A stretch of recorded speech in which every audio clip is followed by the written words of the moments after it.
uchaguzi. Yes. Tunaenda Thika Road. Tunashoma. Yes. Yaani mlikuwa na maisha mzuri. Wewe asubuhi Lukia. Unaona zile mnasukuma za kuweka nini chai. Hizo ndio naoga mkono chai unaona. Na mcheka maziwa ya Nyayo. Just a minute. Abando university those days, yeah? Kaka kambe iko chini. Tuweke airtime. Sawa, acha niwapatie namba mweke airtime. Acha niweke hapo juu. Tuma 20,000 ama milioni 1 itaingia. Hey, majama, I think tutakutana jioni. Naona wase wengi wako game, yeah? Na nimetaka tu kuna wase wako wanauliza kama tuko safe. Hii tuko safe bwana. Unajua siku hizi tukitembea na uoga ndio tutabdaktiwa, but usipokuwa na uoga tu huku nje utembee vizuri na upe na courage. Majama, you just do your good work. Yeah, you just do your good. So, Viki ndio namba hapo juu. Na hiyo namba usipige, usitume WhatsApp, usita reply. Sawa. Thank you. Muendelee hivyo haki. I wish na wengine pia waibuke huko, kila mtu kwa akaunti yake kwenye anaishi. Kazi nzuri sana. God bless you. Okay, asante sana. So, Faruk tena amekuwa hapa, lakini naona ni kama anaona game. Unajua si wanaume ikifika weekend, normally we go to watch football, and so inakuwa kazi ngumu sana. So Viki ndio namba hapo. Ukishaweka credit niambie ni end space.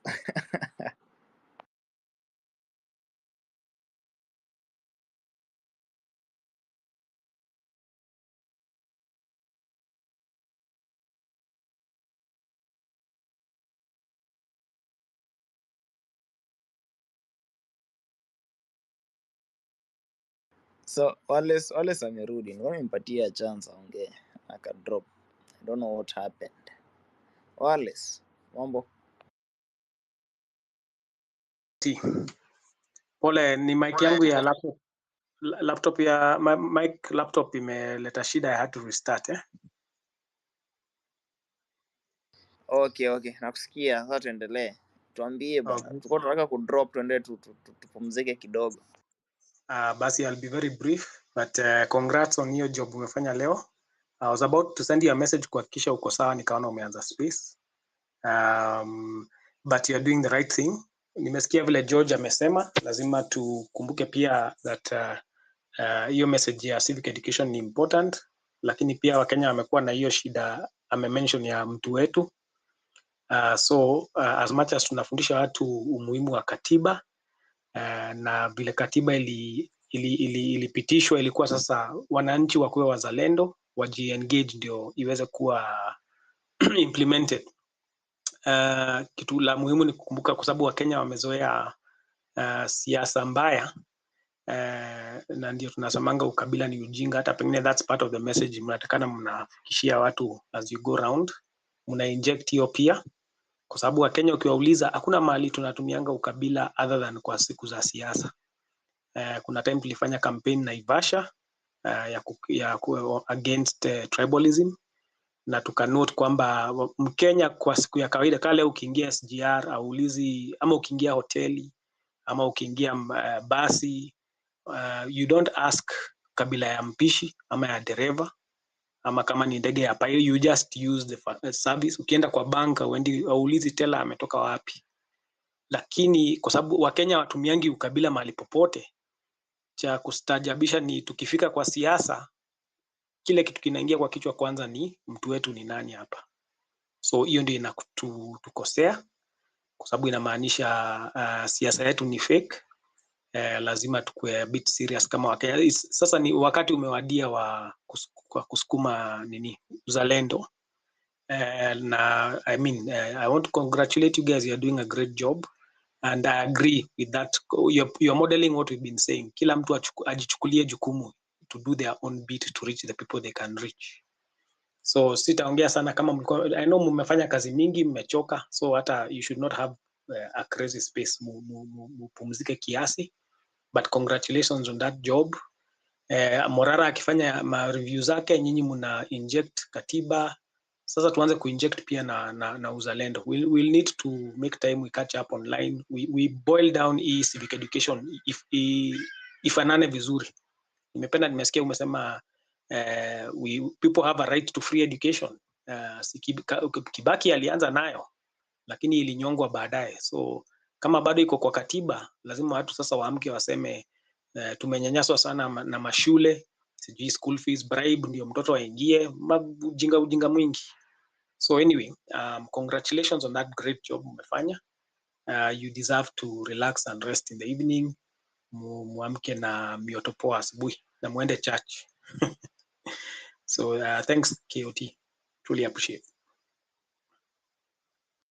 Sawa sawa, kesho tuko church by the way. Kesho tuko church. So mtu wako Mombasa bana, unaweza tu invite church yenu. Church yenu uko na watu wengi, yeah? Najua sometimes nilikuwa naenda hapo AIC Chuda, but kama uko na church hapa Mombasa, unajua tunaweza kuwa welcome kesho mapema bana, kabla tuingie nini bunge la wananchi. Ningependa sana tuende tu inject church kidogo, hata kama ni 30 minutes. So thank you so much nani Wallace. Western niaje? Niaje KOT, poa hapa. Kopoa sana, labda wewe. Amna neno, tuko tu. Nilikuwa na kusema hivi KOT, kuna hiyo clip ulicheza, your interviewees were talking about the good old days when they were at the University of Nairobi. Alafu kauliza what went wrong. You see, at that time, there was no cost sharing. There was no cost sharing when it came to university education. You just, after you are done with your high school, at that time it was Form 6, I think, those people were there. You just take your bag and go to school. You'll get everything there. Well, but in the 90s, cost sharing was introduced, not only vis-a-vis university education, but also hospitals. Suddenly Kenyans had to pay for treatment under what was called structural adjustment programs brought by the IMF and the World Bank and the Americans, because the Americans had triumphed. The Soviet Union had collapsed. Yeah, and then they are now the superpower. So they had room to advance the agenda of capitalism and democracy and human rights and what have you. Those things we keep talking about here. That's the kind of language the Americans decided to spread across the world in the aftermath of the collapse of the Soviet Union. And the cost sharing did not just affect Africa, did not just affect Kenya, it affected Africa at large. That pay, university students suddenly were supposed to pay for education, happened all over Africa. And that's what we're still dealing with now. Factors from without, beyond Kenyan borders. But that does not excuse the Kenyan leadership, political elite, for mismanaging education and coming up with punitive programs and policies that lock out students, and especially from poor families, from education, not just higher education at all levels, primary, high school, and tertiary. So that is it. The good old days. That was during the Cold War. Free things. Capitalism set in as the preeminent ideology. Well as about uzalendo and Mutuwetu syndrome and stuff like that. One, it's not true that political tribalism only rears its ugly head during elections. It's there. It may be simmering underneath. Because remember, in between elections, There are people who apply for jobs and they don't get. They're locked out because they didn't know anybody, or on account of no, this place here, it's exclusive between elections, and they may not protest. You go, you're not called for an interview. If they don't call you, you don't see people carrying placards on streets and protesting. So they take those frustrations in stride.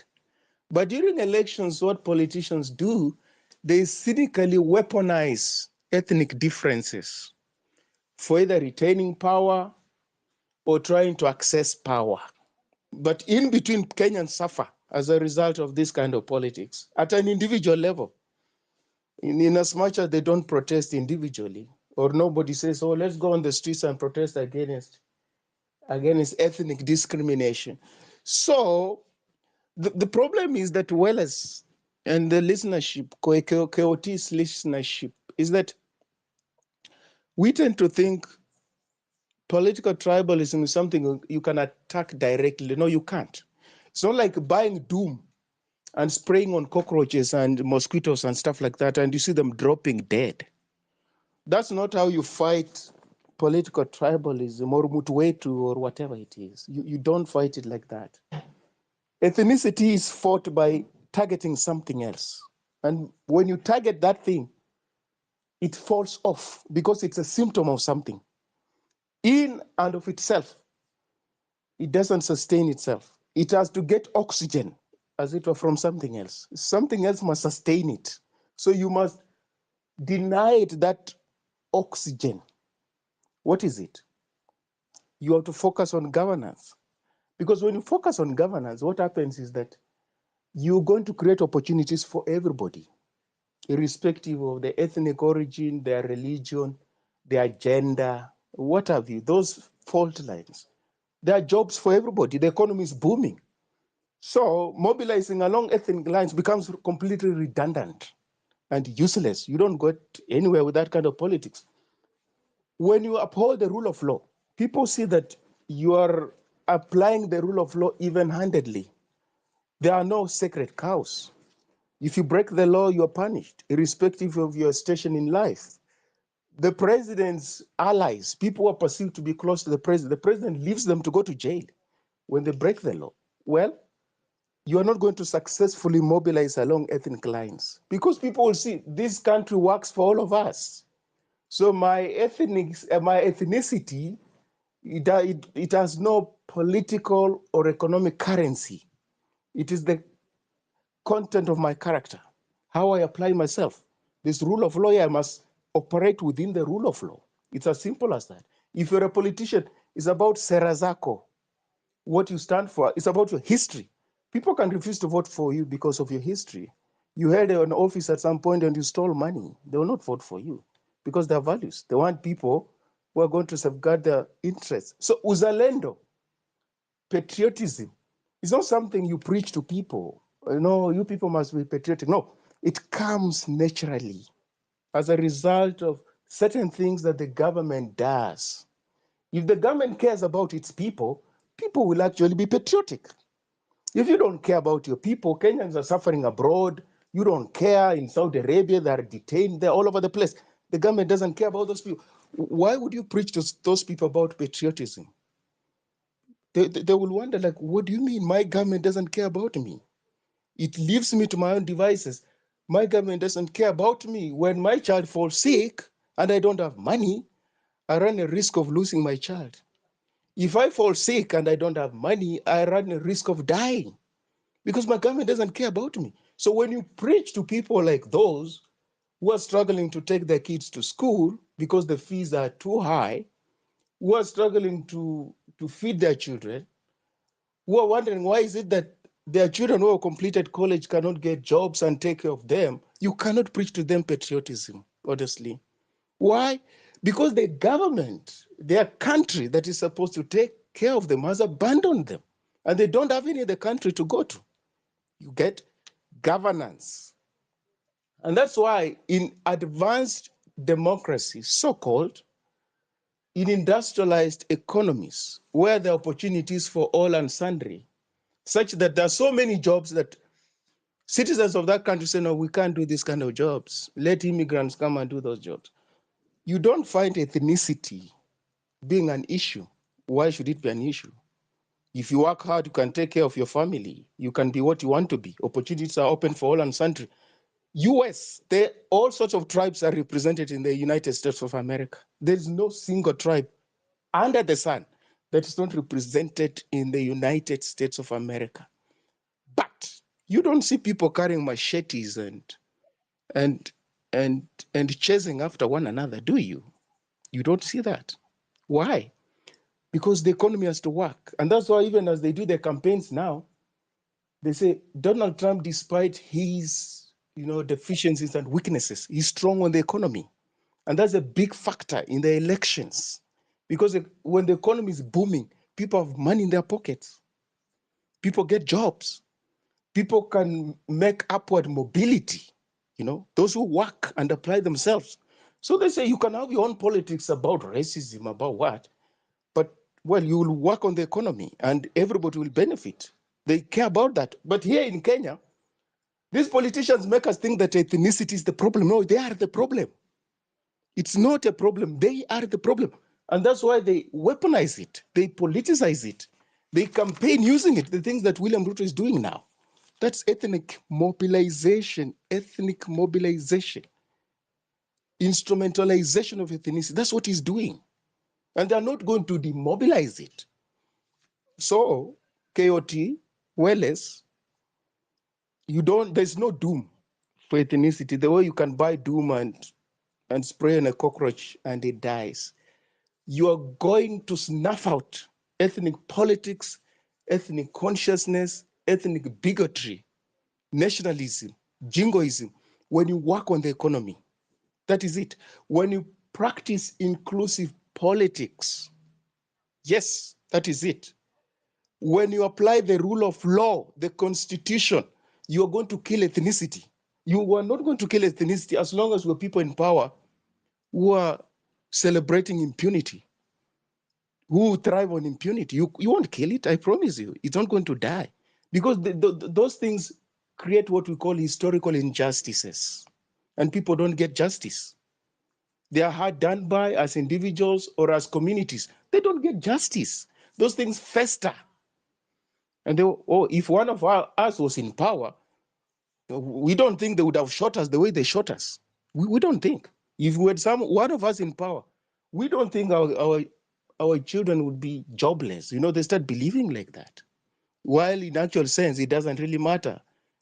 As long as the person who is in power is incompetent, is corrupt, is tribalistic, everybody else suffers. So I think that's imperative, so that when people come up and tell us, when you speak your mother tongue, you're spreading ethnicity or tribalism. In Kenya, we call it tribalism, but it is ethnicity because in Europe, we also have ethnic groups, but we don't have tribes in Europe. But we have tribes in Kenya, we have tribes in Africa, which is pejorative. In the US, we have got ethnic groups. In Latin America, there are ethnic groups.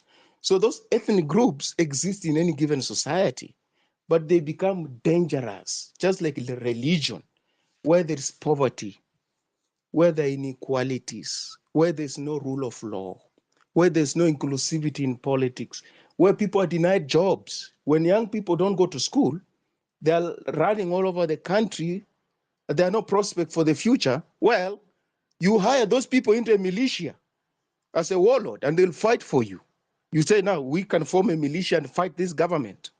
That is it. But if people have gone to school, the economy is booming, where do you get young people to recruit in a militia to fight for you as a warlord? Where? Where do you get the people to brainwash through the media? They'll tell you, get lost, man. There's nothing you do for me. I work hard. The economy affords me opportunities. I don't like your politics. Even if you come from an ethnic group, they dismiss you because you're not their savior. That is the problem we have in Kenya. So focus on governance, focus on leadership, focus on the rule of law. But KOT, I want to tell you, we have a problem because we have to get into power to effect these things. You see, that's where the conundrum lies. Because the people who are already in power now, they have no incentive to demobilize ethnic politics because it serves the interests. When young people get onto the streets, you just appoint some people from there, and then you steal thunder from their movement. You see? So what do? We have to get into power. That's the conundrum, and replace these people and put in place the politics that we want to serve every other Kenyan, the way Nyerere did in Tanzania. The way Nyerere did. That in Tanzania, if you ask somebody, Kabila lako ni gani? People think, but this barbaric person, where did they come from? Where did this, huyu mtu mshenzi alitoka wapi? We're so obsessed with people's tribes and stuff like that. Why? That's Mwalimu's legacy.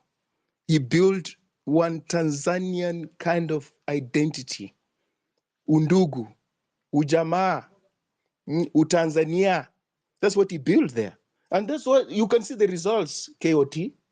Whereas sisi tuko na diesel-powered locomotives, which cost so much money, diesel. And I'm told, I don't know, some of them are grounded, they can't work. That thing you are using from Nairobi to Mombasa today with civic education, in Tanzania, they've got electrified trains. Can you imagine?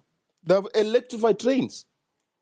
We spend so much money and our things are so pre-modern, completely pre-modern. But we celebrate, you know, they've done some good job. In Tanzania, in the airport, they're citizens. You just scan your passport and get into the country. In Kenya, they profile you the way they profile a suspect. You know, they take your fingerprints, you know, they take your image, you know, like a mugshot. The way you profile a suspect. They have got BRT, bus rapid transport. We don't have something like that. When they try to do it in Kenya, they realize, no, the design of our roads have no provision for that, an extra lane for buses only. And somebody went as far as just using whitewash to draw some lines along the road. It's also ridiculous. Why? Because when you have a cohesive society, that is the dynamo, the engine for progress and prosperity. It doesn't matter the language they speak. Over there, they speak Swahili, but they're doing great things. This other side, we speak English, but we're receding into Stone Age every day. Why? Because of the politics that we have inherited. We inherited from Muzungu, we have inherited from Jomo Kenyatta and the people who came after him successively. And that is a problem. The media spread ethnicity in Kenya. State institutions spread ethnicity in Kenya. The schooling system, KOT, they spread ethnicity in Kenya. The church, they spread ethnicity in Kenya. Can you imagine the work that we have on our hands? We have to demobilize all those institutions, even civil society. And that's why in Kenya it's normal just to laugh at people because of the way they speak. Can you imagine? In no other country do you find such things being turned into comedy. You on radio, or mtu ana mimic a Maasai, the way a Maasai speaks. On radio, somebody's mimicking how a Luo speaks, how a Luya speaks, how a Nigerian speaks. You find those things in Kenya, like people laugh. What is it? And those are stereotypes. There's no comedy there. Instead of satirizing these people in power, we're satirizing people for being what they are. If you're born a Turukana, honestly speaking, Turukana is your first language. And when you learn another language, French or English, Turukana will always, manifest itself because that's who you are, that's your identity. When you're born a Luya, Luya is your first language. When you speak Swahili or English, it will manifest itself. The same with the Luo, the same with the Kamba. But in Kenya, we laugh at people. We laugh at people. Why? Why? We, stigmatize them. We lampoon them because of who they are. What do we want them to be, KOT? What do we want these people to be? You are born in Loitoktok, in Homa Bay, in Busia, in Turukana. Why would somebody expect you to speak like somebody who was born in London or the US, Colorado? Why? Is it even necessary? It's not. But we find it weird and funny that people speak like that. Why? Because our politicians like it like that. When we poke fun on one another, We know, even the media, they do it all the time. They're reporting the headlines. You know, they poke fun on ethnic stereotypes in Kenya. They do that. They do it. And some of us laugh. Churchill has got a show, I don't know whether it's still running, where people just make fun of people's ethnic identities. And we find that funny. It's not funny. That's under development. It's what keeps us low. And as Tanzanians move forward, we have less ethnic groups compared to Tanzanians. But we've never had a Kenyan politician going to Tanzania to solve their political problems, have you? But they come to Kenya every now and then. Kikwete was there the other day when Raila Odinga was launching his AU commission campaign bid. He was there. Kikwete has come to Kenya several times to solve political differences. Benjamin Mkapa did it. He was there in 2007. He was there. We have never gone to Tanzania to solve their problems. And Mwalimu warned us, KOT as I learned, Mwalimu warned us, and he said, if you wanted to see what London looks like, just go to Nairobi. And Kenyan thought he was praising us because, according to him, we were a man-eat-man society. And Kenyans at that time under Jomo Kenyatta dismissed Mwalimu Nyerere and said, well, yours is a man-eat-nothing society. Well, if Mwalimu was to wake up today or in his grave, he say, I warned Kenyans that the trajectory they were taking was taking them into a ditch, into an abyss. It's come to pass. We're very divided, you know, and he warned us.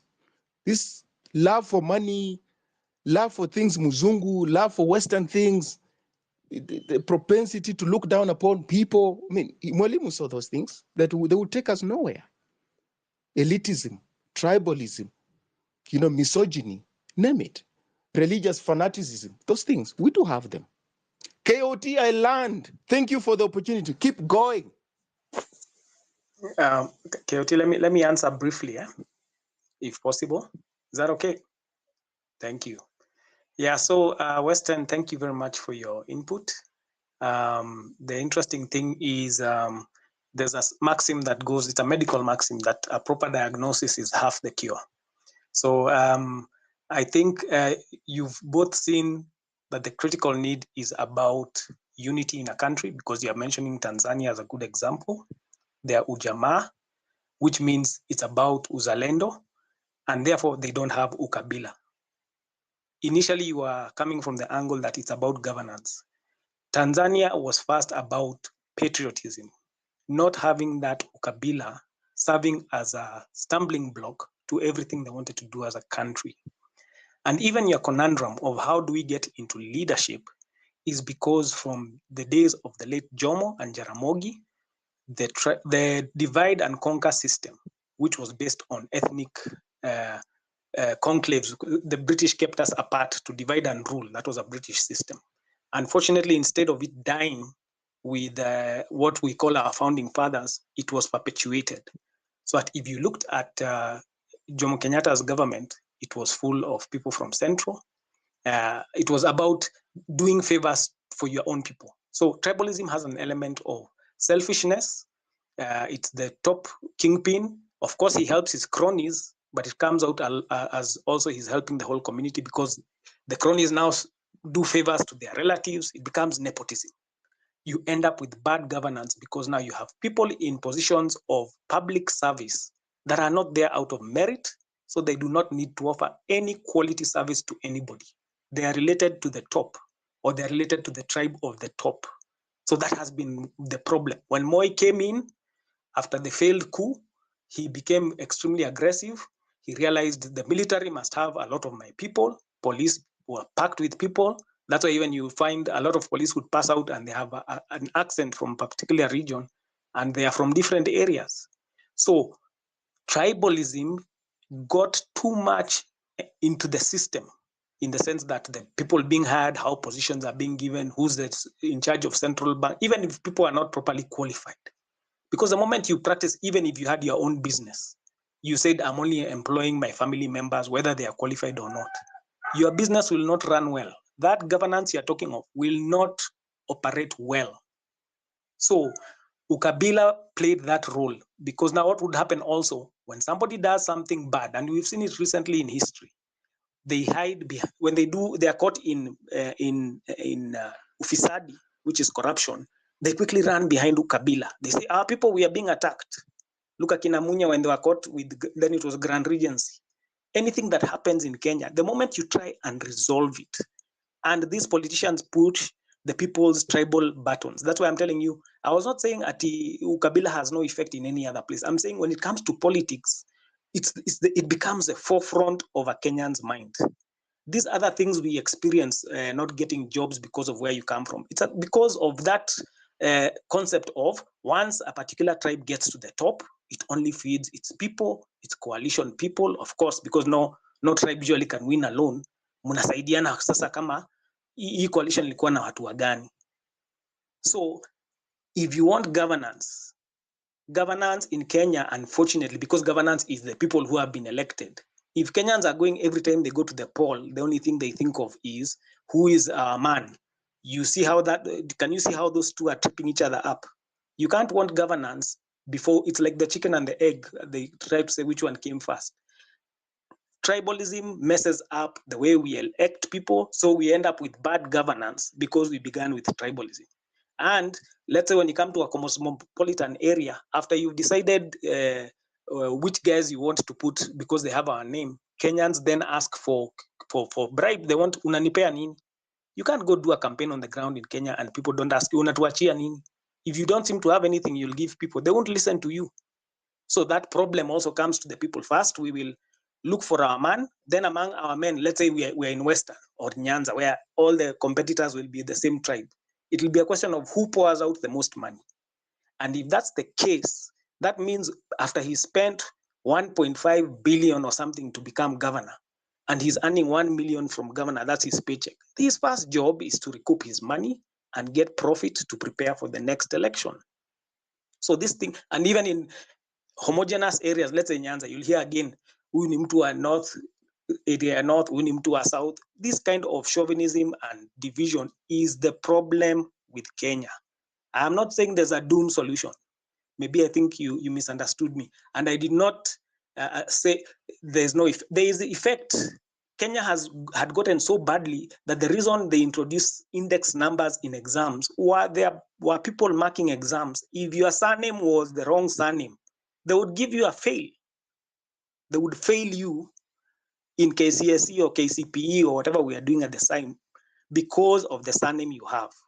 So they said, let's be using index numbers so somebody there know what they are marking, whose paper they are marking. So the idea is to say this, there's no quick fix. We never say there's any quick fix. We know that the way for a country to move forward, and even those American countries we are saying, there's a lot of racism, there's a lot of hatred, even in the presence of development. Same thing in Europe, you've been seeing.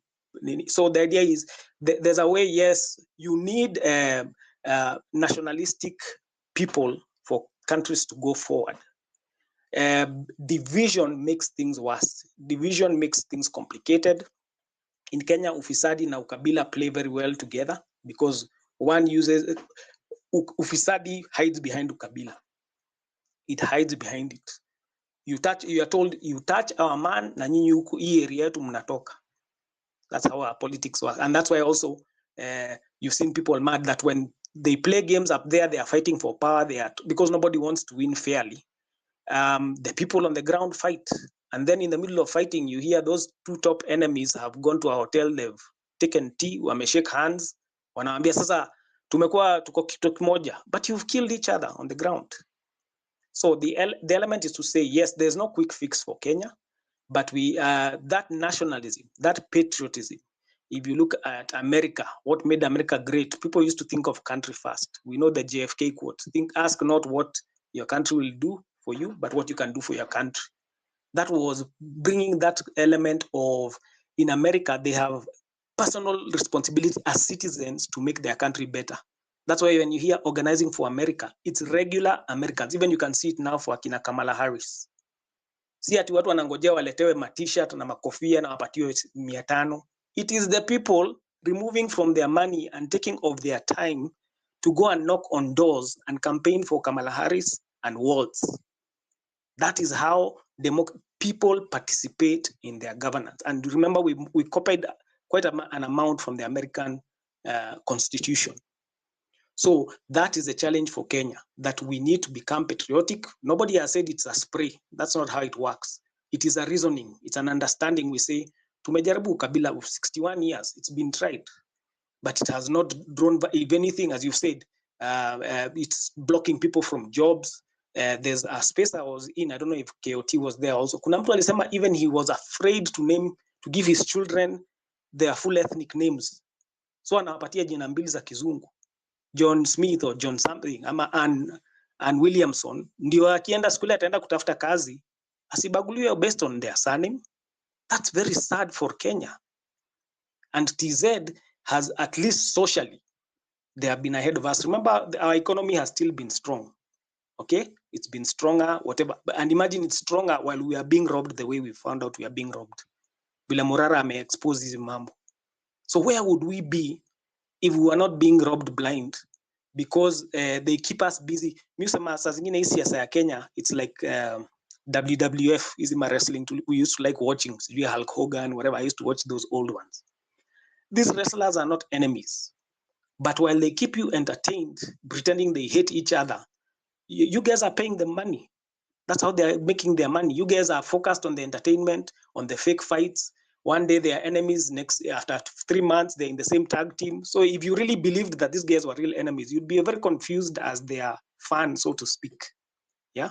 So that's how our politics in Kenya has been played, and now made even more extreme because of tribe. You know, somebody's tribe is like their mother. And tukisema ukabila, we don't mean there's anything wrong with kabila yako. Be proud to be where you are born. That was God's choice for your life.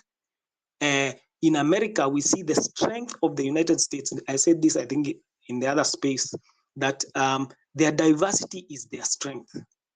Diversity is actually meant to be a strength. And what they do in America, even if they don't like each other, they because there's racism still, you cannot deny that.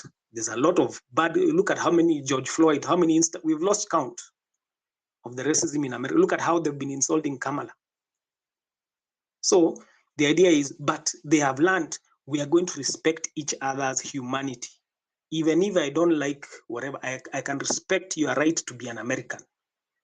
And that's why in America, you see, even when Trump was losing the election, when he called his own Republican governors to tell them, change these results, they refused. They were loyal to the Constitution of America.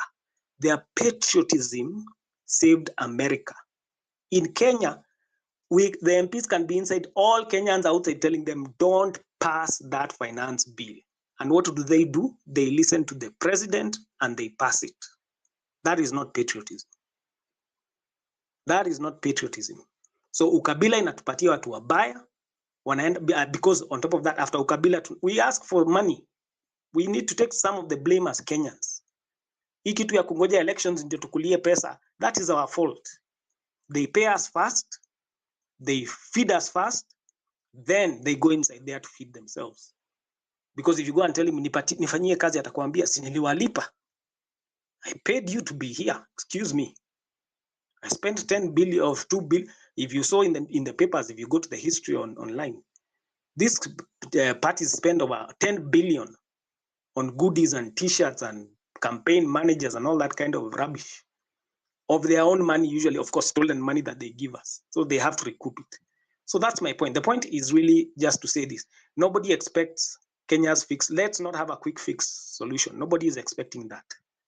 And tribe is a beautiful thing in the sense that if we, and by the way, if you're talking about people making fun of tribe, America is the whole world over. It's called satire. You know that, Saturday Night Live, Russell Peters, everybody makes fun of everybody's accent, whatever. It should not be a sensitive matter. People can learn to laugh at themselves. Okay, I'm not saying it's an excellent thing, but I'm saying it's done world over. People, it's called satire. It's called comedy. Americans, Trevor Noah, you watch. So I'm not even telling you something you don't know. Making fun of each other is supposed to lighten the load. Okay, if you see in America, African Americans, they make fun of themselves. Why are people like Eddie Murphy funny and all that kind of? Most of their comedy is based on the difference of racial issues. Watch American comedy, you'll see that. It's full of that making fun, because that's the way you make life a bit more bearable, because it's so horrible sometimes. If you don't learn to laugh at yourselves, you're going to suffer in this world. So the idea is this: nobody has said it's a quick fix, but it is the main problem for Kenya. If you can define a better, so that's why I've said you cannot say it's governance. Governance is tied to politics, and politics in Kenya is tribalized. So you've just come right back to where I started. It is the tribalism and that's why you've also said Tanzania is good because they have put country first, ujamaa. You've come right back to what I am saying. It is that when we fix our patriotism, and what good thing is not preached, including the gospel, okay? It has to be something you convince people. You have to speak to them about it. You have to show them, we've tried tribalism. Look, it has taken us nowhere. 61 years, what do we have to show for it? We just have post-election violences to look at, dead Kenyans, people trying to protest for their rights, they are being murdered. We have nothing to, ukabila imetuestia 61 years, 61. So it's time to amke tushike ka maturity. So thank you for your comments. The idea is that I'm saying is, if you proper diagnosis, if you think you have malaria but you have cancer, even if I give you the best malaria medicine in the world, bado utakufa because you have misdiagnosed. A proper diagnosis is half the cure. What is wrong with Kenya at the worst cancer Kenya has is tribalism, ukabila. And the only cure for that, because you must displace something bad with something good, is uzalendo. And Kenyans can love this country because we've seen it done before. Look at how we are when we see Olympics. Do we care when our Olympian wins? We are also proud. When Rugby 7 wins, we are also proud. When Obama won, everybody was now saying they are from where? From Nyanza. Wanajita o Kamau na Omaina, whatever, because Obama had won, you know? So the idea is, we know how to love this country. That's what we need to restart. We need to remember those moments. Olympics, we are proud together. We love our country. It's just that when it comes to elections time, already we are suffering, let's say, as you're saying, we are not getting jobs because of surnames. But the worst thing is when election times come, we know this thing is not helping us, but we are using it to vote.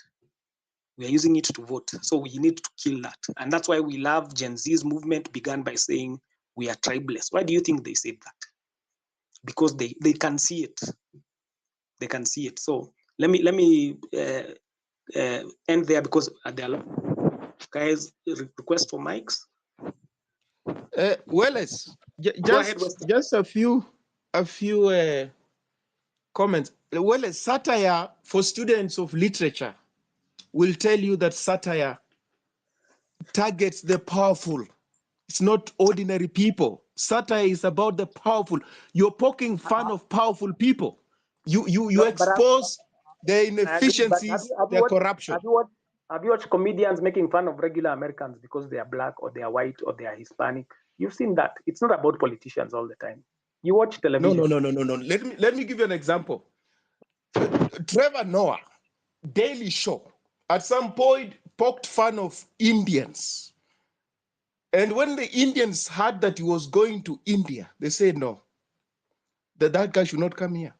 That's the backlash you receive. Because, look, satire is supposed to, that is the weapon artists use to confront autocracy, dictatorship, corruption. Even if you read books by Chinua Achebe, man of the people, he's poking fun of politicians. Now, it would be a very weird artist. Fela Nikulapo Kuti, the songs that he sings, if you listen to Fela, those 30-minute tracks, he's poking fun of military rulers in Nigeria, not ordinary people. He's singing about imperialism. He's singing about colonialism. Those are issues that concern people in Africa and across the world. It's not how somebody speaks. An Igbo man speaking Igbo, English, using Igbo accent, you don't poke fun of that person. You don't do that. Okay, that's what I'm saying. In America, they make fun of accents. Forget about India. Americans are not our standard. They're not our gold standard. They're not, America, and they shouldn't be.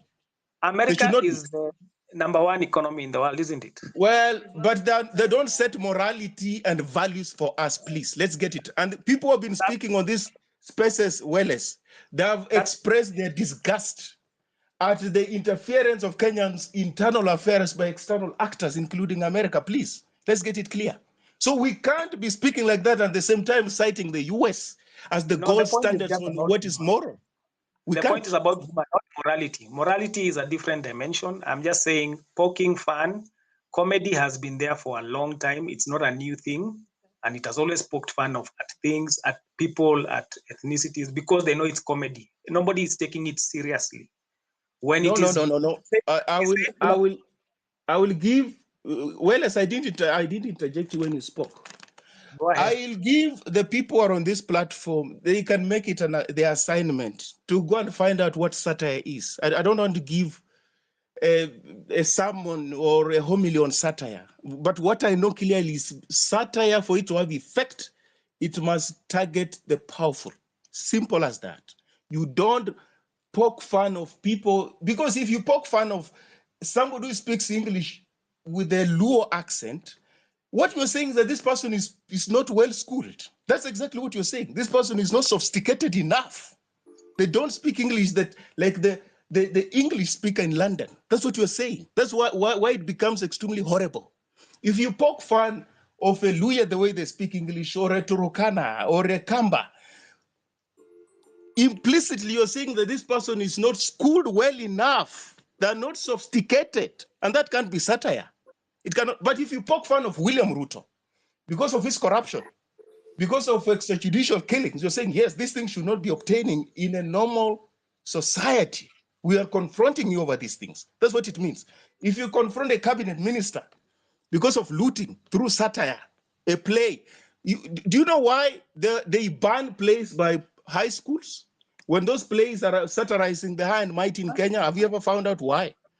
They ban those plays. But if you come up with a play that is going to poke fun of Luos or Luyas or Kamba or Turukana, they're not going to ban it. Will they ban it? Because it fits into ethnicity.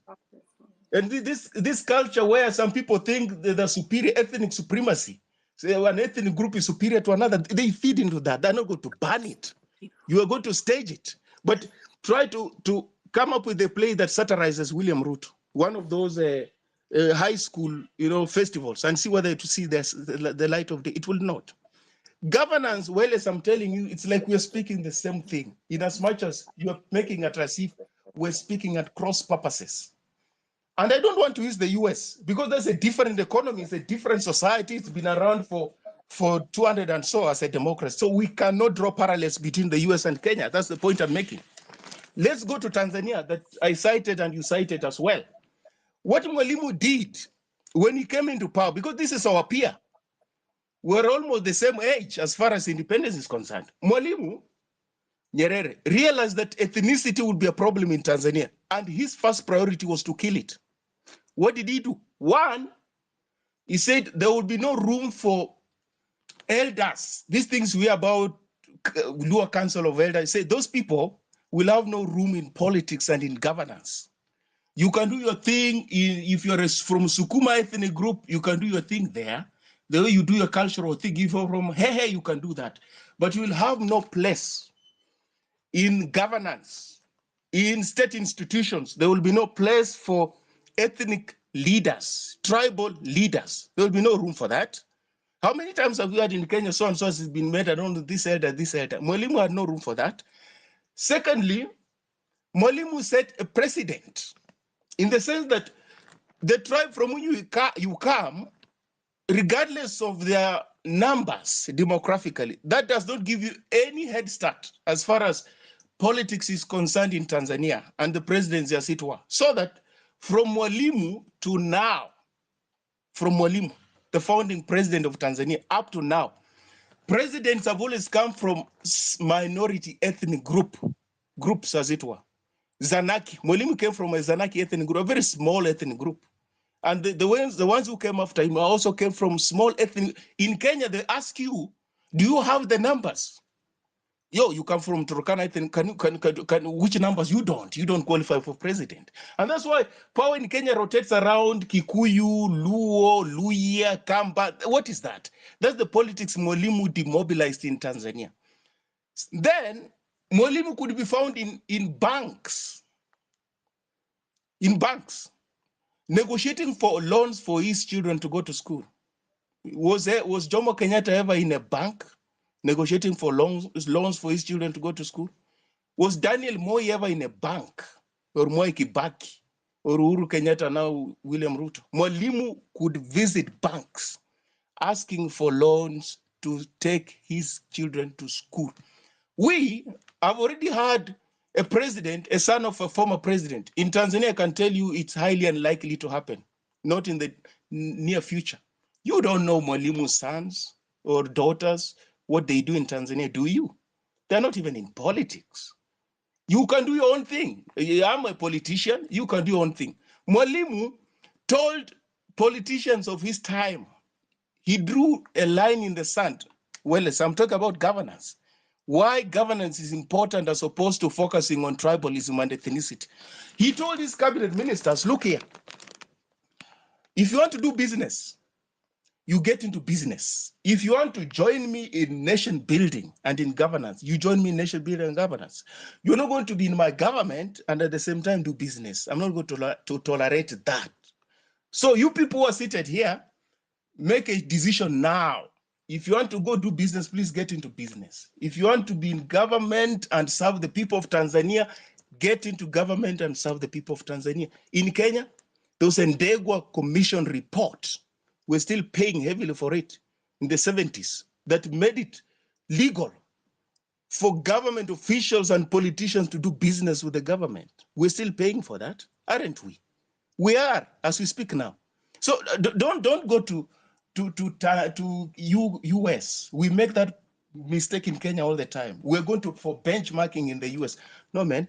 US has been around, man, around the corner for years. Why can't we go to Tanzania? Why can't we go to Rwanda? The country that was blighted by genocide, but they're picking up the pieces, rising from the ashes. Why don't we go there to learn? Why don't we go to Botswana? Also our peer. What are they doing right that we don't do right? Don't mention the US, please. That's the problem our politicians make. They think, if you're asked, why do you make the ID have an expiry date? The answer they give you is that because of international standards. What does that even mean? What does the concept of international standards mean in the context of Kenya? Kenyans are asking questions about their country and their peculiar conditions. But you are telling them that people, I don't know, in the US do that.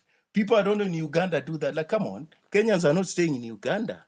Kenyans are not staying in the US. So please, let's not do that. Our politicians cite those examples to shut us down, to tell us, no, you can't question this because Americans are doing it.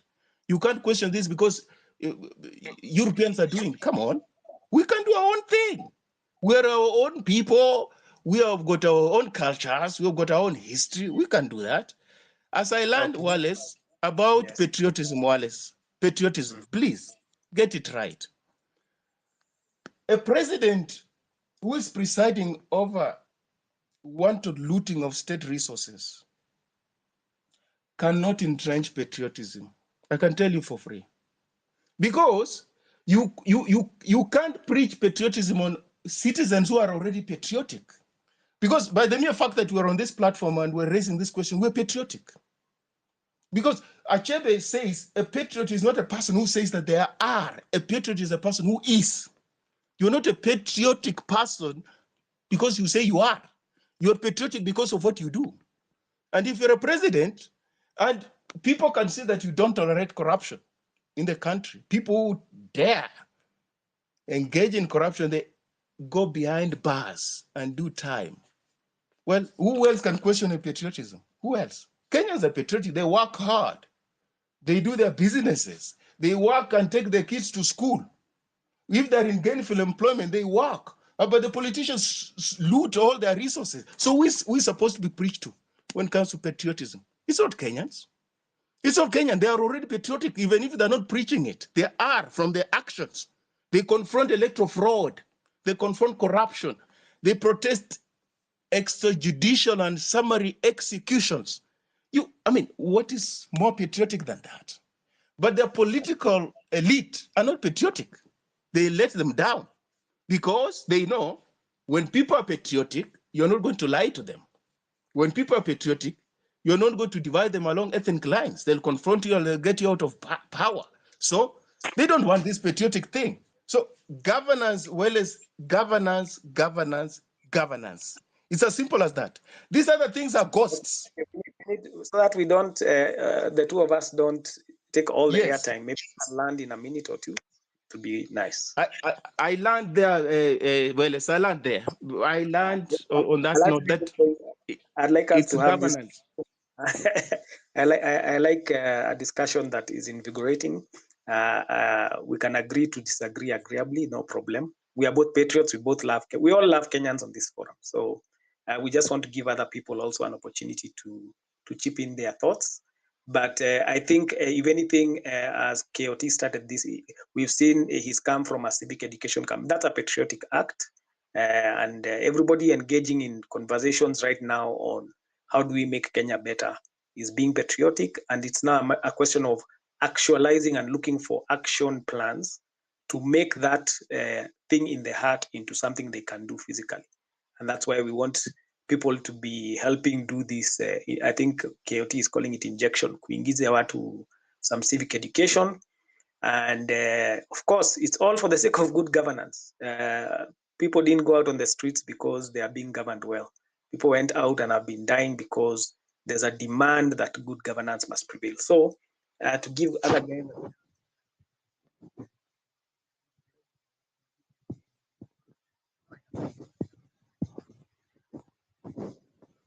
Would you like to go ahead?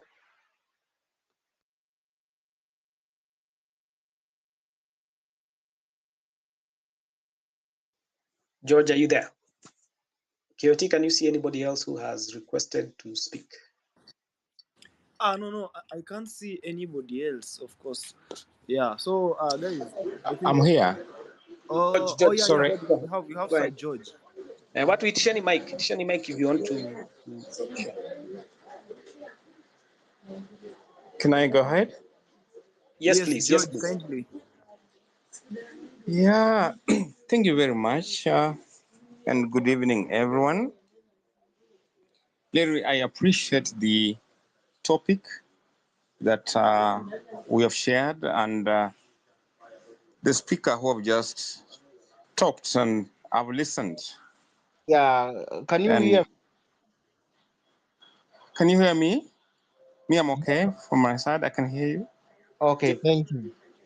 I want to talk about civic education. Hey, hold on. George was speaking.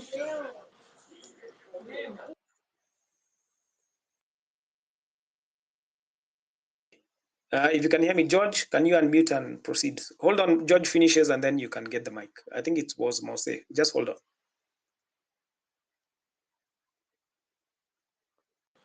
Thank you. I can proceed now.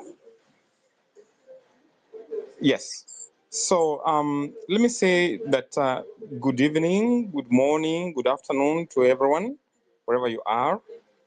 It's also nice to be on this space and to share on the issue of patriotism and ethnicity. And let me say first, I think in the course of the week, I once said that I call myself a Kenyan. In our culture here in Kenya, I belong to a family. So, and in that family, it belongs to a tribe. And those tribes, wherever they are, 42, 45, that is what make the country Kenya. So I must belong somewhere. And I've had a privilege to live in Tanzania. Actually, you don't ask about the tribe because the answer is always I'm a Tanzanian. But what has come out today, it is that they have more tribes than Kenya does. I have no problem with the tribe. But of course, the people who have used the tribe very well, and I want to insist on this, very well. Someone, for example, will loot. He's in a government office, will loot, and then finally say, if he's targeted, say, oh no, it is our tribe. But of late, we have seen that that kind of, to me, I call it propaganda, wouldn't work, because the courts, the way they are working nowadays, the judiciary, the way they're working nowadays, it is more of independent, and their decisions are very independent, and therefore, if you commit an offense, then you are going to be faced by the justice system without invoking your tribe. But again, we are not going to lose this tribal tag. We are not yet any time. And I've seen people say that it's actually Ruto doing it. I see my president when he visited the Kisii land, but nobody talked about him having this problem. He was in the coast as well. I never saw people say that the people in the coast surely are becoming tribal. But it became an issue when he arrived in the Luo land. And my goodness, our Shemegis in the Luo land, I'm proud of my Shemegis, the Luos, it's now become an issue. And I said, no, come on. To a level that the attack was so, serious, why are they doing this? But for me, I look at it differently. And probably this is what we need to think about. I'm fortunate to have been born in Western. I'm fortunate to have been born Luya. Sorry to say that. But for us in the Luya land, we are not known to vote as a bloc. We always find ourselves scattered. But if you look at a bloc like the Luo, is so intact that breaking it becomes difficult. And that's why if it had to move to the left, it's a whole block that will move, not pieces. And I think that is why they got the attack this week. And I think we have to borrow leaf on what has happened in the lowlands. And I have to call upon, and they're not the only ones. Check the Rift Valley. So if Kenya today, we said we are speaking as one voice, you must speak from the block that you belong to, because those blocks are the ones that make a complete country called Kenya. That's the truth. It's not going to change anytime soon. We are Western as a block because it is so by nature that we found ourselves from that block. But that has not stopped people in the Western to have to vie in other parts of the country. For instance, Nairobi. We're proud we have several MPs that have origin in Western part. So the same thing to Luo and everyone else across the country. Nairobi is different. So for me, I would put that, yes, those who misuse the so-called the tribe in their favor when they're needed, they're in trouble, and during the good times that are not available, I think those are people who have to tell them, you know what? Just go to hell. Because if you picked or you destroy somebody's property, you did it as an individual, not as your tribe, you get. Come to what's happening today and this issue of the civic education, mashinani. And please, I'm privileged, probably I'm on this space, but I can see my cousins, I can see my brothers who still have mulika mwizi. Therefore, they cannot be on this particular space to get the very latest information that we are looking for. There are people in this country not as remote as we think, but because of the poverty levels, which really vary. Because where I come from, the levels are higher than probably where some of you people might be coming from. Therefore, people may not be exposed as we are on the space. And therefore, this civic education must go deeper into those remote areas so as we move as a country. And as we do that, something, when it comes to civic education, hopefully we shouldn't have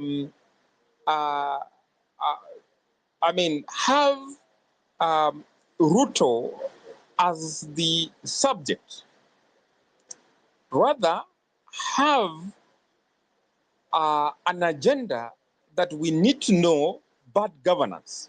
Because the bad governance is not by Ruto himself. We are coming from a county, and this is where I say we belong to some places. We are belonging to a county where we have had bad governance. Have we addressed the issue?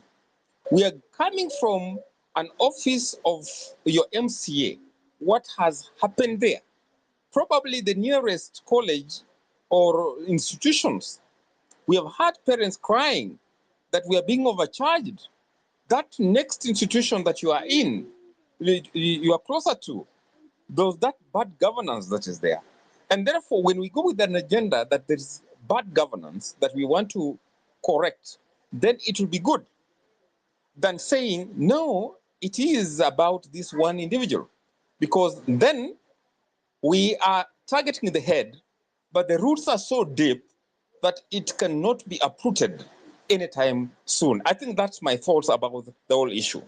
Again, for me, it's always good to thank you guys that you've given me a space to talk to, and I'll be happy to react to any one or two questions if you have.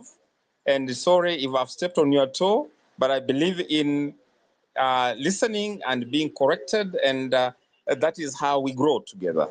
I thank you, and I always tell you guys, let's engage more and more. Thank you. Thank you, George. That was good. And thank you for, actually the best thing we say is it's good to be frank, you keep it real. And I like some point, especially the point you made, I know we've shared it in other spaces, that it's time we make our protest against specific issues. So I like what you've said. If we say corruption must go, you stop. When you say corruption must go, all the corrupt must go, including the person you want to target, because he'll fall there.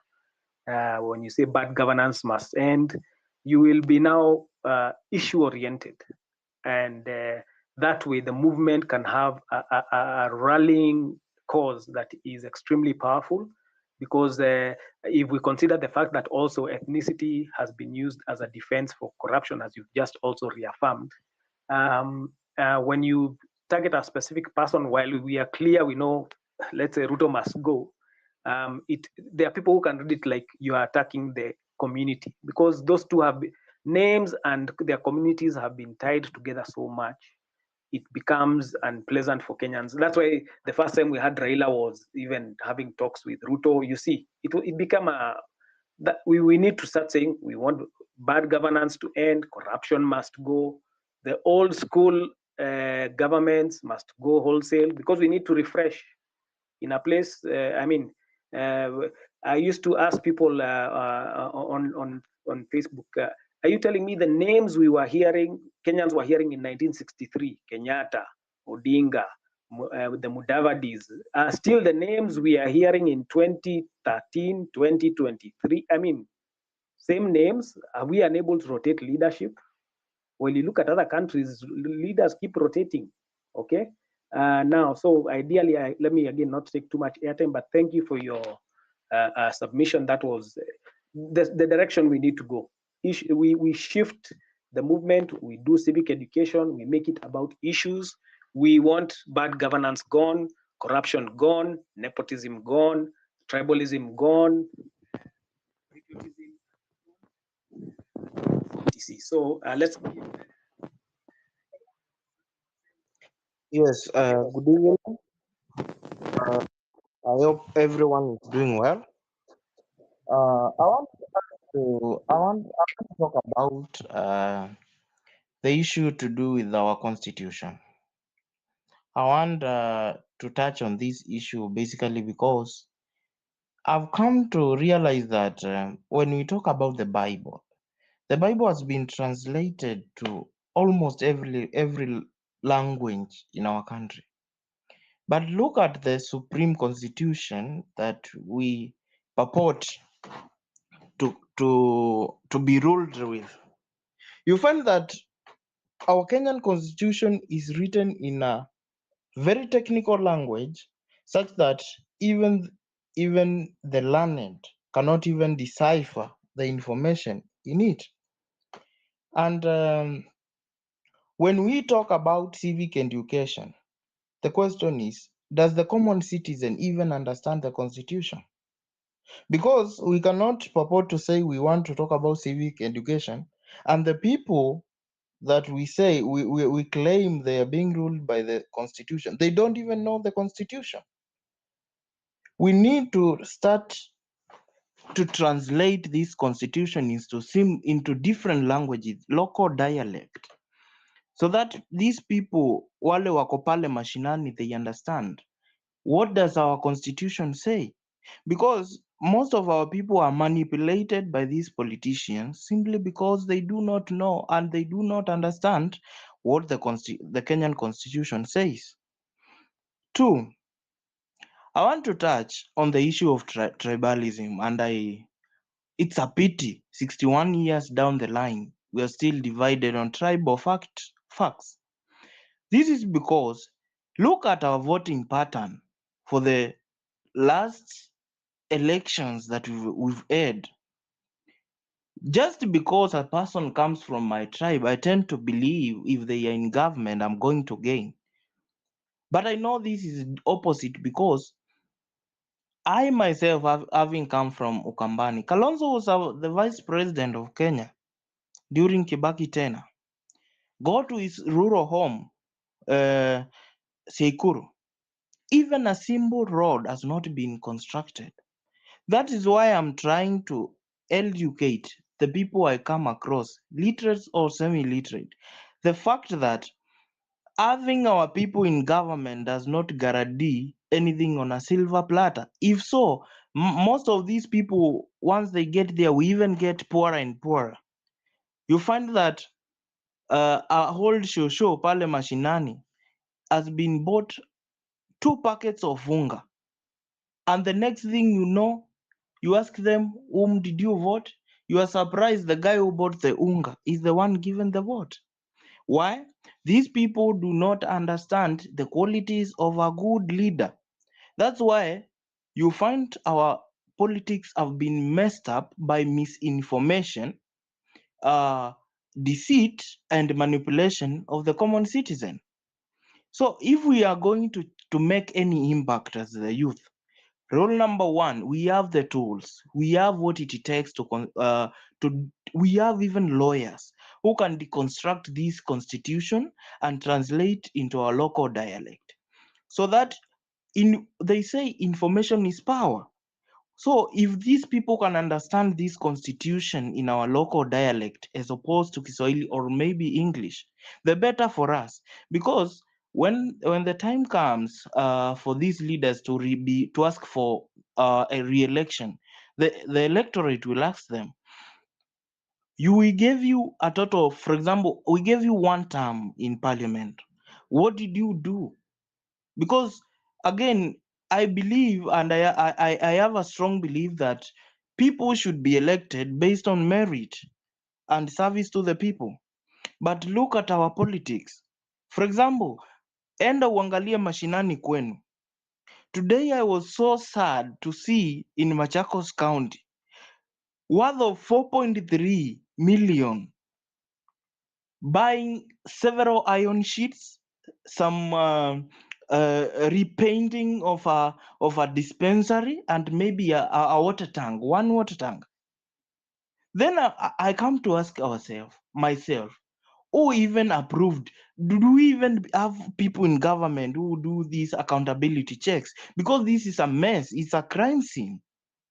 So for us to start fixing from our roots, people must understand the constitution first, because it is very difficult to manipulate a person who understands the constitution. Because of course you'll come and quote something, then they'll do their due diligence and ask you, what did you say? They'll give you the right information even if it's in vernacular. So as we go on and do this civic education, let's understand one thing first. Our people need to understand the constitution, and not only understand it, exercise it. Because once we start exercising these constitution rights, these bad leaders, they won't stand a chance, because they'll meet people who are informed, people who know what they want, and at the end of the day, the cocoon of this cocoon of tribe will not even work on them. So let's focus on injecting the real information to the people, then sit back and let people make their own choices. Because at the end of the day, voting is a personal choice. Thank you guys for this time. Thank you very much, Mose. Very good points. And you've actually made me remember something George mentioned about the people on Mulikamuizis on the ground. Civic education is actually education on the Constitution. And today KOT was leading by example also. They were doing it practically. And that is the example we want you to realize, that the agents of civic education needs to be you and I, to our family, in our mother tongue. Okay? So the idea is it's already in English and Swahili. Between anybody on space, be sure if they are a Kenyan, they definitely speak English and they definitely speak Swahili. So we are able to be the first line of civic educators on the ground. We know that we are using spaces because we are reaching millions of Kenyan on spaces as well. This is like we've called it civic education. We could be having some of these spaces where now we have lawyers like Morara or any other lawyers we know, not just him, coming and educating us better, clarifying our rights better. And I like what that comment you've said. You need to know the the constitution, and demand its implementation, because that constitution says you have a right to that good governance and to participate in it. And that is why in other spaces you've heard us saying, how are Kenyans meant to participate in their governance? We were supposed to start with that MCA, that person who is very close to you, right where you live in your constituency, keeping that guy accountable. A lot of Kenyans, if you ask them, what is the job description of an MCA? Hawajui. So how do you keep somebody responsible for something you don't know what he's supposed to be doing? And now that is why also we don't know in Etonga CIDP, what is the development plan for our county. Kenyans we have not been engaged well enough in our own governance, and yet the constitution gives us the right to do so. That is why we said, we'll start using technology to help facilitate that engagement. We are now doing public participation of some sort, because we are teaching each other, we are helping each other out, we are, even where we disagree, we are disagreeing agreeably and looking for new ideas, because there are times actually you need different ideas to come up with a third or another. It's called synergy, the best new idea that you can come up with. So thank you very much, Mose. Those are good points. Mashinani, let's look at it as it's my role to reach my people back home. It's your role to reach your people back home. So the first goal is, can we make sure you and I and George and KOT tumeelewa katiba the right way and in the right level? So we have sessions maybe like this one where we now say, can some lawyers come, and now we are going through maybe the first chapter or 2 or 3 chapters. So what we know, when we go on the ground, we have simplified it. That's why we want to reach other influencers. Can you imagine if guys like Njugush were also doing skits that teach on the constitution? We pull in Kenyans based on their different skill sets. And as we continue to teach, even we can implement other things. So videos, we can maybe start doing small pamphlets. I think I saw KOT was giving out some handouts, that kind of stuff. So that somebody can take away that document, go read it, but let that document maybe point to a website or tell them about this civic education space. Tuseme maybe every Wednesday, KOT is hosting a space. He's called some lawyers. All Kenyans come, wanatufundisha. Because remember, we can fit even 1 million people in the next space.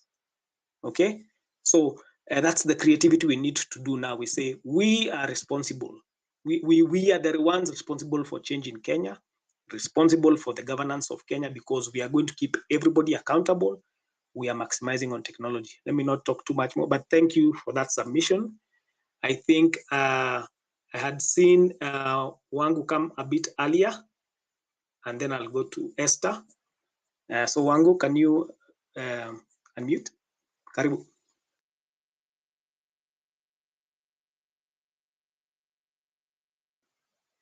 Are you there? Esther? Yes, I'm here. Oh, yeah, there you go. Sorry. Welcome. Yeah, I think mine will be brief, because I think just to support what this space is doing, civic education ni muhimu, and I think to the topic of the day about good governance. I mean, I think as Kenyans, if we can reflect on what's happening or has happened this week, especially in Lowland, my reflection is that, yes, there is an issue of a community that feels disenfranchised. It has not been included in whatever governance or, and they feel, yeah, they have not been included. And so, although that necessarily does not mean that now that they're being included, that oppression is over. I think we all agree what we are fighting for is oppression. We are fighting bad policies, punitive policies. We are fighting bad systems that are not working for us as Kenyans. And the people in Lowland are facing the same. Now, I think wengine wamesema the main thing is propaganda, tribal propaganda has been going on for decades, where we are meant to believe sisi watu wa mlima, we are better off. But we are not. And I'll give you an example. If you are to go today to Nyeri as a town, for example, compare that with, because somewhere like Kisumu, for example, although Kisumu is a city, there is no comparison. Yet, watu wa mlima might think, or they have been convinced, we have been convinced through the decades, quote in quotes, that we are better off. But we are not better off. The only two tribes as Kenyans that we should be looking at is the haves and the have-nots, the difference between those two, and trying to break that cycle of where we just have a certain small percentage of the people having the means and others not having the means. And I think what I've seen today, well, yesterday was interesting because then everyone was, oh, what are you doing? Why are you supporting, why are you going out? And we were questioning the people in Nyanza. Well, I was watching people questioning them for what they were doing, for not probably opposing Ruto and his people down there. But then we have to look at what has happened today, because now we are looking at it differently. And the people from Luo land are telling us, what are you guys doing? We are still in the same boat. We are fighting the same fight. And I think we need to listen to each other. otherwise tutapiganishwa bure. We'll be fighting a fight that we don't need to fight. And that's the whole game. The propaganda is there for that reason. So the time to tunajibishana hapa na pale, oppression is still ongoing. Our communities are still worse off. They're still struggling. So let us focus tafadhali, and then tusikizane, tuelewane. The what has happened over time, your propaganda, it has a very big impact on our communities, na inatia hiyo division. But when you look at it really, when you look at it deep down, hakuna tofauti. Mtu mwenye ako Western ama Nyanza, if you like, na mwingine ako kwingine, wanateseka the same. That's all. Sorry, I just wanted to say that. Thank you very much, Wango. Those are good submissions, and you've made a good point also. Kenyans need to stop panicking. Wazalendo, when you see any of the kingpins coming together, even if you see people cheering, please remember, not one person isn't all. And we've known there are even crowds that can be bought, okay, in the sense that people are paid to show up and cheer or whatever. But we have seen people being, we've seen Ruto being booed even in his home ground, and people calling him Wizi, okay? So you do not, let's not assume. We are all patriots. The first people to blast Raila when he joined Ruto was people from Nyanza. I mean, the clips on X were shocking. I was stunned to see the reaction. I was stunned because people are patriotic and they want change, and they were shocked to see that move. So we shall not consider, ukabila is when you assume one person is everybody. And that's what tribal kingpins taught us, or that kind of mentality. Because that top guy amesema katiba ni nzuri, atusomi, tutaipitisha. That was where we were. But from Gen Z's point of, we are tribeless, the rest of us, we follow suit, we back up that new mentality. We are now thinking patriotically. Na huo ujamaa na huo ubuntu tunakumbushwa. That is who we truly are as Kenyans. So thank you very much, Wango. Those are good points. I believe we can go to Esther. I'm looking for guys who have not spoken. And I want to dish out mics. So unless somebody has another rejoinder, I'll try not to repeat the guys who've already spoken unless there's a question. Esther, can you hear me? Yeah, I can hear you. Can you hear me? Very well. Continue. Thank you. Okay. Thank you so much for this opportunity that you're giving us as citizens of this country. I would say mine is just very brief, and it's on what you're calling civic education. It is not easy. For example, myself, where I come from, that is Kitui East, Zombe Mwitika ward, all the elects were from UDA, and it is not a walk on the path. In fact, my shop opposite, all those who have been employed, their shops are also adjacent and opposite. So it may not be a journey that is easy on my end as I do the civic education, but I'm trying to get tactics that are very unpredictable.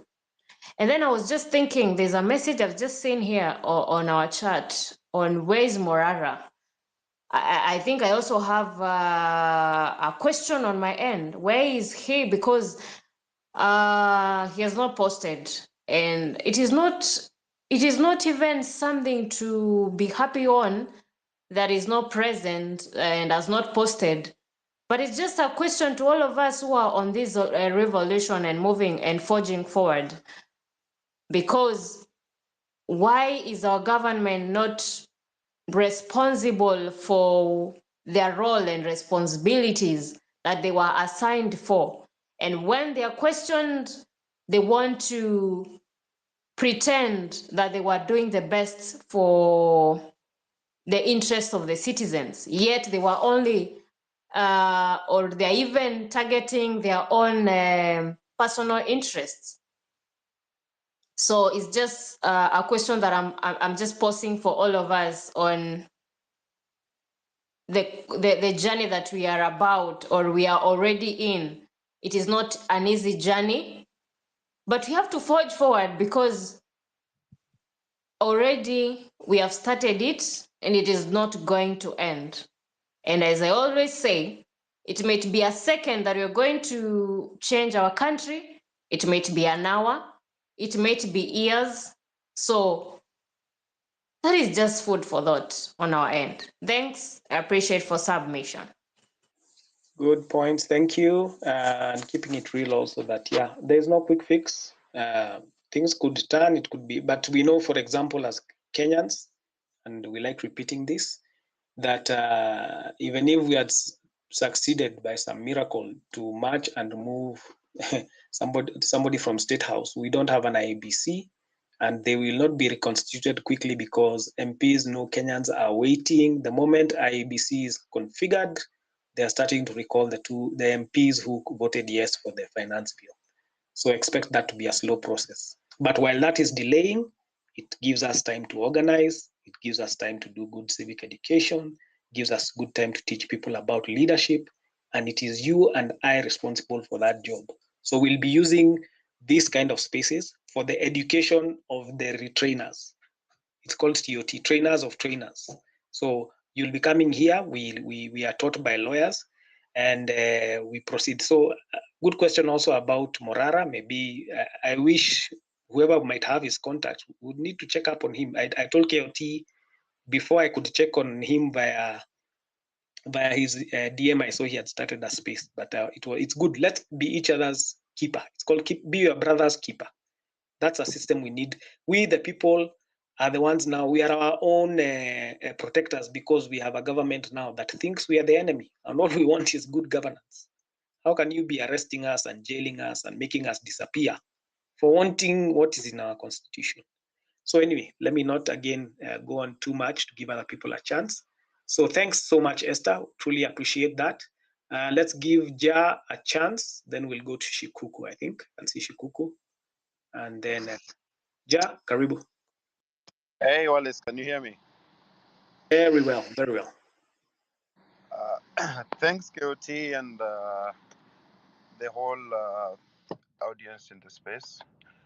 I will be quite brief, and I just want us to digest what we've been getting across the spaces and summarize it, like bring it into our agenda in a something that I learned long time ago in management school. So we used something called SWOT analysis. I know most of you special 100. Yes. Okay. So we were using some metrics called SWOT analysis. Most of you I know have heard about it and I've used it, and it has been my guiding principles in management, especially of employees or companies. So exactly what does SWOT analysis stand for? So as Gen Z movement, we need to sit down and analyze, like, what are our strengths, what are our weaknesses, what are the opportunities available, and what are the threats.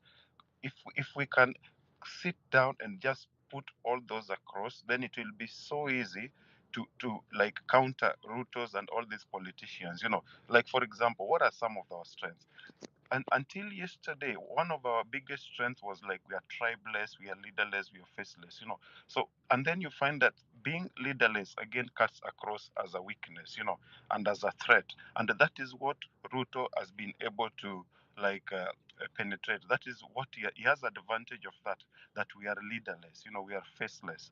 That is the advantage he's taking, and he's using that against us. And he knows that he has all the resources to spread propaganda in the ground. And that's exactly what he has done. I was so not shocked, by the way, when I saw the turnout of numbers in his rally, and to me, I had this thing in me that was just telling me probably those guys had no jobs and they just went there to see, like they were paid, of course we all know that, and they just wanted to see like what exactly does it feel like, to support the government. And one guy told me something that sounds crazy. I called one of my friends from the Nyanza region, and then he told me that you see, we are just angry. We are just doing it like we are sentimentally angry. So we are just doing it to make people who voted this guy angry. Like we're just making them angry. But technically speaking, we cannot vote this guy. So when this guy told me that, I got some peace. In my heart. I mean, I got some assurance. Moving forward back to my statement. So Gen Z is a very powerful movement. But let's go back to like opportunities that we have. What are some of the opportunities? We are like tribalists. We don't like condone being tribalist, at all.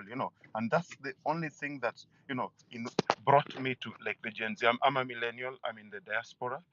My kids are like 2-3 years old, and I can tell you without fear of contradiction or doubt, the reason I left Kenya after the post-election violence, and unfortunately, I lost my job because I voted for the wrong side. So see, it all adds up to bad governance, tribalism, and all that. So at the end of the day, someone has to pay the price. We are paying the price. So the question I want you guys to ask yourself: when I left Kenya, I was 27. I'm now 40. But if you keep thinking that you will be Gen Z 5 years to come, 10 years to come, with the same bad governance, trust me, you will be in the same place we are. We were there, we tried the same thing, but you have to go down inside your heart and look at the strengths that we have. Work on those opportunities. What are the available opportunities? What are the threats? One of the threats that we have is that the current administration have zero respect for constitution and nothing. They just dare happens to them. Corruption is so rampant, and I fail to understand why people don't see it as a big, like are still talking about. I saw Eric Omondi's proposal to reduce the number of counties and all that. Then I asked Eric, why don't we focus first on accountability? Let's see the resources that we have, how they are being used. Let's see the breakdown. Then we can move forward. Because someone in another space also say that we don't have a lot of problems with our current constitution, which is 14 years old. So we need to focus more on implementation. So as I learned, I get sentimental about tribalism because it's so rampant. I can tell you that for free, and it is what is costing us. Anytime someone is corrupt, they always go back to their cocoon back home, and then they say someone is against us. Someone wants to finish us after stealing the taxpayers' money. And again, the reason why I always say Ruto must go is because the buck stops with the president. The president cannot assume, with all the intelligence he gets every day, that he doesn't know the companies that are responsible for not doing what they're supposed to do, that are taking tenders. Every day we get a list of people who are paid for tenders that they didn't do. It's so easy for the president to make a phone call and just start a special unit and follow these people. So as much as we can go around, the buck stops with Mr. Ruto, and that is the big problem we have: bad governance. So my fellow patriots and Kenyans, please shun tribalism, because tribalism has been used against us, and that is the weapon that Ruto is using now, and he's so good at it. And don't forget, this is Moi's son, like political son. So as I land, I would like you to ask yourself one question: 5 years from now, 10 years from now, will you still be a Gen Z? Will we still be fighting the same agenda that we have today?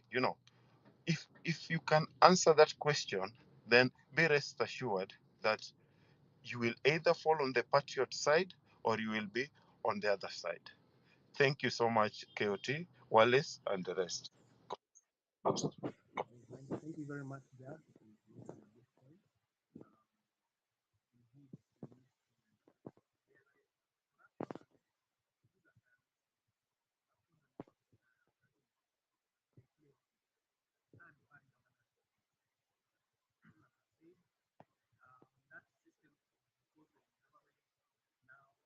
Wallace, we can't hear you.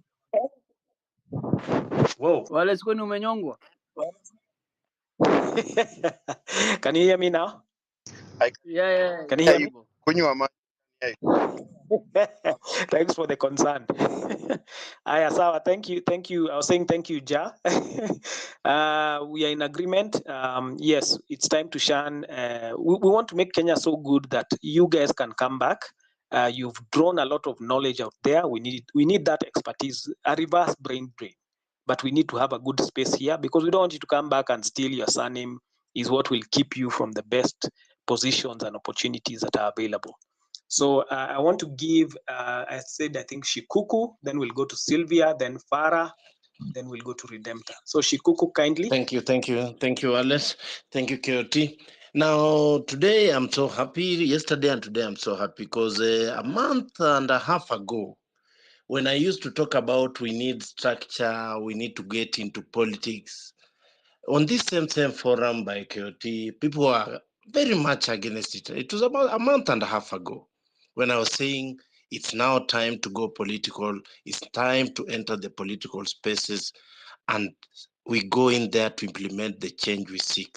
These guys cannot do it. And people were 50-50, most were in disagreement. But now I can see we have come full circle, and like a proud father that is watching his child who made it, I'm smiling because this was the only way. Because we either had three ways. We either were to stay on the streets, or we pick up arms, or we get into the political space. And the only logical path was we get into the political space, we fight these guys. And now on the TL, I've seen many people are praying for Raila to lose the AU seat. But me, personally, I have a contra opinion. I see Raila should win that thing and get away from the Kenyan political scene. Because our movement is so young. We don't have the muscle to take on this guy. We don't want him to lose and then come back into these murky waters of Kenyan politics. It will make our movement, yes, will be going on, but it will make our work much more harder. The best thing for us will be to see the back of Raila. Let him go. Because this is now politics, 100% high voltage politics. And in high voltage politics, you can never underestimate. Some people are saying, oh, he's washed up, but you can never disregard him. So if you can't disregard him, then keep your opponent away from the political scene. If he's away, we have room to grow. We have room to take. We only remain with one enemy, and that enemy is Ruto. So he better leave. Because what do we gain politically from him losing? That's the question I've kept asking myself. I've kept asking very many people.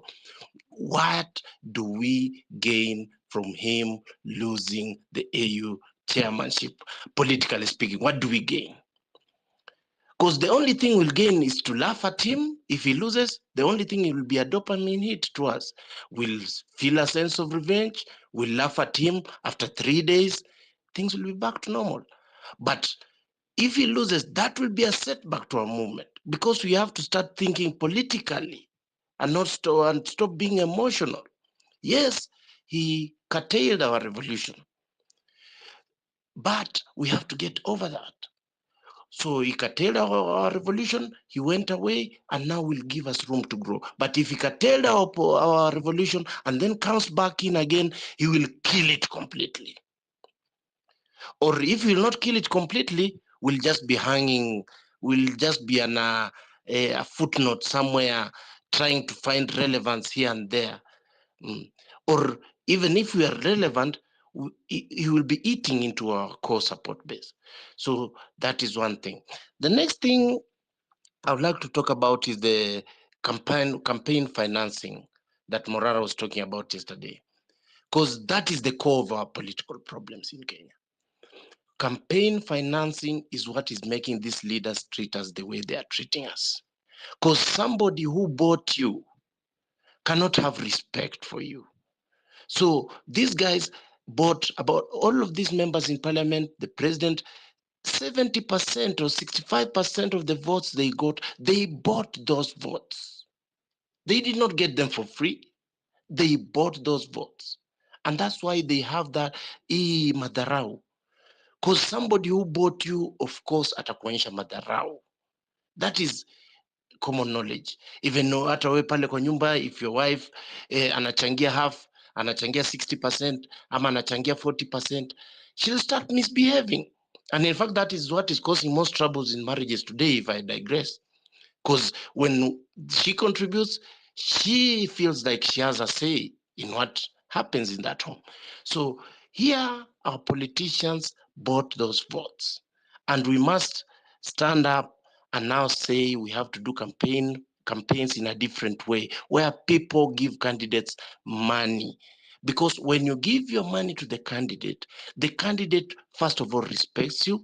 The candidate will work for you, because you'll know hata hii pesa sikuwa na, if it were not for these people, singekuwa hapa parliament. Now he will feel some sense of he wants to do something for you. But if you say huyu anakuja na nini, atu mkono kutupa urambwi, we want something from him, you will steal. So campaign financing is one of the major things that in our civic education we must tell the people that we have to push out this narrative from their mind, this thought in their mind that politicians are supposed to give you handouts. We should tell them that politicians, these handouts you have been receiving are the ones that are making you poorer by the day. Because once this politician buys you, he doesn't feel a sense of responsibility towards you. That should be one of the major things in our civic education. We should impart in the voters' heads that getting money for politicians is what has created this problem in the first place. Another thing on the TL that I saw on the tribalism, which was not good to see, is when that came up, most of the people, the problem on the TL I see, there's an issue of money, and there's issue of engagement, and there's politics. Most of the people who have a big following on the TL, they yesterday they were rabble-rousing the tribalism for engagements. There's engagement farming also going on at play. So most of them did not believe in what they were saying, but there's a money element. So when you say something that's controversial, you get engagements, and then Elon Musk give you money. So poverty is showing its head everywhere, even on the TL, because some people will just say things that are out of order because they know those things will garner engagement. So some people might not really believe in that narrative, but it's damaging also. So we must know, if we are going politically this way, some sacrifices will have to be made, whereby hata kama inakuletea pesa unapata ka check ka Elon, but look at the bigger picture of what your goal is, because right now we are losing focus on our goal. If we want Raila to lose, if we go the tribalism way, we are losing, because if Raila loses, it messes up our goal. It makes our goal achieve our way of achieving our goal. It makes it harder if he loses. If he goes, good riddance. It gives us room. We can work with one less political kingpin. So thank you so much. That's my submission.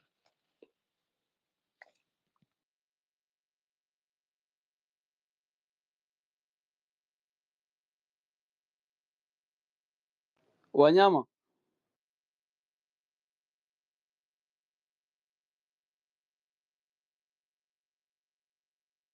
I think Farah, you can go on because Wallace was co-hosting and Wanyama the mic is off.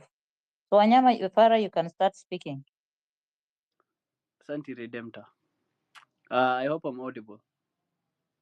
Thank you. You've made some points, especially for me when I think of Raila's bid as a Kenyan. As much as I might not have liked what he did with Ruto, I just support him. I think out of Kenyanism, so to speak. And the reality is, there are times we should learn. There are times you can dislike what somebody does, but you do not need to dislike them to the point of wishing them ill. You can use systems to make changes after all. And I remember even when the the movement began for Gen Zs, they were very clear. They told Raila, step aside, don't participate. This is not your fight anymore. We are taking over. And therefore, I think even if he lost, he does not have that political space anymore as far as the mindset of Gen Zs and Kenyans goes. If anything, the first time they started having talks and considering being included in the cabinet, a lot of Kenyans said, sawa, let them come together so that we remove them wholesale. They have done well. So I do not think that mindset has changed in anybody.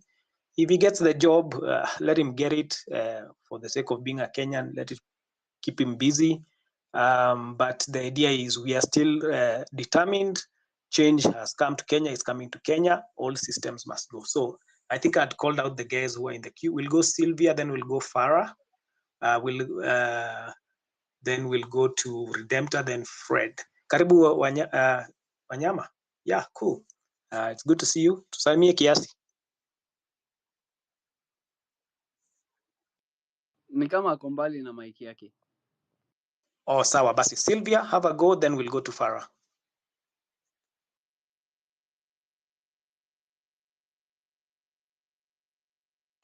Sylvia? Okay, Sylvia, while you're organizing yourself, Farah, go ahead. Am I audible? I think Sylvia, I may unmute. Okay. Ladies first, ladies first. Thank you, Farah, you're a gentleman. Sylvia, ongea kama uko tayari.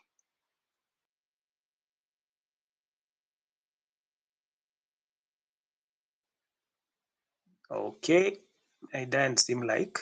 Farah, endelea. Endelea. Thank you. I share a very different view to Shikuku, our older brother. Personally, I don't want Raila to win, and these are my reasons. What the Raila and Ruto are doing currently is trying to ensure that the tribal blocks remain intact. That is why you see such a heavy investment in political promises and politics in Luo Nyanza currently. And the idea, from my point of view, is where they'll try to consolidate the Rift Valley block, which is the Kalenjin block, and the Luo Nyanza block to replace the mountain block that was brought by Rigathi Gachagua. And the idea that we are tribeless is very important. Yes, we are tribeless when it comes to matters of national importance.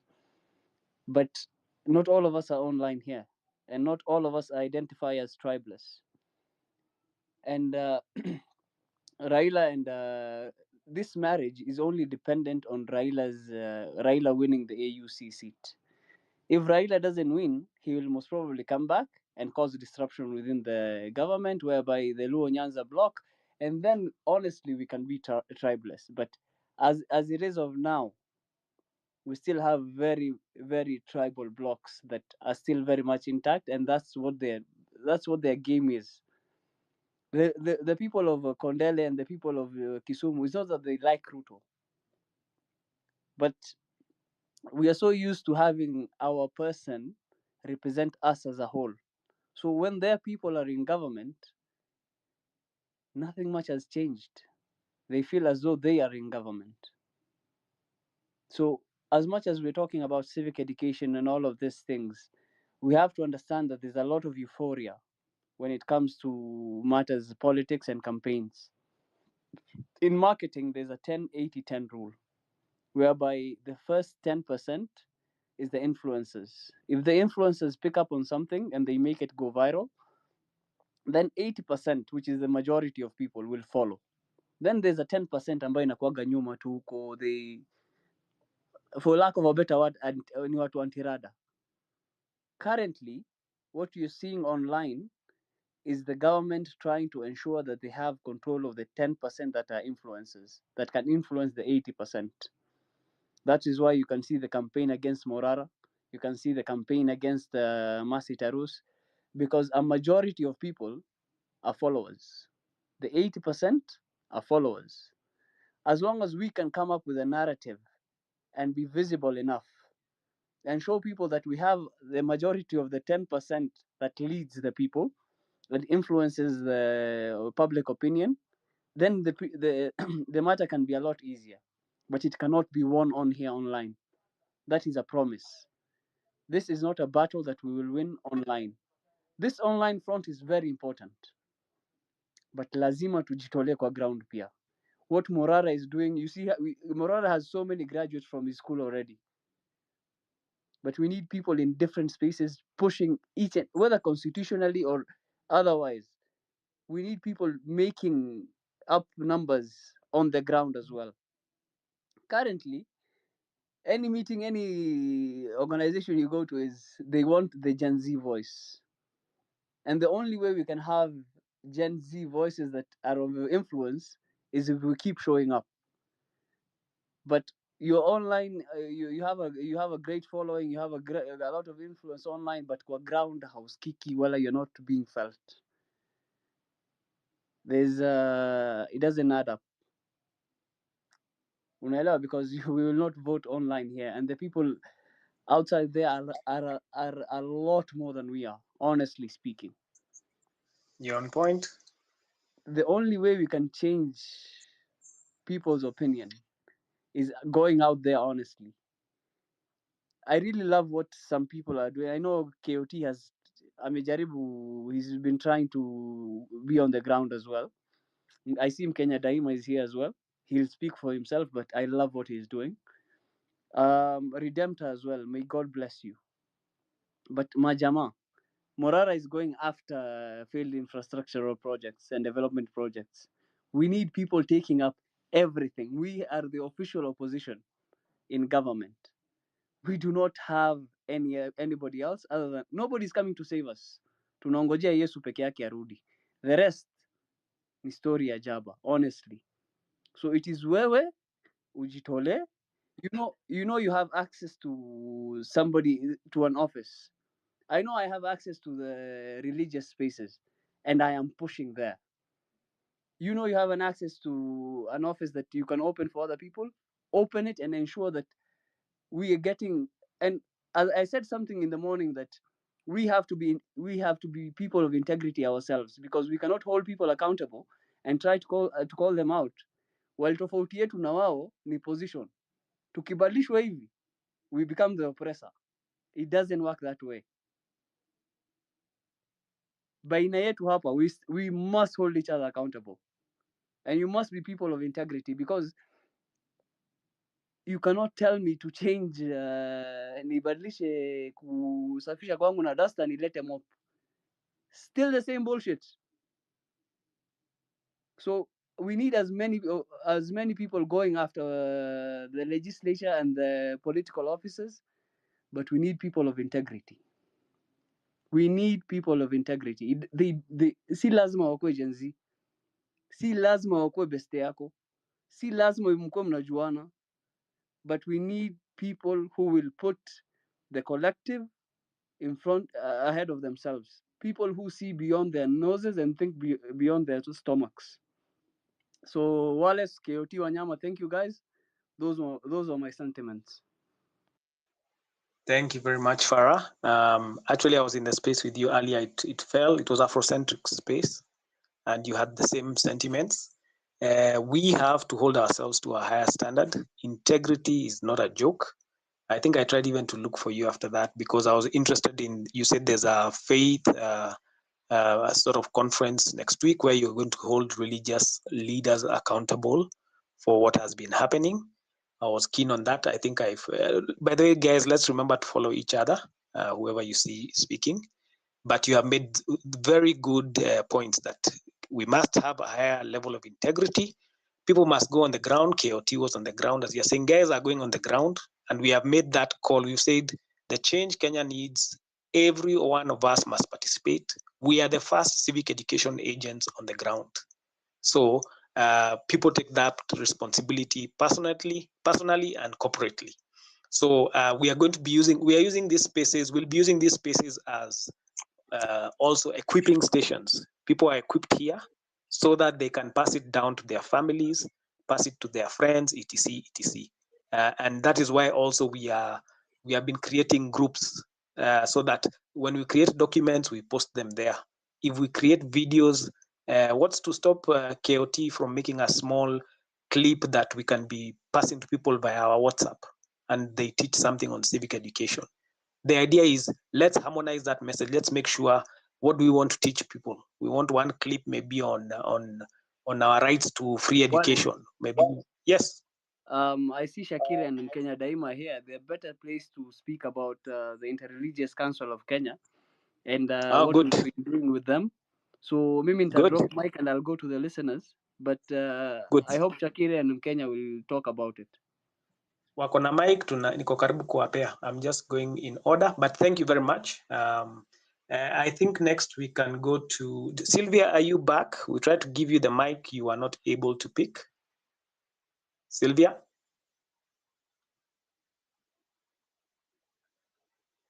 Sylvia? Oh, okay. Maybe she has a problem. We can go to Redemptor, then Fred. Redemptor, karibu. Asante sana. Asante sana. I was not even going to go on space today. I've been talking the whole day. I didn't know social media very well. I think you know. Then I came and I was very active in these spaces, and I didn't know how they come for you. So Alice, you saw how someone started spinning a narrative that I'm a mole. Me who was almost putting my life at risk fighting for Wanyonge. So I have a message for the few people. I think I prefer small groups sometimes because I feel like I panic when I'm in big groups and I'm making presentations.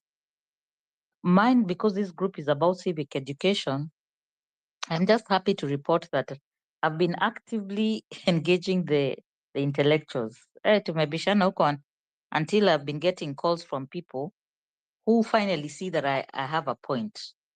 This whole, in fact, I've now coined a name for it. It's Raila this, Raila that. I think it is it's a diversion. We are going through information terrorism, and they are bringing irrelevant things to keep Kenyans busy because they've already gone to the ground and they know that the temperature there's a movement. And so the only place they know is because it happened the revolution started in X. They think if they come to X and do propaganda in information terrorism, the movement is going to die. So I come to spaces to listen to people. What are people saying? And one thing I've mastered, because I'm a writer, is to pick out keywords and phrases. Then I can attribute these keywords and phrases to the system. And so the whole hatred, the hate mail about Luo nation is a fabrication of a state.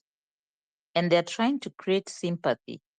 And all of a sudden, even people who've been voting for Raila are being vilified for saying now we stand with Gen Z because they have birthed a revolution. And the ones who are with the Ruto, they are also now suffering because this man that they've hated, because you see, what the people who create propaganda, and these are very skilled people. These people pay a lot of money to study Kenyans, to know the mood of Kenyans.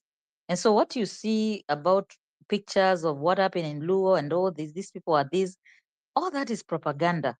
And so for a few weeks, there's nothing else people are going to do but argue about what happened in Luo Nyanza. Because you see, for the longest time, the campaign trail, because it's been a campaign trail, had lost following. So because the young people came and started preaching about tribeless, and then the older generation went back to the cocoons, and our cocoons usually are WhatsApp groups where people argue for days, and these are big people. And one of the fallacies, and this is not even my words, these are words of someone who called me today.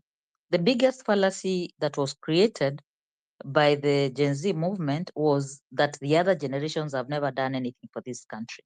And so that already created a divide. And so that narrative was kept in X spaces. And the X spaces were full of those keywords. Our parents, our parents, our parents, our parents, our parents. And they kept saying it until the parent became the enemy for liberation. While these same parents are the ones who've been sharing their frustrations with the young people, telling them when I left school, I used to get a job. So now that was a hate between the generation. Your parent is the enemy. But I came back to these groups of these intellectuals, and I said, now I'm beginning to understand why our children are blaming us, because the argument all of a sudden became, Raila has done so much for this country. So after 3 days, I realized, oh, this was information terrorism, and it was beginning to wear us down, because all of a sudden, that is all what people are arguing about. And so there were people who are mourning more than the bereaved. And the same people who have been bought because they've been bought started saying, this is the first time Alu has become a minister. And I'm like, are you living under a rock? These people have been very powerful ministers for years and years. So that was my first comment, to just make people realize that if you see them attacking you, then there's something that they have seen you're doing.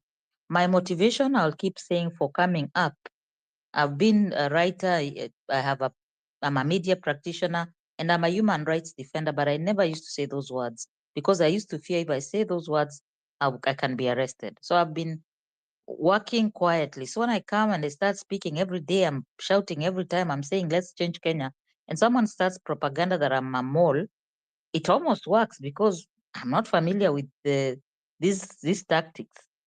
So on that note, the civic education, there's a lady who, Esther has talked about the civic education in our village, and it's an uphill task because a lot of people who are MCAs there are in UDA.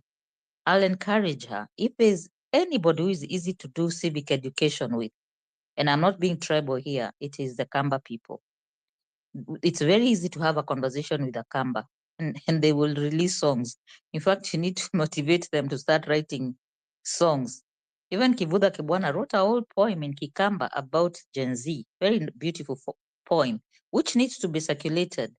That is the easiest group to go to, because once you make them loyal to the idea that tutafukuza njaa, you just make them loyal to njaa tuna experience. Can you imagine if you go to the field and just talk about Ndengu to a Kamba who depends on Ndengu for a livelihood? Right now, this is going to happen to you. Just the capture of the things that make us human, our dignity of being to provide for ourselves. So Esther, I wish you good luck. I know you're going to do a good job in Sombe, in that area. You need to hook up with the Mkenya from Sikuru, very passionate young man. Kudos to you for what you've done consistently since the movement started. The other thing I would want to say is I have noticed the Morara's videos are released after he's done the work. KOT, I saw you on the train. I would just advise you to just be careful that they will pounce on you if you record during the time you're doing this. So what you need to be doing is you do as much of civic education, record it, but don't release it. So that, because what will happen, like what Morara has done, once people know that's your methodology, they are going to copy it. But if you show them, so what's going to happen is you'll have a reverse civic education, because you'll be showing them, and you see they have the money, but they don't have the goodwill from the people. Remember, we are still grieving because of what happened when they hurt our children. I always speak as a parent because I have Gen Zs and millennials. And the other thing I would want to know is one of the things that I'm really, really opposed to. Shikuku came here and said when he tried to say, let's go political, hizi groups hazikuwa zinakanyagika, because at the heat of the moment, an older person was the enemy. It didn't matter what you've done for this country. people who've even been imprisoned who are not even allowed to speak in these forums. Or you come to these walls and you hear people saying the same phrase words. We don't want to see politicians. We don't want to see politicians. And that time you're saying that Kivutha Kibwana is in the house, and this has been a good a model, good leader or good politician. So the language has shifted, and I pray that we continue to be sensitive to the fact that we are at a point where we have to bridge the generational divide and the hatred. I've just spoke about Professor Kivutha Kibwana, and he has come in the house.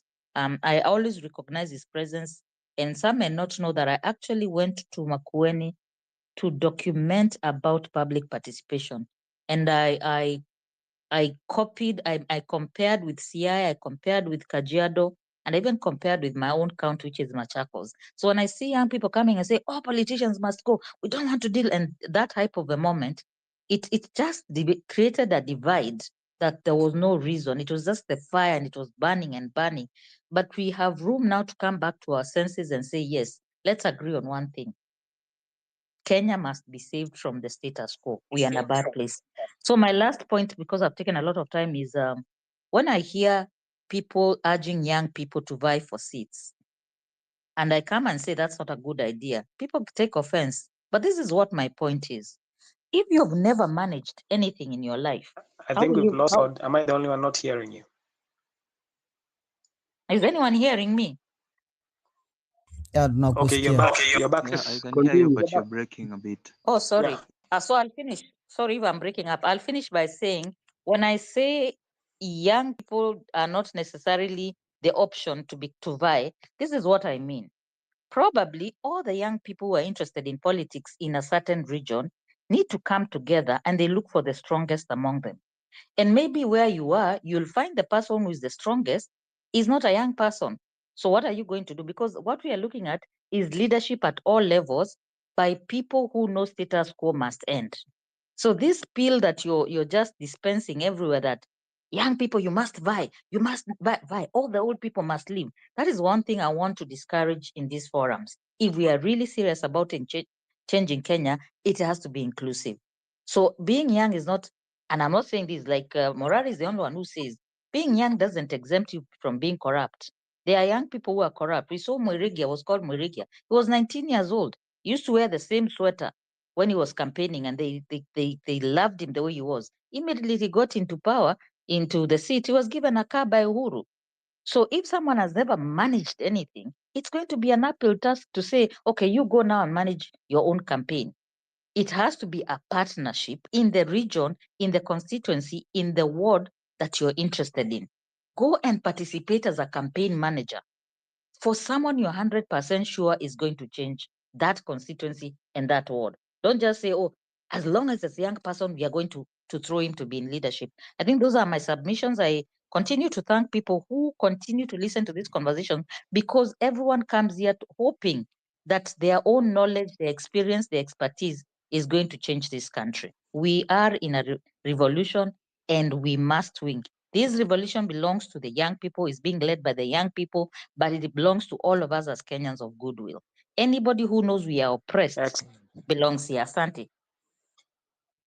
Thank you, Mwikali. Kioti, I know I wanted we to both have a weakness raise for. something for Redemptor when she talks about politicians coming in. I see Kivutha Kibwana is in the house as well.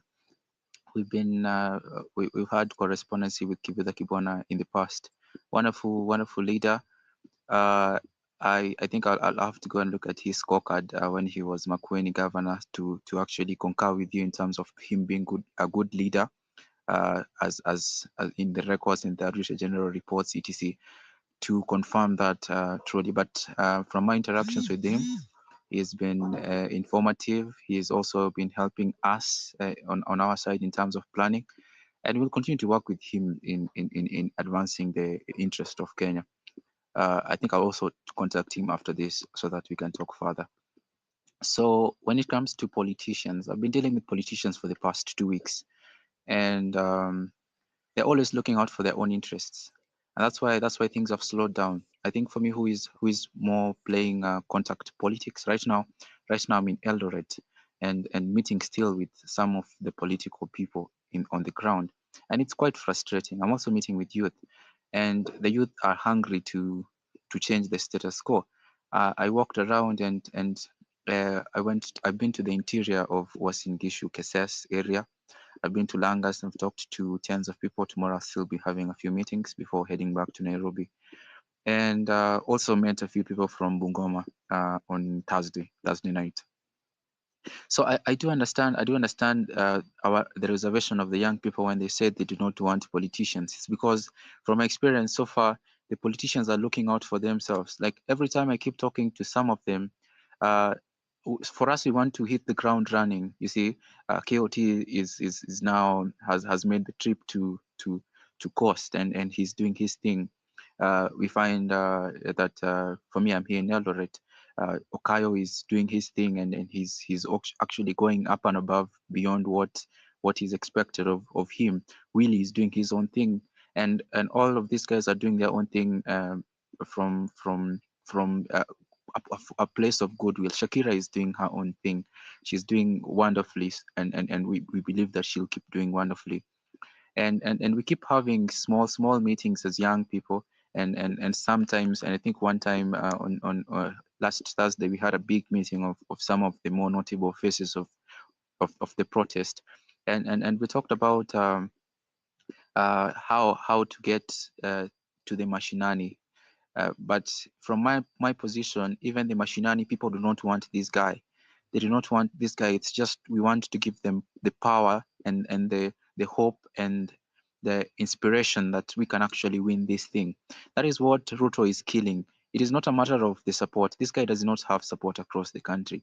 And speaking from somebody who has traveled across the country, the past 3 weeks have been to 9 counties so far, and I suppose we have made stopovers in other places around Nairobi. I've been to all the counties around Nairobi, including Machakos County, and people do not want this guy, and they also do not want they want the status quo to change, and not necessarily for young people to take over, but they want to end the politics of deceit, the politics of lies and corruption, and that's really clear across the board. I met some of the people who are involved in the protests here in Eldoret.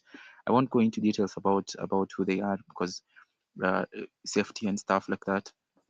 And they Wakili, keep telling me that they're just waiting for us to start reaching out to have them, we lost him? to start organizing events. We know the government is doing its thing, but I think now the time for discretion is over. This is our country and we have to do something, and we want to do it openly. How are we going to campaign in 2027 if we cannot do it right now? How are we going to start something if Can we you cannot hear do him? it Just give right a now? thumbs up. Maybe I'm the one who's I lost him. think it's important, and this is something that we discussed with a lot of people, and even this evening. It's important that we start playing the game of leadership, being leaders.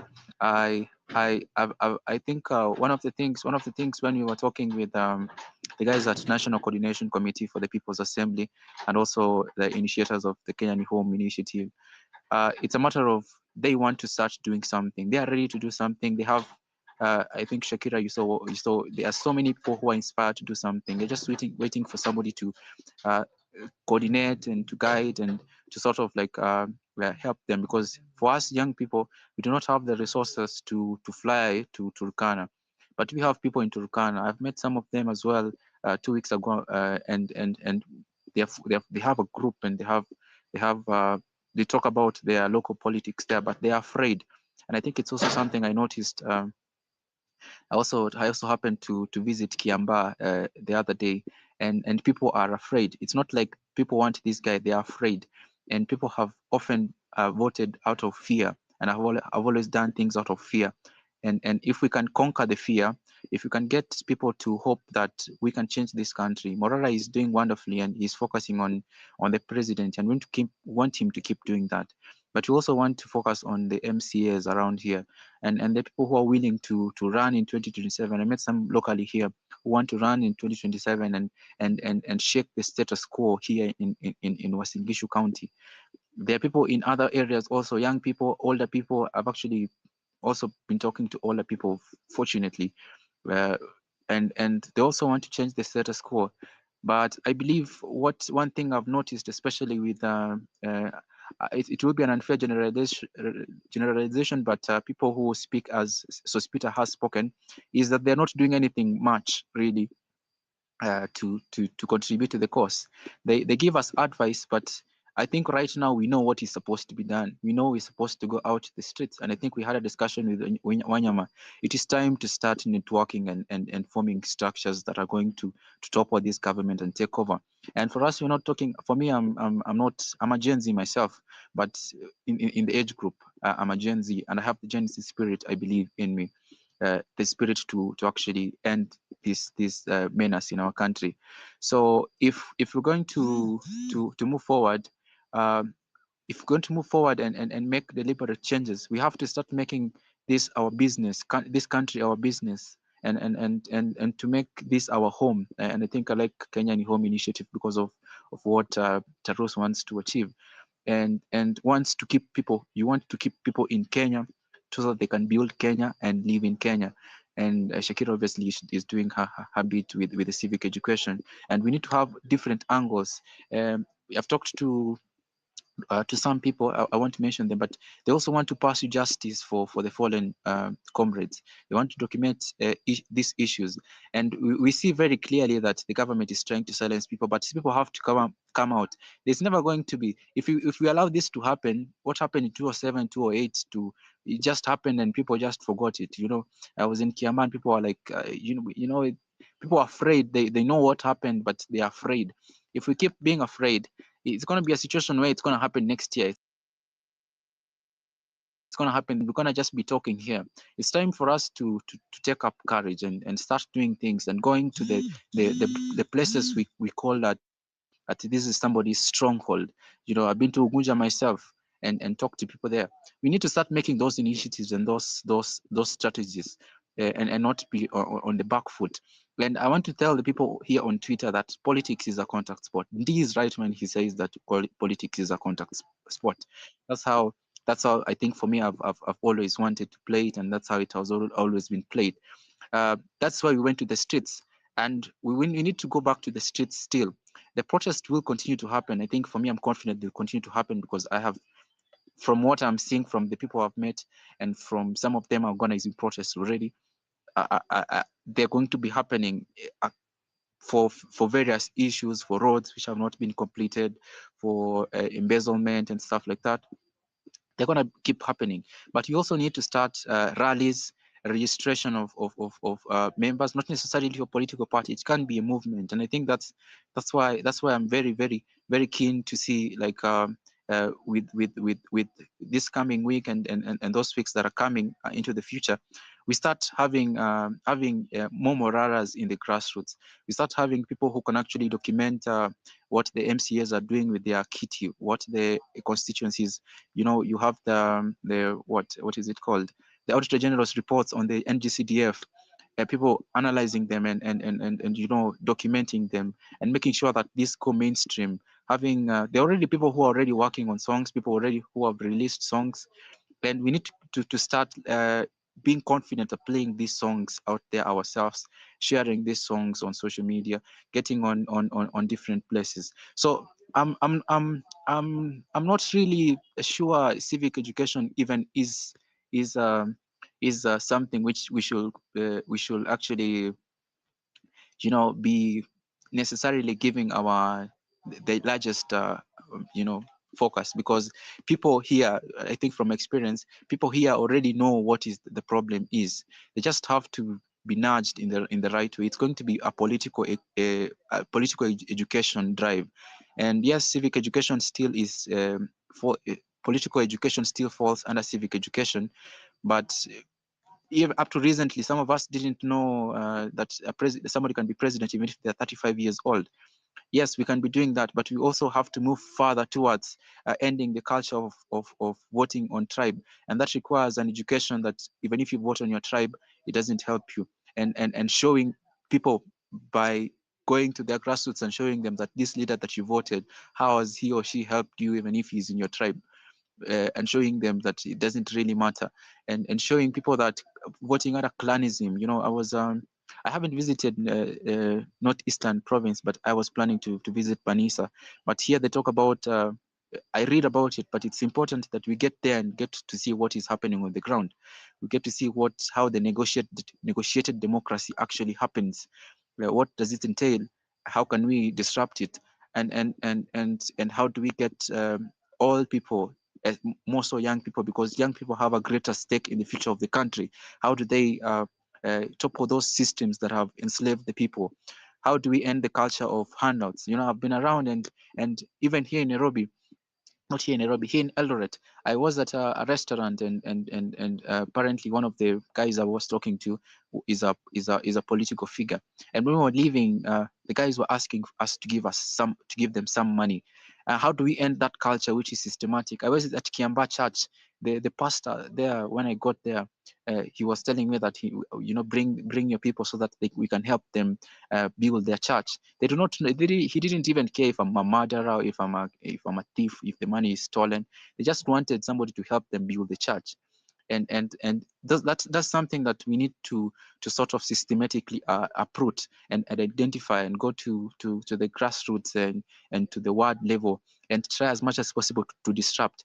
What we did in 2025 was sow the seed. Now we have to water that seed, and you have to make sure that going forward we will be uprooting these menaces by actually going further to challenge them through recall processes. Once the IBC is reconstituted, we have to start challenging by participating in the Gunja by-elections, because we have a stake there. There's no way we're going to be talking about taking back our country when we cannot get ourselves participating there. The good thing, we have brilliant minds on our side. They are young minds, they might not be moneyed, but they are making that sacrifice. And moving forward, obviously this campaign is going to be sponsored by the people, for the people, and we're going to have the structures to ensure that happens. So the same thing that is happening with Morara, which I totally appreciate. So I think I'm going to leave it at that, and congratulate Shakira on what she's doing. I hope I'll be approaching her so that we can have a meeting sometime in the week. I'll just share the information to her confidentially, and then we can see how we can move forward and cover the whole country. Thank you. God bless you. Keep doing what you're doing wherever you are. Tomorrow morning, rise up, go to church. If the politician is there, turn your back on that politician. Go with your flag if the politician is going to be there. We're bringing back Occupy churches. For me, I'll be on the lookout for that. I have a team. We're going to be moving across the country. We're going to bring back what these guys have broken apart, and we're going to come back stronger, more organized, and playing for the long haul, not just the short term. Yeah, thank you. Okay. Thank you so much, Barak. So, guys, I think it's 9, and I wanted us to. Back to you. Yeah, I can. Yeah. So I wanted us to listen from Kenya and Shakira. It's something they've been working on. Of course, I just brought them here to give us a report on the petition. There is a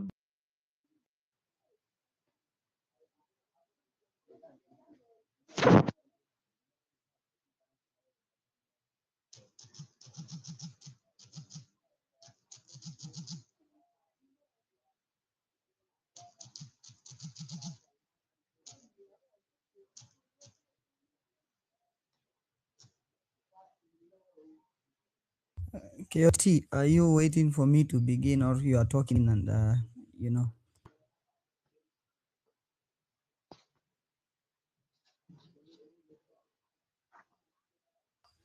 KOT.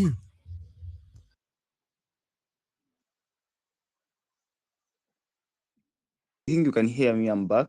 I've had some connection issues with power. Stima imepotea tu, but I've tried to.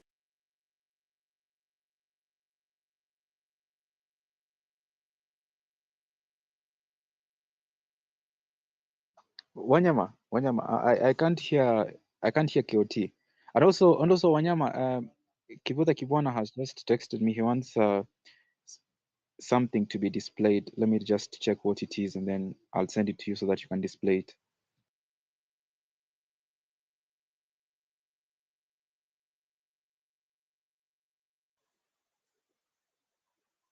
KOT, are you still talking? If you can hear KOT, give a thumbs up or a sign. It means I don't have audio.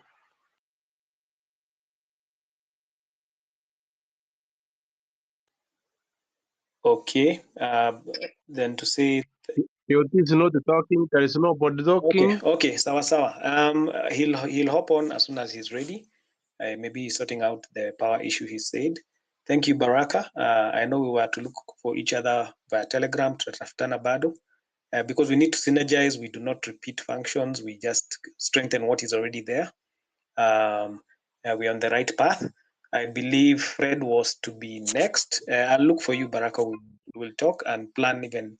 KOT, when you get back, just hop on. Fred was next, but I think he also wanted to give Kenya Daima. But Fred go, and then APP has lost, but Kenya Daima should be next. Fred, please go ahead. Yes, good evening everybody. Mnanisikiza? Uko safi, uko poa.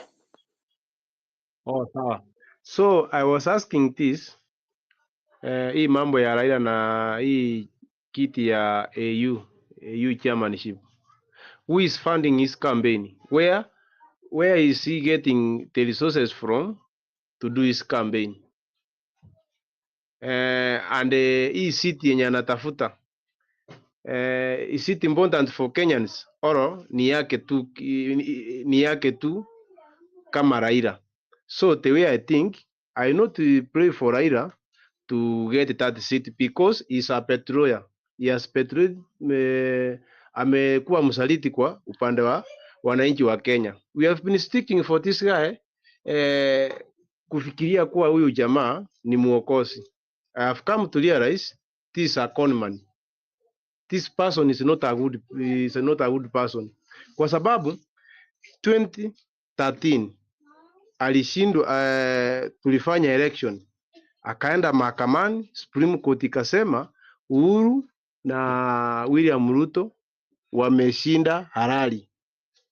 Wakenya wakaenda kwa maandamano, kukaenda hiyo watu wakauliwa, Homa Bay, Kisumu, Siaya, Migori, Nairobi, Mombasa, Kisii. So there is nobody who has been taken to court kwa kuua wa Kenya. Raila akanyamaza, kukakuja 2017 tukafanya election ambapo alipeleka kesi mahakamani Supreme Court. Maraga akasema hiyo uchaguzi haikuwa wa haki, so akaambiwa rudi kwa uwanja, akurudi, akatuambia mimi niko na plan P.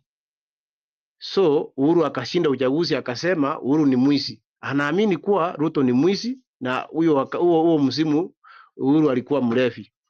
2018 akaenda handshake na Uhuru, akaanza he went to bed with Uhuru Kenyatta na akasema Uhuru ni msafi kama pamba.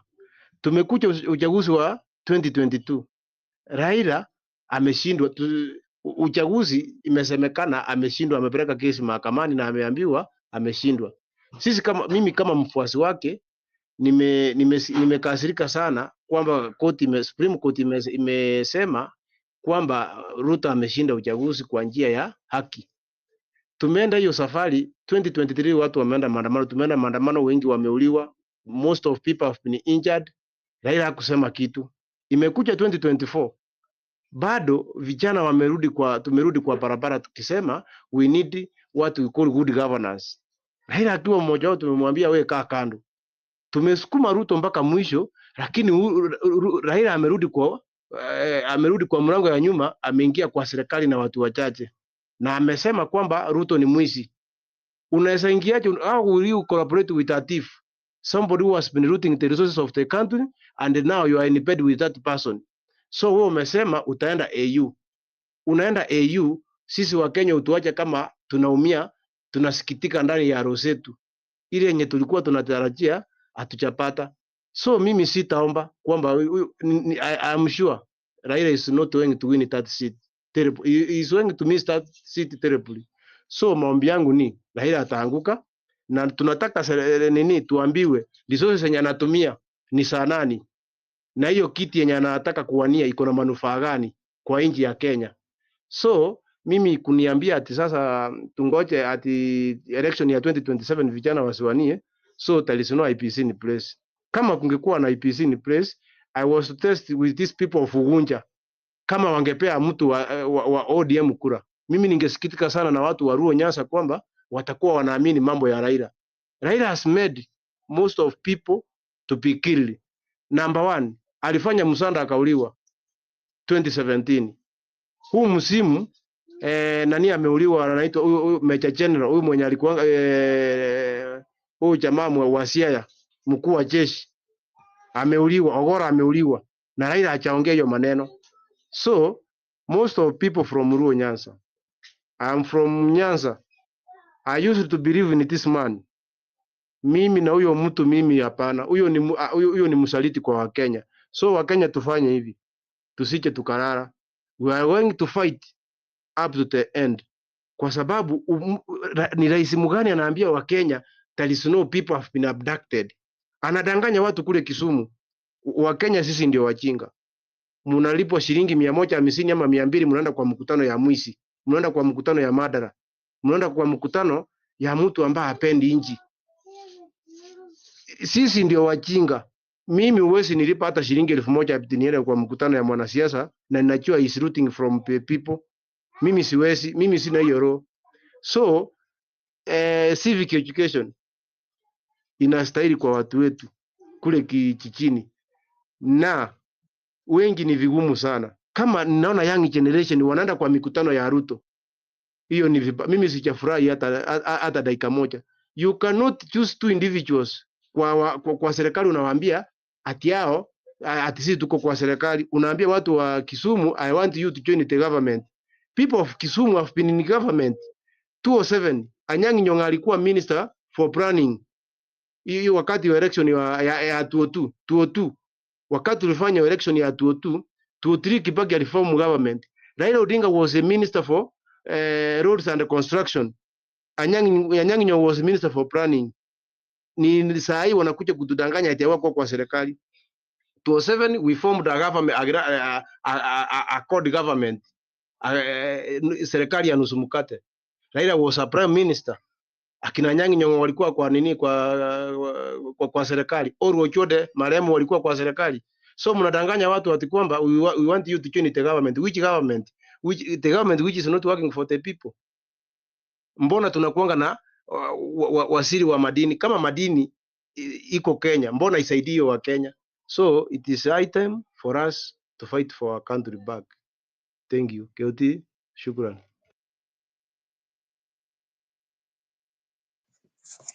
Asante sana. Thank you, Fred. Good submission. And it's very Okay. painful. So Wallace, you will finish. Then we'll welcome Kenya. I think Yes. Yeah. Shakira was here, and they were to give us an update on the ongoing petition yenye wako nayo kwa parliament. So we wanted to also hear from their side. So malizia tu. No, actually, I was just going to say Kenya should go ahead. I thought you hadn't picked it up. I'll be leaving maybe around 9:30, so it's good to see other co-hosts on the game. But Kenya daima endelea. Okay, Fred, I request, I see your mic is still on. Ama ni mimi naona zangu, because I know my mic could be having feedback. His mic is off. Nice.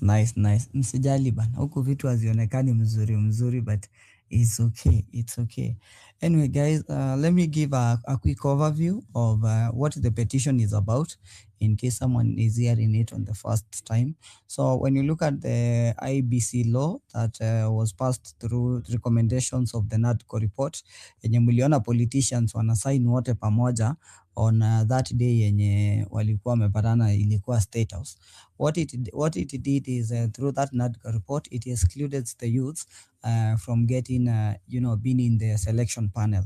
And why this is important for us, the youths right now, we form 70% of the population, and there is no way 70% of the population can be excluded, can be missing from the IBC selection panel.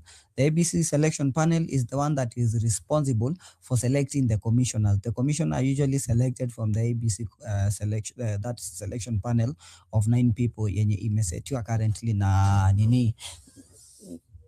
so yenye imeselectiwa currently. So through that, when you go through that 520 pages, the last pages are the most important, because these politicians, when you see all of them going somewhere together and agreeing to something, just know it is benefiting all of them. It's only that we were on the heat of maandamano and everything. Most of us hatukushughulika kuangalia sana what kind of business they were cooking there. So what they did is they did that, and they made 5 positions for the political class out of the 9 that they had allocated, and the 4 that were remaining, 2 were given to the religious group, the 2 major religious group, that is the Muslim and the Christians, and the remaining 2, one was given to LSK, and the other one was given to IcePack, this one for accountants. So what does that leave us? It leaves us at a position whereby we have been excluded as youths from the ABC selection panel. That's why me, Casmuel, another lady called Diana, another lady, and with the guidance of so many other people, that we reached out on what we can do to petition the law to make sure that the two main people that were missing, which is the youth and also the people living with disabilities, were also excluded from that. So we made sure that we did a petition that includes us. So let me take you now through the timeline of the petition. What happened? I submitted the petition to the clerk of the National Assembly on 9th of August. And after I submitted the petition, we started following up with different groups of people, because we are not just going to be people who do things, then we don't follow up them. And in that petition, we have me, Kasmuel, and Shakira as the petitioners. So what we've been able to do so far is when we followed up, we met with the LSK team, and also they advised us, because LSK team, we met with Colin Odhiambo, who is the parliamentary advocate from the LSK, and also he advised us, and also he made sure he made a few calls on our behalf to make sure like petition imefikia wapi and all. Then we also went and met with the civil society as well for the advice, that we met with Mr. Suba Churchill, also to get the advice. Then from all these contacts we met, we were able to understand who sits where in the parliament. One of the people who sits on the business committee, where the petition will land first and make sure it is forwarded to the guy is just Morangiri, or whoever handles such petitions. It's Murangiri, I believe so. I don't know, it's Murangiri or Murangaru. I could be getting the name wrong. It is Emilio Thiambo, the deputy minority whip, and that's where we went to. And also we met with the religious council, because the religious council, they have selected, they have been given a position to select someone. So we met with NAMLEF, that is the national Muslim Leaders Forum, NAMLEF. I could be National Muslim Leaders Forum. We met with the NAMLEF, and we also met with the chairman, the IRCK, that will submit 2 members. So from the Muslim side, it is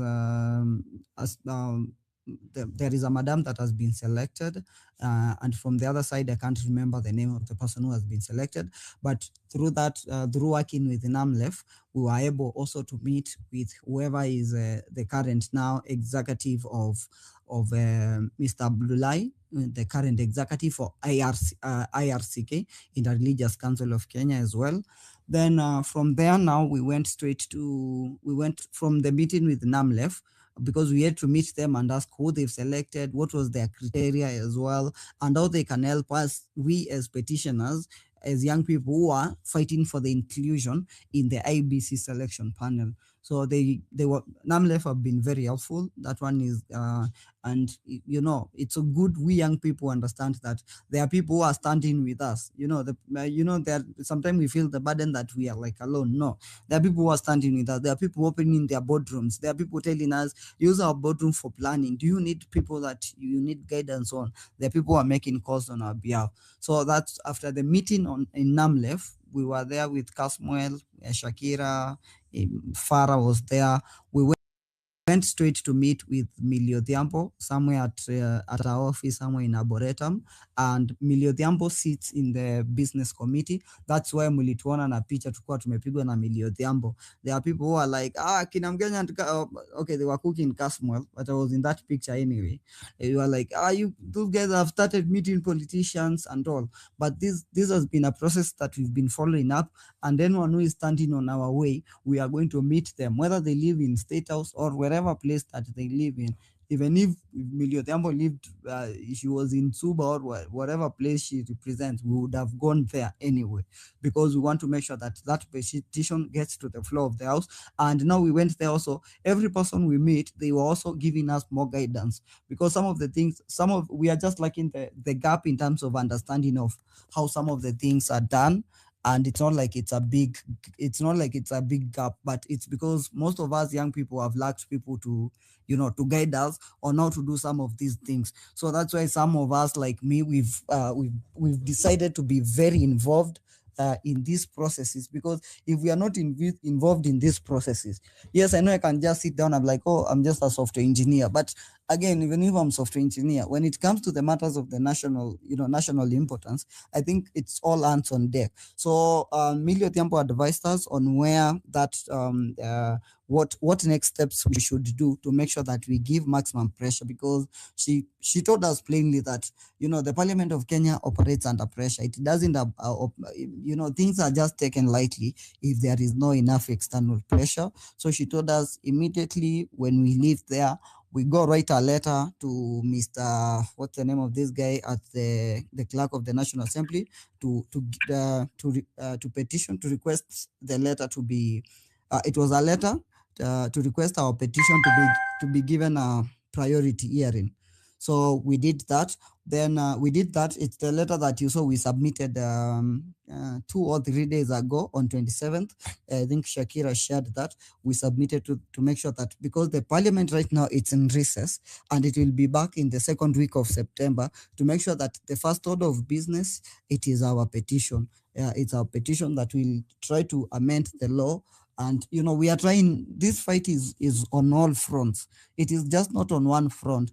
Tukiwa kwa ground, tuki-inject civic education, we're also trying to make sure that we are not missing out on important things, so that when the right time comes, whether it's the time of election and everything, we are not just going to be rigged out by design. We just want to make sure that we are very aware of the processes, we are aware of what is happening, and we are able to come out in large numbers and request for change, to request for a country that serves us accordingly. So you saw that letter that we submitted. We shared it. We shared it also with the media. I know the media has still been given blackout. It's just pretending that we are not. It's not like there is something else that is happening. Yeah, but that's on the petition side. Coming to the other side, I've been heavily involved with civic education as well, and the side that I've been involved in is I requested a group of people. Right now, I have 64 translators. We are translating the 3 videos that were explaining the national debt, and we are translating them into all languages. So far as I can count, we have 7 languages that have been translated. The language that I posted, because the videos were ready and everything was ready, was the Luo. Luo has been translated and everything. I was able to share that. The rest of the video, we are releasing them slowly by slowly. And since there are 64 translators, they are moving in at their own pace, but I can confirm around 7 languages have been fully translated. And the reason why we are doing this is because when you listen to that message, you start to understand about our debt, and people start to understand they are not having any debt to pay, or people have been, there is all this money that is coming, it never gets to us, but it's Kenyans who have to pay for it. And the more this information, why this information was important is that's the moment on Spaces we started questioning lawyers. We are like, okay, if debt is not it does not reflect anywhere from the Auditor's General report, it does not reflect that we were given this money. Can we still pay this money? And they were like, no. Our constitution states clearly that if the money was not used on any project in Kenya and it went to personal personal account, we are not liable as Kenyans to be able to pay that money. You see such conversation, but we need this just information that just flows on Twitter. We want this information ikuwe na mtu wa mashinani, ule mtu ako pale nyumbani kwetu Seikuru akuwe na hii information. That's one thing that we've been really pushing. So so far I'm having 64 translators. We have 7 languages. At least we've released all videos of Luo, but we still there are new illustrations that are coming. We'll also try to include them. We are targeting, at least if I'll be able to do over 35 languages, hata kama hazitafika all 55 languages from the translators I have on board, I would really appreciate. And you guys, you have only one mission. Anytime you get this information, whether it's from TikTok, whether it's from whatever side, kindly, you have only nini share chukua information, eka kwezo groups za WhatsApp. Kindly keep sharing this information. That's how we are going to make change. And on another thing, if you would also like to support the translators that I'm having on board, you can just come to my DM. I'm the one who's been supporting them, and also a few friends. So kindly just come to the DM, and we can keep doing the good work. So the other thing is, I can talk. Let me also. This is a message to Kivoda Kibwana. There is a space I was in, and we were in the same space. And let me say this, just consider this my public apology.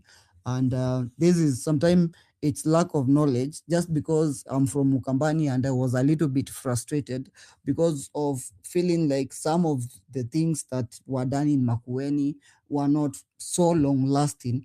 But why I'm here is, through interacting with several people in the civil society, interactions with Collins Odhiambo in LSK, interacting with people like Suba Churchill, we are able to see some of your contributions. People like Kivuda Kibwana, some of the roles you played for this country, they are really big roles. And this information we are able to get when we interact with such people. So the thing I want to tell Kivuda is that what we are lacking as youths is the capacity, it's called, let me put it like capacity building. We are lacking all this information. We are lacking the understanding on how we can play some of these roles. We are lacking seeing new guys mentoring the young guys, especially the people who are in the civil societies in the 90s. All those guys, I know they got into the government, likes of Kinamada Kome and all, and they forgot the role that the civil society has played in shaping this society. So as much as I'm uploading Kivoda, all I want to tell Kivoda and the rest of the guys in that bracket is that some of us, for me, in whatever year I was born, I'm a Gen Z, and being a Gen Z, there is much of the information that I really don't know. You get, and the reason why I don't know, it's not that I'm ignorant, it's that actively we've not been seeing you guys trying to pick young people. I don't know if you've taken likes of Wanyama, Kina Kioti Songo, and called them into your office, trying to guide, trying to offer some guidance. This is the guidance that will help us to understand how these processes are done. I understand some of these government processes. The first time I've been involved in a petition, and I mean, my whole life is just indoor and probably, but first time I'm involved in a petition. I'm not a lawyer, I'm involved in a petition, and I'm learning all these processes are done. We are also learning so many other aspects. But how are we going to learn if, there is an intergenerational gap? And being on space, yes, it's playing a role, but I would like to tell people like Kibwana, just take an active space. It's not, sometimes I sat down with people like Suba Churchill, and you will be surprised. In 1997, Wondo alianzisha nane, because there was a sabasaba, like they did a nane. There were abduction by Moi regime. Several guys were killed during that time. And people like Kibwana, they really played a big role in helping and, kusaidia. But we will never know you guys were pioneers. We will never hear these stories because these stories are not on textbook. These stories are not in the history that we read. So if you actively, while you are still around, pick people kina Kioti Songo, kina Wanyama, kina Farah, let's say kina Mkenya Daima of today, and they be under your, I don't know, it's, I mean, whereby we just see it, we just get to learn how a few things are done in the country. We might be so good, in what we do. Yes, I'm a good software engineer, or I am not, but I might not understand how a country runs. I might not understand some of the struggle you guys did and how you are able to maneuver. That information is really invaluable to the most of young people like us who are in pursuit of a better country. I understand several years ago you guys were young and you are also in pursuit of a better country, because we've moved from Moi Senior, who we never experienced, now that we are having another Moi Junior called Ruto. So it means it's a same circle. So there is a lot, and you guys were able to overcome. You guys were able to overcome Moi.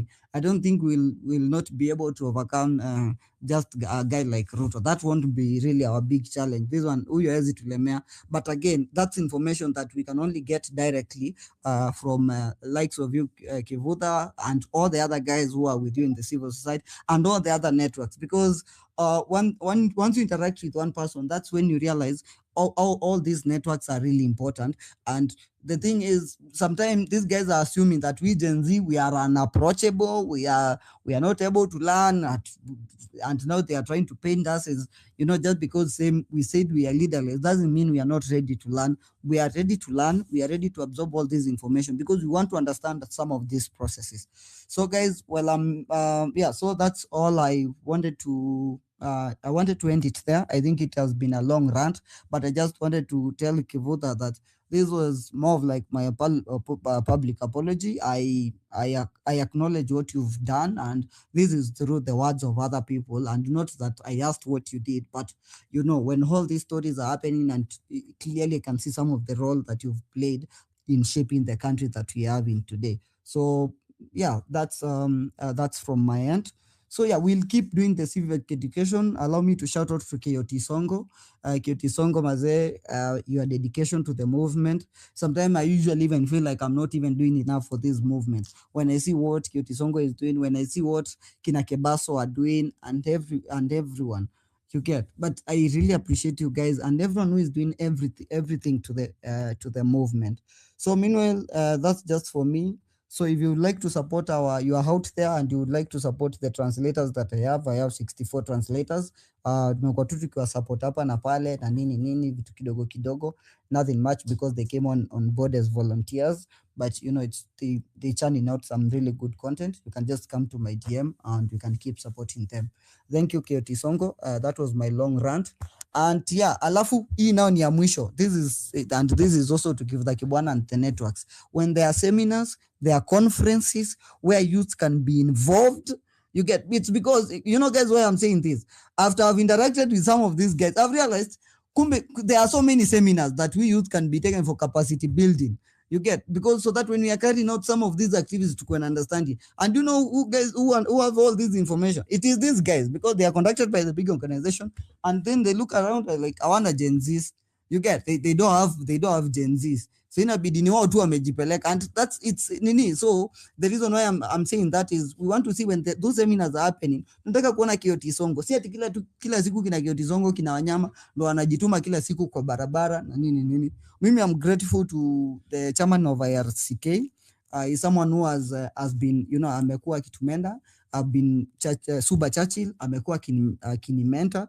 He has put me now on, several places whereby I'm understanding how these processes are done. Kenya, it's the director, not the chairman.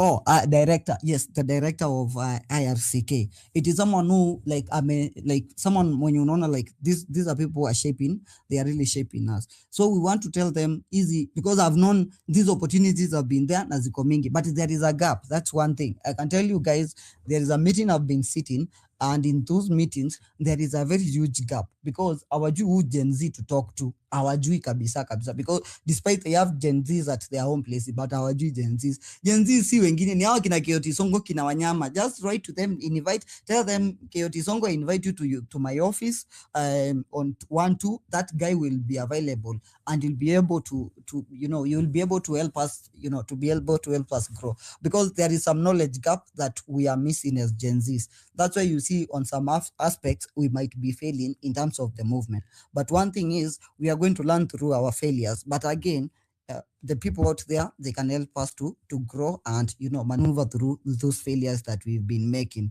So yeah, kusikiza advice ni free, kuifuata inakwanga our own decision. Kama tutasikiza advice tuone hii advice ni haitusaidii, it's okay, but most of the advices I've listened to, it's very practical because these are people who went through the same struggle. So guys, msitu assume kina Kivutha and your guys, msitu assume it all the young the guys that you can have reached to, wacha wakuje and nini. And almost to give a shout out to Nonini, whatever you did in that song, immortalizing all the guys that was more than music, and always appreciated. It's your guy from Sekurum, Kenya Daima here, and yeah, I'll peace out.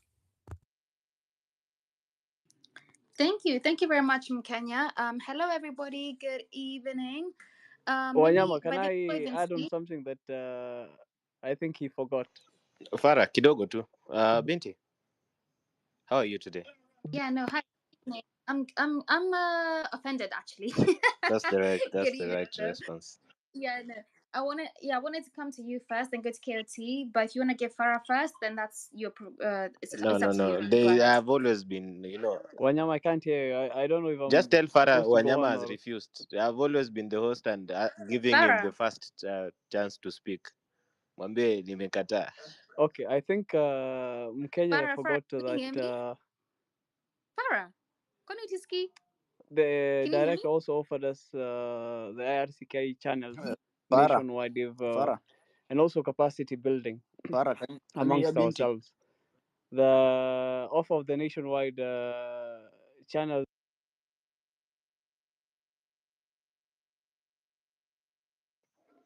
So these are the benefits of being a co-host. Ni mimi nimemute Farah.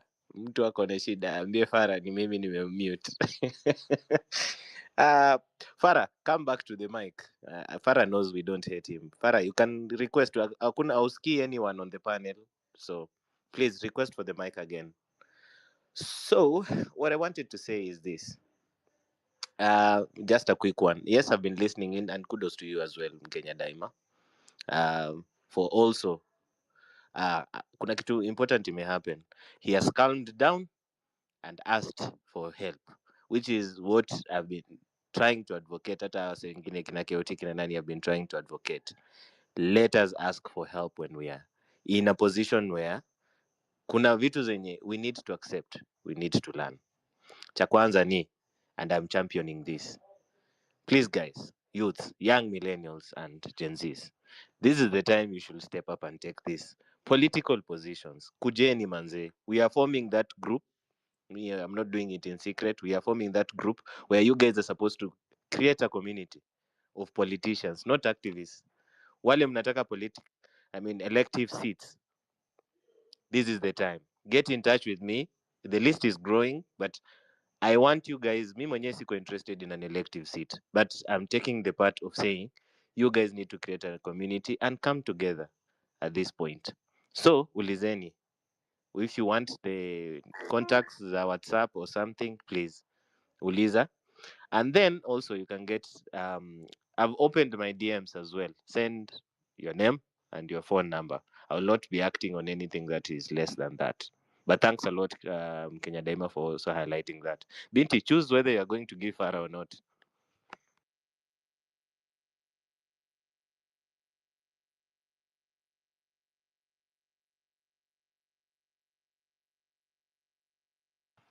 Binti, are you still there? Oh yeah, sorry. I was talking without my mic being unmuted. Sorry, my bad. Farah, please speak to us for like maybe 2 minutes. I want to go to KOT for something. Thank you. Friend. So Farah, hi. Wanyama, asanteni sana. I've actually laughed at myself. I think Mkenya forgot, but I thought, but did you guys hear me? Were you guys hearing me? Oh, we heard everything. Don't worry about that. Then I don't need to speak because I literally said what I needed to say. It's just that he offered us through the interreligious channels, through either the churches or the mosques, to help decimate our information throughout the country. And as long as it was positive and clean information, and help in capacity building, whether it's locally or across Africa, because they have good connection with interreligious councils in other countries. So that's the only thing he forgot. Thank you, and Wanyama, utaacha ukoloni. Hey, Wanyama, mi siambia hivyo, by the way. Siwezi kubali. But thank you very much, Farah. So I want to bring in KOT for just a few minutes before we go back to the speakers. He's our host. If you guys have been listening to Sauti ya Mwananchi in the past week or so, you would know that we've been crowdfunding for a civic education trip, if I can call it that. So KOT, please come on the mic and tell us more about it. I've seen videos. I know you're doing it. So how did it go? Like, what happened? Just speak to us about it. Okay, so guys, good evening. And so since we started to host Sauti ya Mwananchi, we said we are going to identify problems and solve the have solutions towards those problems. And so one of the problem to identify ni kwamba our people, they lack knowledge because hawafundishwi. And so we said we'll embark on civic education mashinani, and that's why the topic of today, actually I was to come here and give you the update of what happened on the SGR, but then you people infiltrated this this space and turned the topic to something else. But of course you have been having an educative speakers here, and I thank you guys for that. So today me and some other 3 volunteers, we embarked on a civic education trip to Mombasa through the SGR, because we realized that SGR has 11 coaches, and these coaches, each coach carries about 180 people. So probably when the SGR is full, it carries around 1,800. Yeah, when it is full. So we went to different coaches, and now those flyers that you guys helped us to print, yeah, we wanted 1,000, but we got around 500, and so we said let us just use what we have. So we started to distribute those flyers. So we distribute, and then after that we speak to people. But now, because we wanted to observe, we respected the audience, we respected that environment, we didn't want to have a lot of noise. We were speaking to people in group penye walikuwa wamekaa tu, we just go there, sit there. Kila mtu alikuwa anachukua at least three rows.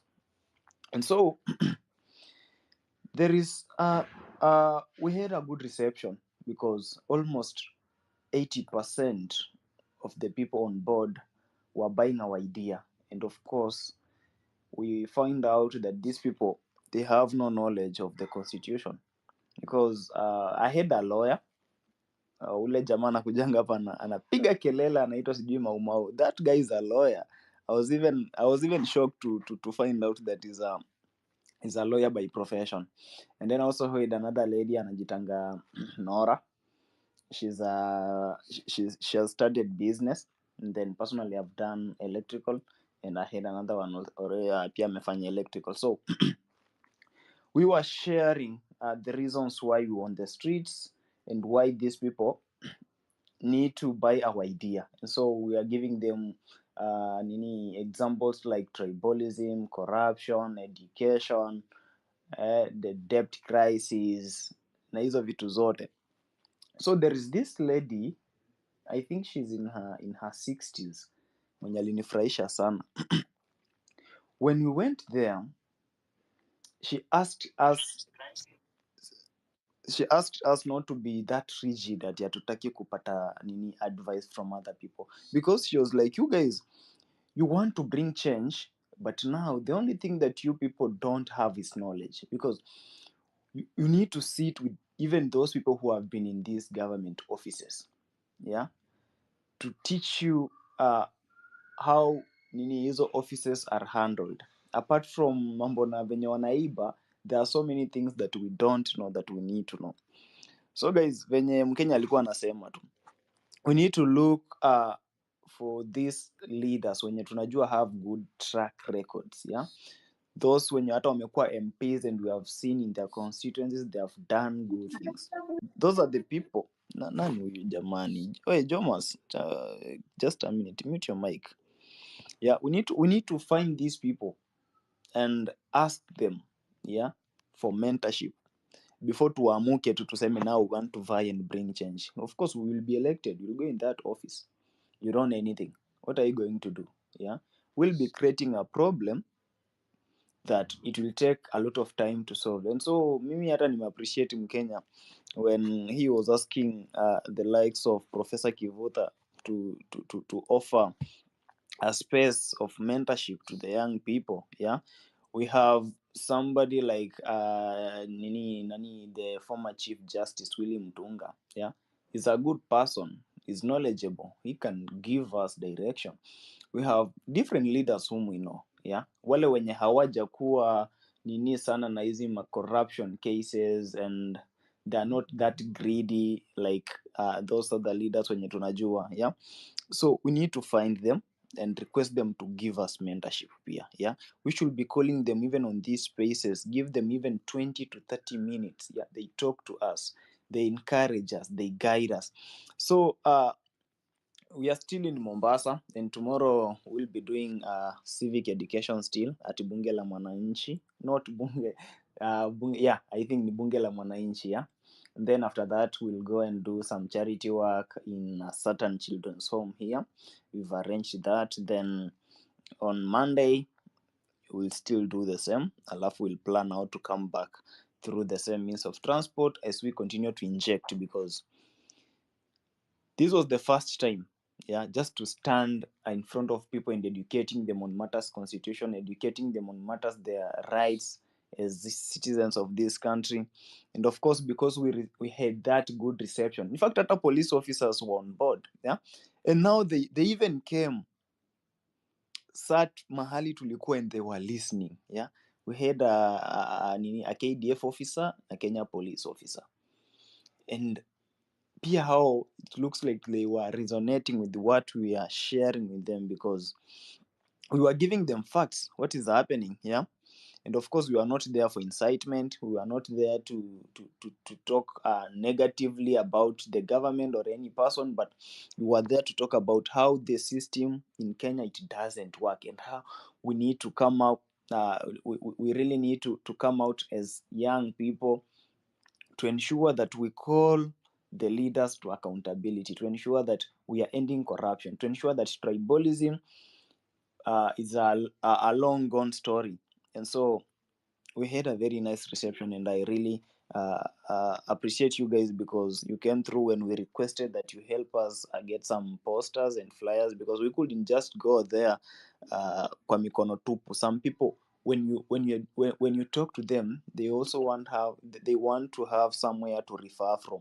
Yeah, and so we had those bulletins, the reasons why the system is not working and why we need good governance. So we thank you so much. Yeah, lakini by next week of course mwendelee kutuprintia hizo posters, mtuite mahali ziko tukuje tuchukue, because I had one guy mwenye aliprint 200 and he was like, where are you, come in town and pick from here. And I was like, no, I'm not coming there because I personally don't know you. And he said, let me just give a rider, alafu atakuletea. And the rider delivered those posters to me. Yeah, guys from diaspora also did a very nice job. Yeah, they shared some cash, we printed the posters. Zingine hata tuliprintia Mombasa, because I have good connection in Mombasa.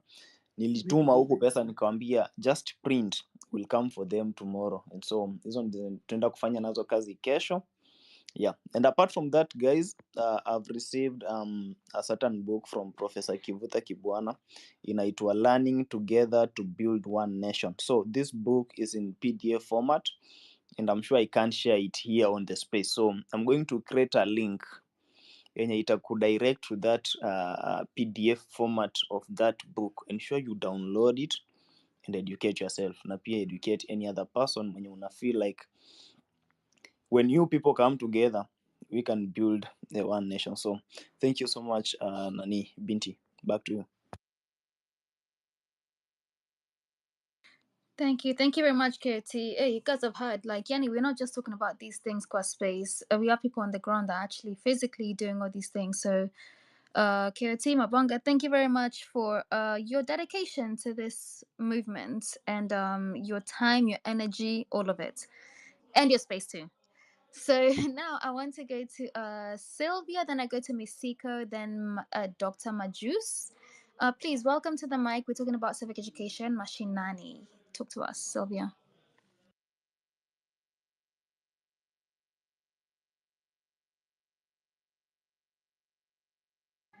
Is Sylvia speaking? Sylvia, can you hear me?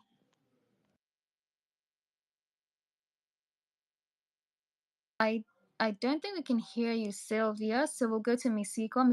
Misiko CEO. Can you hear me?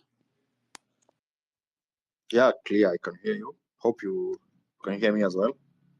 Yes, I can. Sylvia, just drop for a second, then come back, and then I'll send the mic to you. But Misiko, please go ahead. Okay, sure. Thank you. So, KOT, good. Keep it up for the good job that you're doing. And everyone who is in this space, we are doing great. Even just sitting here and sharing our ideas is so great.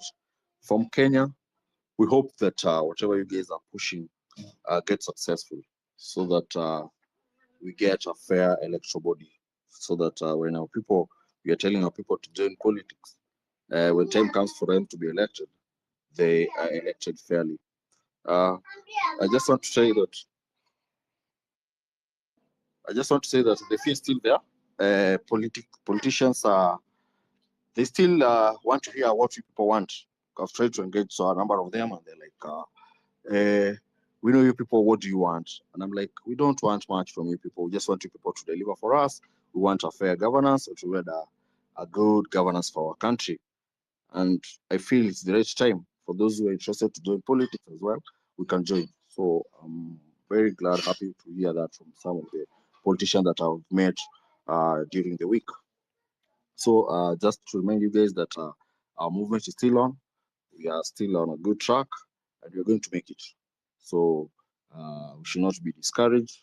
Let's keep on encouraging ourselves, and let's also keep up on the civic education, because that's the only way we're going to save this country from bad governance. That's the only way we are going to protect this country from corrupt leadership. And then for those who are interested in politics, let's share it out. I personally spoke it out, and it has been received with a lot of gratitude and a lot of hopes that we people can make a difference. So don't fear, don't be shy, don't fear to speak out. Tell them whatever position you want to hold, and start monitoring what the current leader in that position is doing. And if you realize that he's failing now, that is a good indicator to you that that is a position that is waiting for you to take. So thank you so much. Let's keep it up. I believe we will win. One day we'll be sitting in this space and congratulating our friends, congratulating our brothers and sisters for the good things that we have done. It's not too long before that time comes. Thank you. Thank you very much, Misiko. But there, I agree. I feel like in the future we need to be very transparent with who we're putting into government, and that starts now. So if you want to join now, be transparent about what you want to vie for, like which seat and your intentions with it. So thank you very much, Misiko. And Sylvia, I think you're back. Can you hear me now? And can you speak?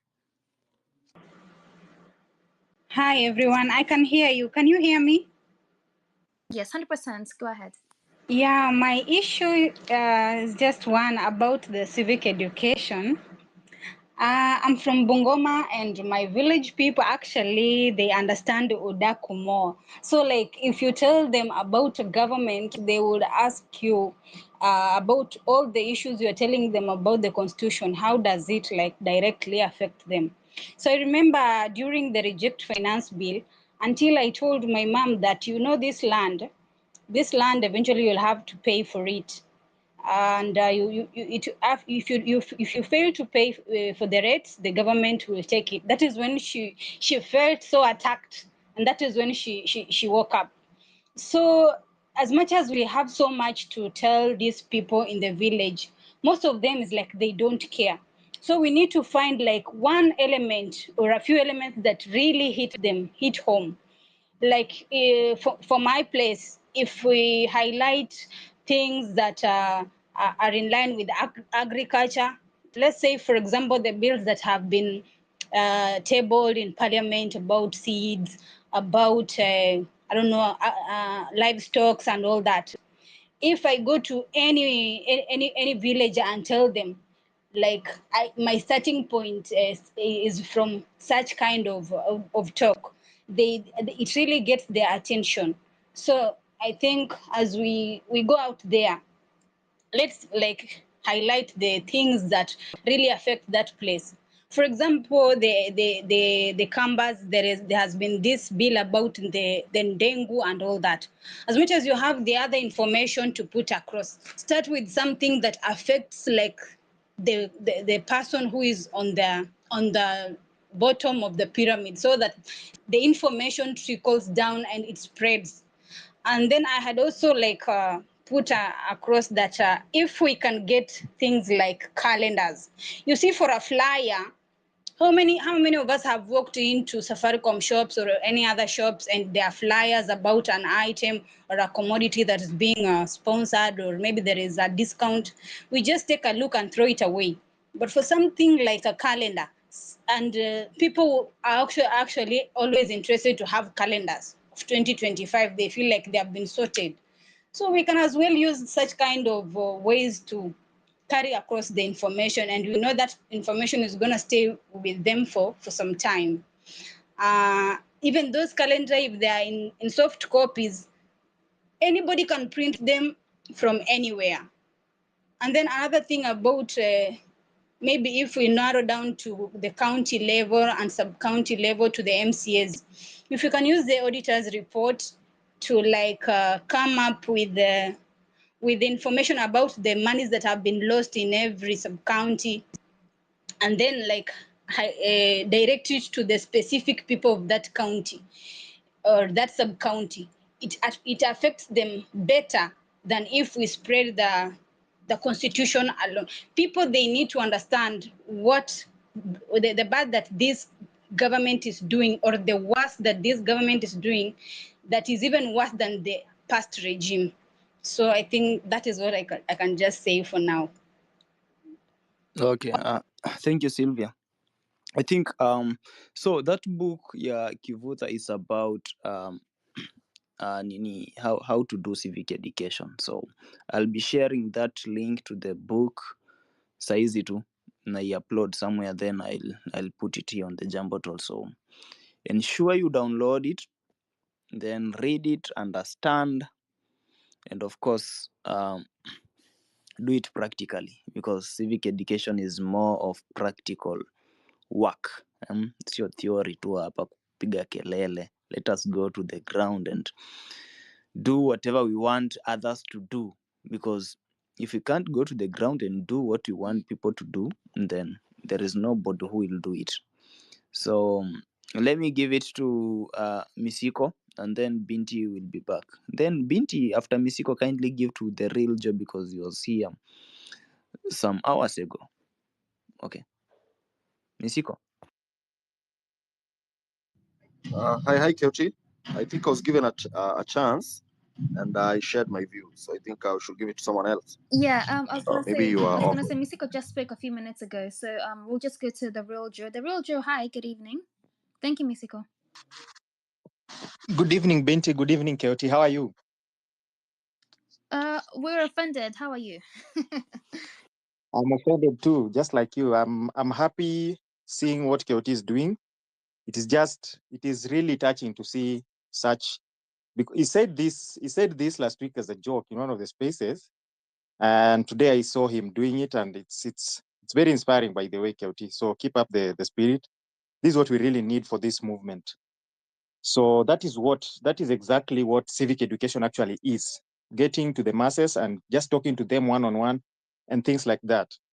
However, I wanted to talk about, still in line with civic education, I wanted to talk about something that partly I heard Redemptor talked about, and we are, I think maybe I've said this also before, we are in the information era, and information era, there is also information warfare. So we need to understand that. And therefore, we've seen a few elements of information warfare, even applying to us. We've seen sometimes we've been subjected into discussing things as per the other people maybe trying to do it to us. This is the era of information, and it will always be used in one way or another, maybe misused in one way or another. So we need to really watch out for that. I've seen one tactic that has been applied in the recent just few days, the tactic of disruption and deception. These tactics, you need to understand that these people have they are well organized. They have good advisors. If you look keenly, I think maybe Redemptor had mentioned that. If you look at this keenly, they are well advised on what actually strategies to apply. It is not a joke. You can draw this from the 2017 election, when we came to realize that a tactic was used against the masses using a company called Cambridge Analytica then. And Cambridge Analytica was used to spread information against a particular candidate. I won't talk about it so much, but that is what is here with us. So I know as young people, we easily react to some of these things. And I've seen in the timeline a few days, we've been forced into diverting from discussing the real issues that we have been always raising. And we've been made to start discussing Luo Nyanza, the president was there, things like that. That is what the political class do. They go to those places, they make a statement, and they expect someone else to go to another mkutano, make a statement, then it is making this statement against this statement, against this statement, and that is what they do. That is politics for it. We've raised the bar and shown that we only discuss issues, matters corruption, matters mismanagement of public funds, matters debt, all that. That's what we are discussing. And that is where we always need to be. And in every civic education, that is where we are always supposed to be. We just need to set the bar to that level. And that is how we start introducing issue-based politics in our system. Having said that, I also wish to encourage us, because I think we are learning also a lot from when the movement started. When the movement started, there was a time when some of the older generation, perceived older generation, would not freely speak in our spaces, because you would easily get bashed. You would easily come with an idea and you would easily get bashed. But I'm happy we are learning and we're inviting them into advising and helping, because that is how we also get to the older generation, our parents, even though I know they're millennial parents and they're also Gen Z parents. But our parents, the parents of those Gen Z parents of just millennials, how do you get to them? You can maybe the way in which we communicate is different from how they communicate. It is maybe difficult to make them understand your point of view, but using someone who is in the same generation as them would easily make them understand that information better. So therefore, it is a Gen Zote movement right now. And I'm glad that we are also understanding that as a people. So moving forward, we're bringing everybody together. So it was Gen Z-led movement. Right now, it is Gen Zote-led movement. So all of us, we are picking up hands together and moving as one people, because the goal is one. Even those people that we are saying, our parents were the enemy and things like that, they want the same things as we want. But we need to package this information in a way that it gets to them well. And parents have influence, by the way. Parents have influence. They can also tell other people. And parents are people, I'll tell you, parents are people, once they have this information and it has gotten to them well, they'll easily speak to them in churches. We have these days, I don't know why we desisted from occupying churches. And someone challenged us yesterday in a certain forum that, most of the Gen Zs don't like going to church. So they will not be able to occupy churches. So, it's also something that we as a people, we are learning. I know the young people, we are learning. We easily react, by the way. We easily react. We easily get agitated. You see a post on X, umekasirika, and you're already tweeting something else, and that is just us. We are easily, but when you learn from the older generation, you start becoming calm. You start digressing info. You start getting to understand what is the point of view of this person? What is he trying to say? Some point we've been subjected into discussions whereby people are arguing, but maybe they're even saying the same thing, but they're still arguing our patani, but they are discussing the same things. So even as we offer this civic education every day, let us be very, very candid. Let us package our information in a way that it gets to everyone correctly, well. And that is the way that we are going to educate as many people as possible. As I yield, as I've said from the start, this is an era of information, and information comes with information warfare. When it gets to that level, don't shy away from using that. We've seen it has worked for us before. You remember the time we were doing Aura for Aura. It worked, even though sometimes there are times when information can also do serious damages. But it is part of what we are fighting. So let us continue to encourage each other. Let us continue doing these things. This is just where Kenya should be right now. We are setting the pace. This is the pace that we are supposed to go with. So thank you very much for giving me the mic. So I yield. Yes, thank you very much, the real Joe. Sorry for the wait, but yeah, you're right. I think we need to just appreciate the knowledge that we can actually get from our elders in quotes. And even in the comments here, I see that Professor Kivuda has said, "I hear Kenya Daima, no hustle. I am ready to do what he's asking, together with the other people from my generation. Your struggle is just. You are the generation which will change Kenya and Africa. Kudos." So kudos to us, guys. We're not there yet, but at least we can see that we're making steps towards it.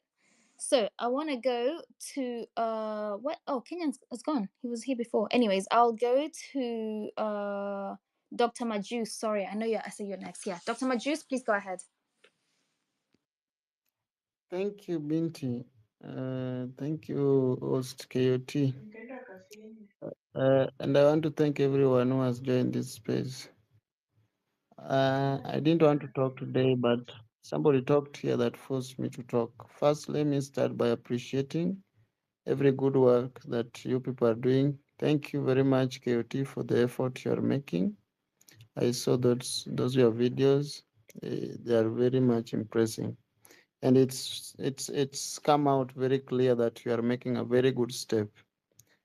Guys, me, what I want to request is one, and if in case I'm wrong, I stand to be corrected. Somebody talked here, I think, someone who was talking much about what Raila has done and etc. Our focus, just like KOT said, that when he was in Mombasa, he concentrated on the bad governance. The police were there, the KDF were there, and he was not mentioning anybody's name. I think that one will sell our motive, will sell our agenda, and we will go far. This guy, so-called Raila, I earlier said that let's thank God that he is walking away. The guy is moving.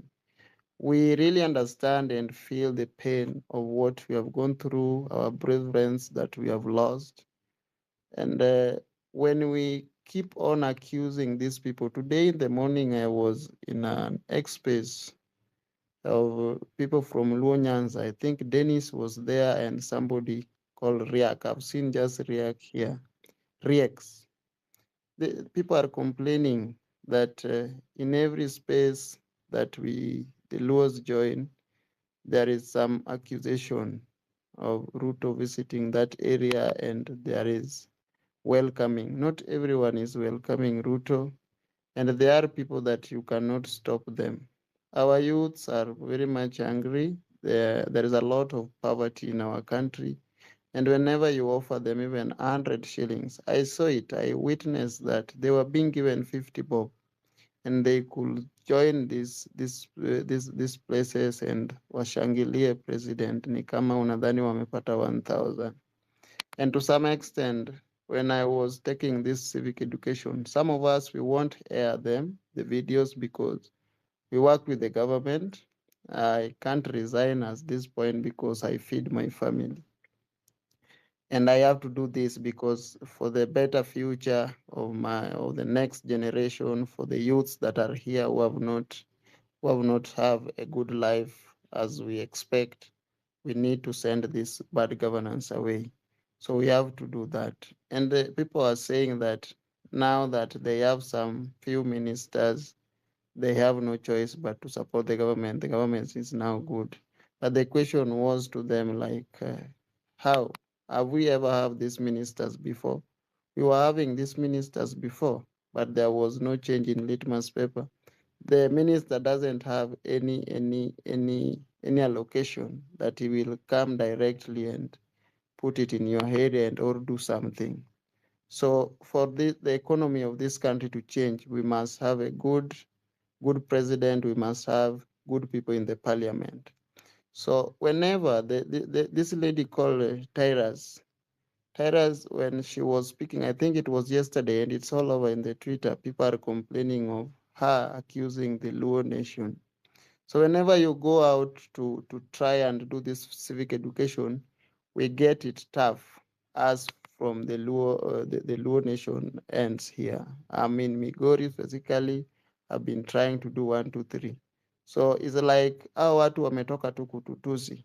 I want to tell you that all these politicians, including the ones that we have been hosting in this space, they have done dirty things. I don't want to call names because you people, you understand. Kibuta Kibwana is here, can advise is I'm talking wrong. When ukiangalia tu penye hizi maneno zilianzia, all these people have done wrong things. People have died from Luo nation, great people. And I want to tell you, these our giants, politicians, they used to charge youths by using these people who died. Whenever they mention the name of the people who are killed with the government, people will charge and they will feel like it is them versus us. So I don't think it is high time that we come out and mention. Somebody came here and said that Raila killed sijui Msando, sijui nani. It is a bit tricky. Let us bury this and we focus with our agenda why we feel there is bad governance, and we focus on the bad governance. We move on, is when we can change the mind of these people. There is another giant of tribalism. When we keep on calling this, we will not defeat the tribalism issue that we were not having before.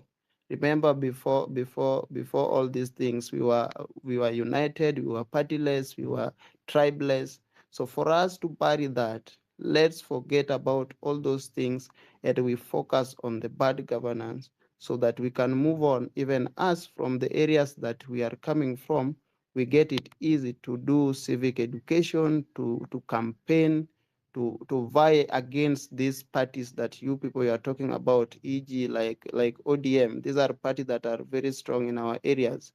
If I want to vie against those parties, I must find something that I can sell to these people, and I must talk of something that is not tribalism, that is not accusing anyone, unless I'm accusing somebody who has done something wrong towards the bad governance.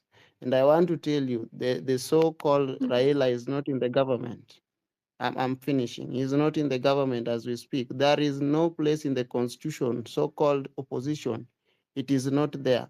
Now he's going to AU. AU is none of our business. It is a business of Africa. Someone was asking where is the money this guy is using to campaign. How many things are we going to fight, and how many wars are we going to win? So I'm just begging, if there is any other way that we can handle our matters in a manner that we don't build more enemies, kindly let's do so. I stand to be corrected. Thank you. Thank you very much, Dr. Majus, for your sentiments. Yeah, let's just keep the fire burning. That's all I can say. For now. So Betros or Betros? Betros? Hi. Yes, hi. Can you hear me? 100%. Go ahead. Good evening. Yes, yes. Thank you for this platform, Dr. Baju. I'm also from Migori County, and I was also in that meeting we had in the morning. So I'm very surprised with our people, but I'm very disappointed. When we're talking of civic education, we must have a framework.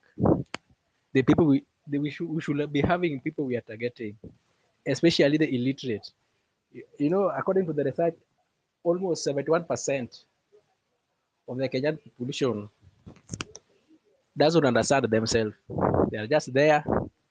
The politician will come buy them with the as low as cheap as 50 shillings, and they will vote for him regardless of the trait or the character of this person. So long as he has money, people will vote for him. So I think we should be having the target group. This border. There are so many, but they are very ignorant. Imagine 71% of the population doesn't understand anything. So we only the leads. So the leads are only 29. Imagine that population, and you want us to change this country to 2027. Do you think we are going to achieve anything? No, we are not going to achieve anything because there's nothing. 71 against 29. That is a larger fraction. So people and our people really forget. I'm a Luo. I also hail from Migori County. But how people were behaving there, I was on the ground. People were imported from as far as the size of TZ to come to the rally and do those things you are seeing on social media. So the problem is people are, it is poverty. People are they can cling for anything because they are poor. So they will not be reasoning like elites with their head. So I don't know how we'll maneuver with this kind of mindset. Because imagine at my ward, I represented my papers for the nomination, ODM nomination. Imagine someone a form two dropout was given the certificate of ODM, and is the current MCA. Imagine, is the current MCA, and us with all our papers, with our good grades, we are just here languishing in these streets. So we should be having a framework so that we can fight this political illiteracy, targeting especially our mothers. There are so many, but they have influence. So I think we should be, if we can empower them through empowering, then we conduct our civil education, we can go far. Again, we need we need a guidance from our elders. I'm here. I'm very happy with Prof. Prof is someone who is an intellect, and he has a lot of wisdom in his head. So we should be looking up to such like people so that they can give us guidance. Uh, so long as we have the guidance, we'll go far. We have to do. In fact, we should narrow this 71%. The illiterates, they don't know what is happening. Look at this thing we are doing outside, they don't know. So we should narrow this 71%. At least we can let us make it to be something to be 30 or 40. Because if you go this way, same the more the things change, the more they remain the same. So we need a framework, and it is urgent. And that's my submission today. Thank you. Thank you very much, Boutros, for your submission. Um, we're talking about civic education and just how to keep it going and what we are actually currently doing. So, Nonini, actually not evening, good afternoon. I can see you there in the listeners panel. Just know that later on I will call you to come here and introduce our anthem, our first or second, whichever one you want to call it, anthem. Same way Kyoti did to you. Just be ready later on. Anyways, for now, I would like to go to Munesto 20 and then Sankara. Guys, please keep requesting mic. We can see that you're here. We want to hear your opinions. Please speak to us. Civic Education Mashinani. Munesto, good evening. Good evening. I hope I'm audible to everyone. Loud and clear. Thank you very much for this platform and for giving us an opportunity and for the good work that KOT is doing. And this is the way now to go because Ambato is one from a very single step that a person takes. I'm from Meru, where we are in chaos now.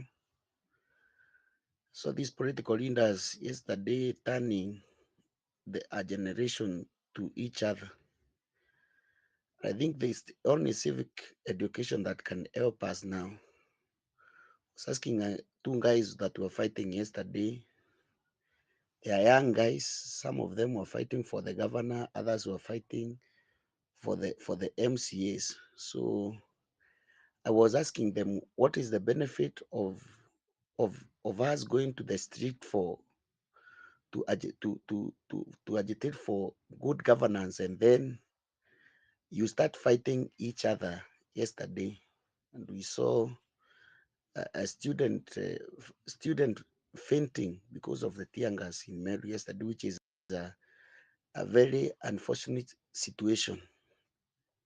So we have lost a school in my sub in my ward. We have lost a school because of the bad governance. There was a conflict between the county government and the Catholic and the Catholic Church. They built the school in the land that the governor was claiming it was a county land. I'm a parent there, so I am in pain because it is due to bad government. Our students now are not in school. Personally, my daughter is not in school because uh, of bad governance, whereby they could agree with the church to retain, because that school was carrying more than 1,200 students, 1,200 students. And therefore, now you look at the situation made yesterday, it is no longer bad governance. These political leaders now are making these young people to fight each other. There is a group that is supporting the governor, there is a group that is supporting the county assembly, and in the midst of that fight now, we are losing it, even in Meru. So I support KOT when we say civic education is very, very important, not especially to us that are in this platform, but let us go now. We trickle down to these villages, because we may be losing a country because people have not been taught why we are going out to the street. So I am really in support of this, and I hope we shall win these battles, because it is not about us versus them. It is about the corruption in the country. It is about the tribalism. It is about now. It has even not now. It has trickled down to the villages. They want us to raise to rise against this community, against this community, this language, against this language. That is what is happening in our Meru County.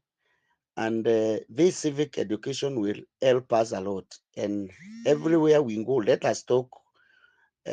I was in Kenyozi today. I was talking to few people, and I was telling them we are losing a county because of simple politics. And I was trying to encourage them. Let us put governor aside, the county government aside, because these people have their own interest. And we were agreeing where I was that both group have failed the people of Meru, and therefore, when I hear this kind of platform where we are by agitating, let those young people who want political seat come out, so that right now, when for example in our country we say Kawira has gone, the people who are coming are the same old people. They are Munya people, the Munya people, the Kraito people. So because this generation, we need to come out like this platform that we are saying. Let those that have leadership qualities, those educated people and have leadership qualities, and they want these political seats. Let them, as early as now, tell us, I can stand for this, I can vie for this, I can vie for this, so that we may have a direction. Otherwise, thank you very much for this platform. Thank you very much. Always welcome, always welcome. Thank you very much for your sentiments. And if you guys look on the Jumbotron, you see the KOT has posted the link for the PDF from Kivuda Kibwana on how to do civic education. So if you want to read it, then please go ahead, look at the Jumbotron link, and yeah. So for now, I want to go to Sankara. Sankara, good evening. Then after that, I'll come to you, Dennis Shege. I hope you're here. So Sankara, good evening. Good evening, Pint Africa and the KOT and all the other comrades. Mine is just to, first and foremost, KOT, thank you so much. You are doing a good job. You said this, and for sure, imefika. I've already downloaded the link, and for me, I think it's coming at the right time. I'm from Nyamira County. I think yesterday I told you we have petitioned the IPC. We want to suspend and call off our Nyamira County government. Because for sure, it's a wastage of resources and nothing is happening on the ground. It's the same like what my immediate Cora from Meru has said, that they're having a problem and they're losing a county to Kiona. So this one has come at the right time. I'll go through it. I've shared it with my 1 or 2 guys whom we are working on this. I stay in Eldoret, but I've decided for this one, I will relocate back to the village, and I want to go from every household so that we educate our people. Yeah, whatever has been said about 70% of our people don't understand anything, new kweli. That means out of 10 people, 7 of them don't understand what's happened.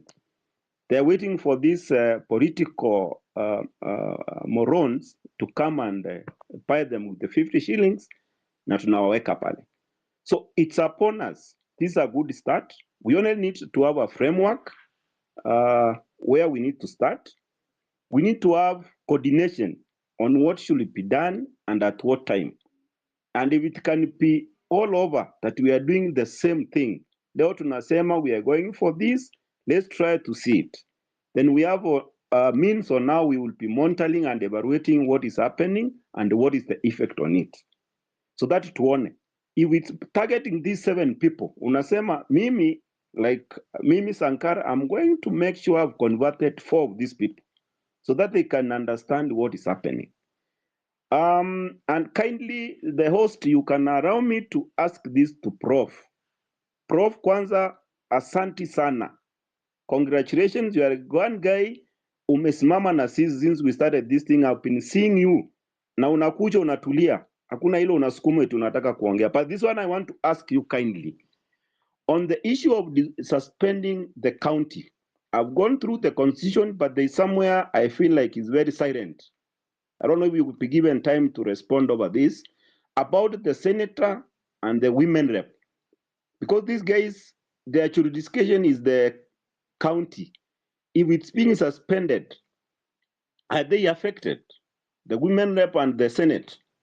Because I do understand the other, the governor and his government, the MCAs, those ones would be affected. And if it's being done to its fullness, what is the time period?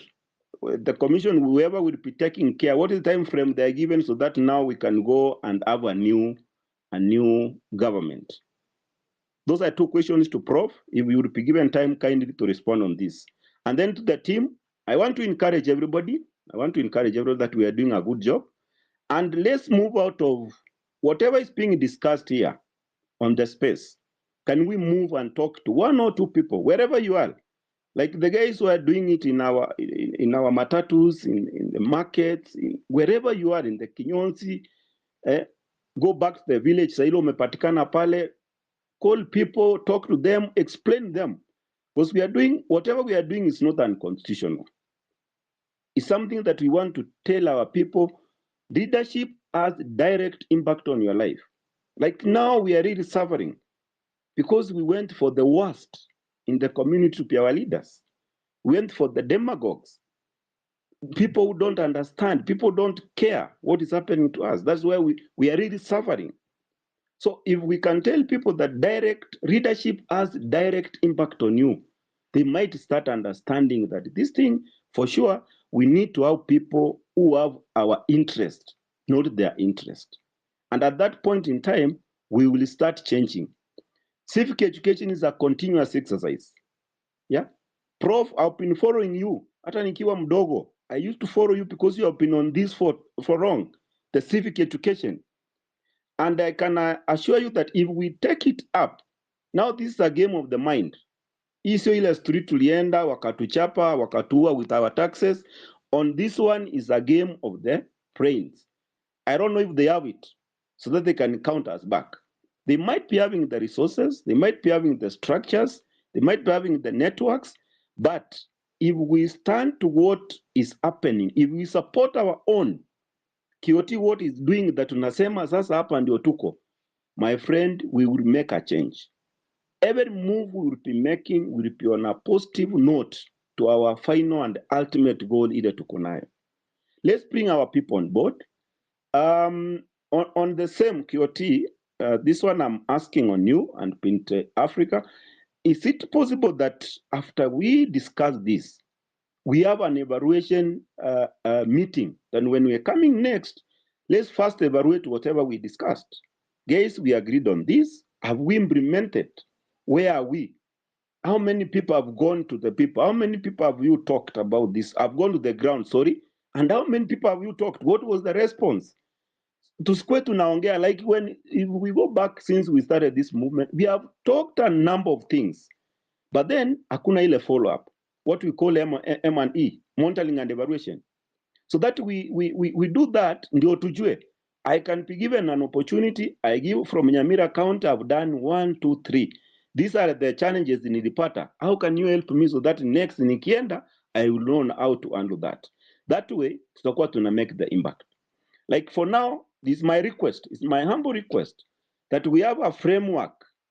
One, it's good, Kioti, you have shared your link here, Prof. I've already, like me, download, share all those to my guys. We go through it. We have a framework, this is where we need to start, guys. This is how we are going to move. Yeah? And after this, can we come back and give a feedback on the same? Ndio iweze kutusaidia. Otherwise, we are doing a good job. Mungu atubariki. And now you can see, from the multitude ile tulikuwa nayo, you can see the people are remaining. Yeah, we started from day one, we were in the streets, vitu zikaenda vile zilienda, hatujakufa roho. We are still on. Now, if you look at this, these are the people who are going to make changes in every corner of this country. Yeah. Yesterday I was talking about structures. Right now we are getting out of it to corridors. Yeah. There are people here. Hata tukiulizwa sasa tutasema so and so and so, nyinyi kaa hapo sasa, nyinyi ndio viongozi wetu. Kioti, Pint Africa, nyinyi ni viongozi wetu. Sisi tuko hapa chini, hatujafika hiyo level, nyinyi pale mmefika. So we need to give you your responsibilities and support you from the ground. That way, with that structure, with the structures, guys, we will be there. Like now, I'm suggesting this. At the county levels, we need to start having coordinators. At the national level, nyinyi muko, where we'll be having you guys, nyinyi ndio mnatu guide. But at the county levels, we need to have coordinators. We move down to our constituents, the smallest, whatever should be our wards, where we need to have those coordinators, so that everything is, or anything which is discussed on the space can be transmitted to the final consumer. Final consumer ni wale watu wako huko village who don't understand anything. They are not on space. For them, they depend on the old means of communication. We can now start incorporating our old means of communication, our local, to local radio stations, where we go and explain in our local languages. Niliona Mau Mau was translating the constitution into our local language. That is a very nice and clear way of doing things, so that we have it in our local language. Wakati unaenda unaongea na mtu mnasoma, mnaongea ile lugha anaelewa, at that point mtakuwa mnaelewa the same language. Lakini sasa tukienda kuongea Kisungu, Kiswahili, wanasema angalia hawa chenzi, ni nini ananielezea? But tukiongea ile lugha ya nyumbani yangu Kikisii, huyu mtu tutasikizana na yeye na we can argue, and at the end of the day we will have a very clear way forward. Kindly, Kioti, Africa, I don't know if Prof can be given an opportunity so that he can respond on the issue of suspension of the county, because like him, he had that challenge when he came. The first time he was the governor. In fact, the first 2 years hakuna kazi ilifanyika huko kwake. The councillors were fighting him. At the point alisimama akawaambia, now I'm calling for this county to be dissolved. Ndio wakastuka kidogo, kumbe kitu inafanyika, because I'm very sure wako wanajua hivyo.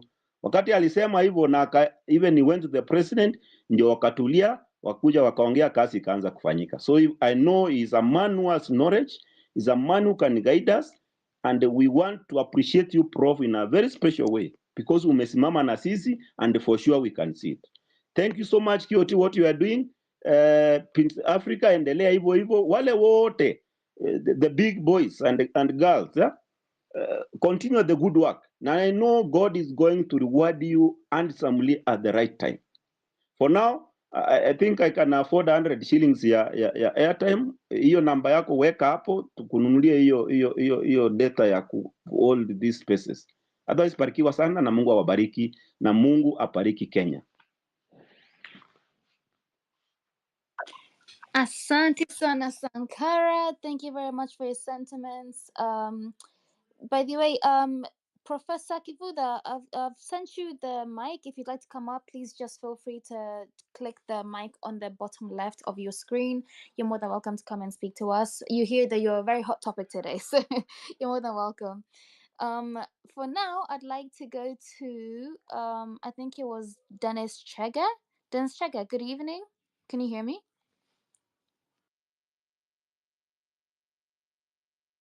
Dennis Chega, hi. Okay, sawa. So Sam Mokaya, I can see your hand is up. Good evening. The Duke of Community, Mike. Someone is speaking.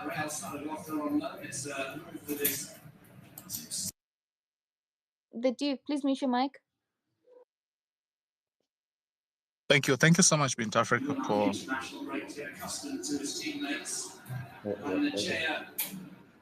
Okay, sorry. Go ahead. Someone is.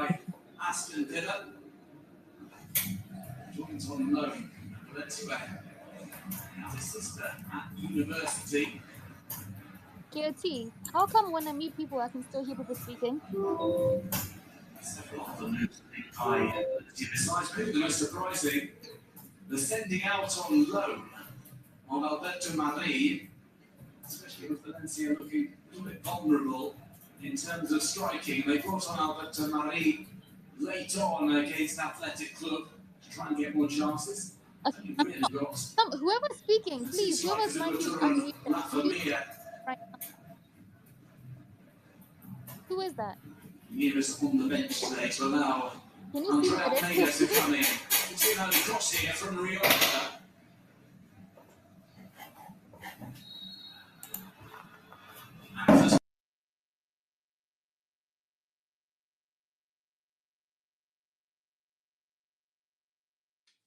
Okay, thank you. Whoever that was, please just keep your mic muted. When you come on the speakers panel, just respect everybody, please. We also want to hear everybody speaking. So, for now, we will go to who had I said before? I even forgot who I said. But I can see that we have Professor Kivuda Kibwana on the speakers panel. So I'll give you a chance first to just speak to us because it's been a very hot topic throughout this whole session. So, Professor, please go ahead, speak to us. Thank you very much, Binti and the court and all these heroes and heroines who are wanting to make our country better.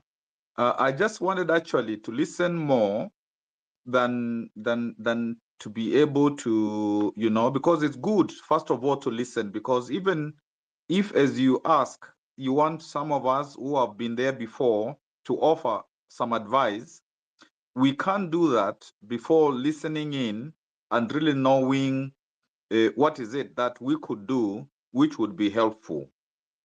But I like the fact that even after the street demonstrations, and I'm not saying that they have ended, but the struggle has now taken another form, and it is multifaceted. It has so many parts to it. It has so many strategies to it. And it is like, if one can use this phrase, it is like political guerrilla warfare. I'm not talking about armed guerrilla warfare, but political, because when you attack from different positions, whether it is going to the SGR, whether it is going to the, to the village, whether it is going to the Kinyozi and talking to people in the Kinyozi, whether it is diaspora, injecting from there. I think this is something that didn't happen before. The struggles tended to be very focused on one particular broad strategy, and therefore I commend you and all these young people who are going, all over the place,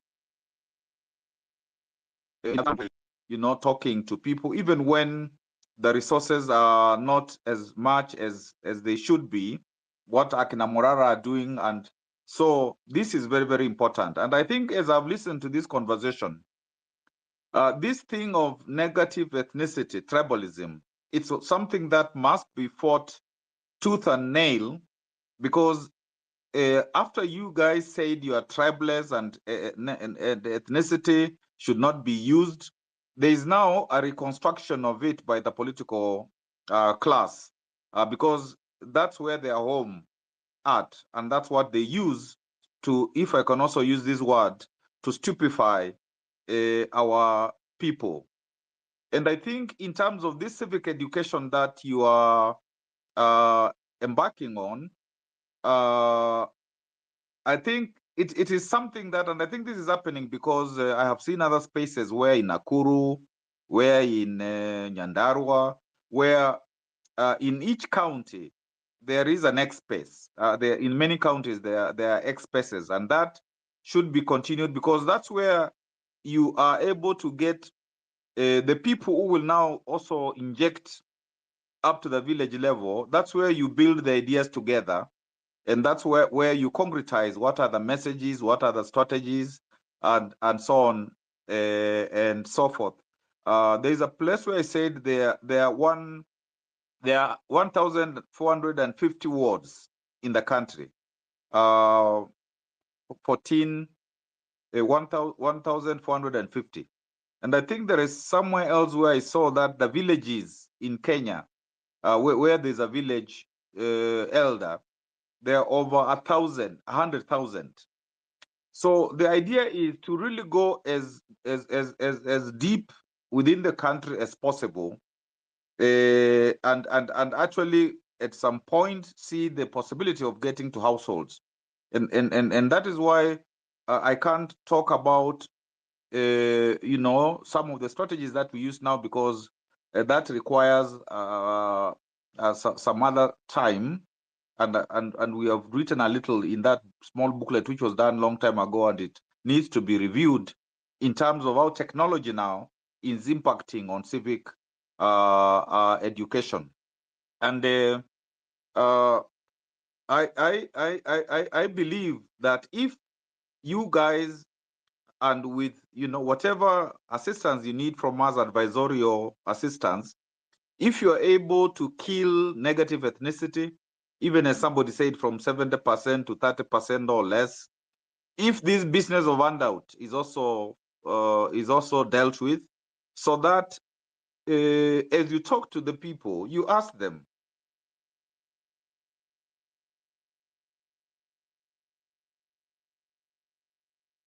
if these guys come to you and say that it's our ethnic group, like the 5 years, how will your life have improved?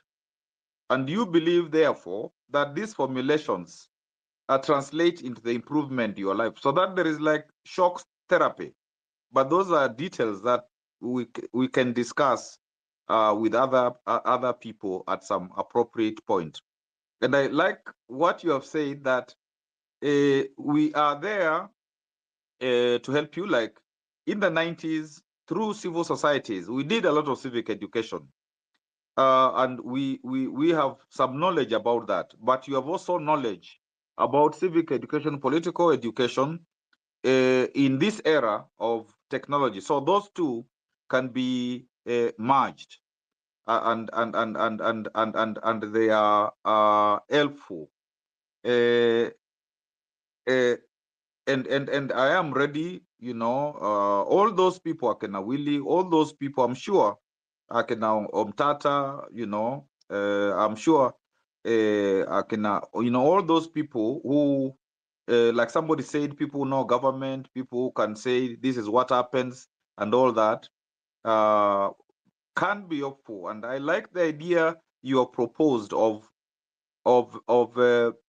young people now who, because when you say corruption must go, when you say the bad leaders must go, then who will replace them? And it means that you must replace them. And actually, there is somewhere where I said, I wish in the next, whatever we have elections, I wish that at least, at the very least, half of the people in the county assemblies, people in the parliament, people in the executives, both national and county, they can be Gen Zs and Gen Ys. And this is not a dream, because if there is good strategy, it is something that can happen. And around the world, people are becoming MPs, like in UK at 20s, in European countries, people are becoming even prime ministers in their 30s. Obama became a senator at 45 and later president. So this idea that young people cannot take over, it is a wrong. Baki, Kena Matiba, Kena Michuki, at independence, they were permanent secretaries, they were ministers in their 30s. Kena Dedan Kimathi were fighting, leading the war for independence, some in their 20s, others in their 30s. So what you are doing is right. It is vindicated by and so what I have said in another space is we should even make a young leadership mentorship program, so that we can go through what do you do when you are vying, what is required, and all that, and we can go through all those to be able to assist those who must vie for these positions. And just finally, Court, to answer, and Binti to answer the question by Sankara, I have within the section for writing some messages, I have said which are the relevant constitutional, the part in the Constitution and in the County Government Act, and I have no problem discussing with Sankara offline what happened in Makueni, so that can be helpful in that situation. And I appreciate what Kenya Daima has said. We knew that you wanted, first of all, to do your imprint and to say that this new force has arrived.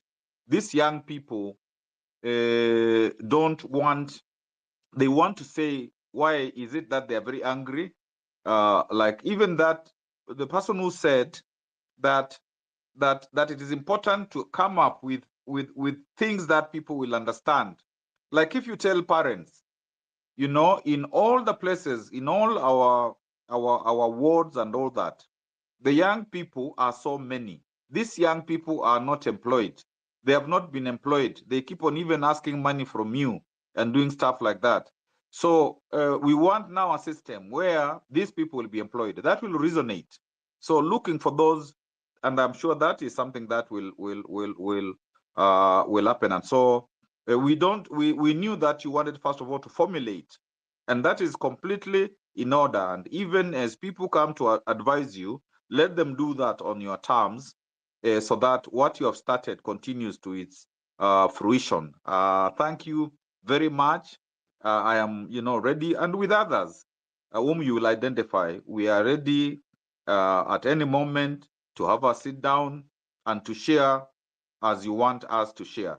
So thank you, Court. Thank you, Binti. Thank you, everybody who is in this space. You are doing great, and God bless your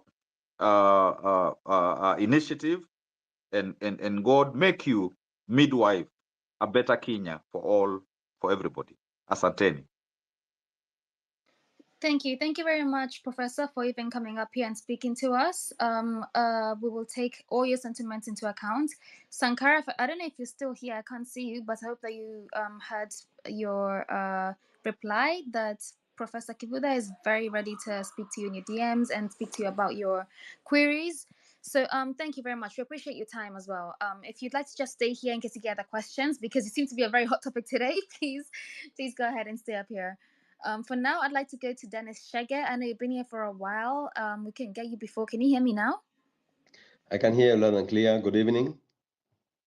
Good evening. How are you? Thank you very much, KOT, Binti Africa, and the rest. Prof, I recognize you.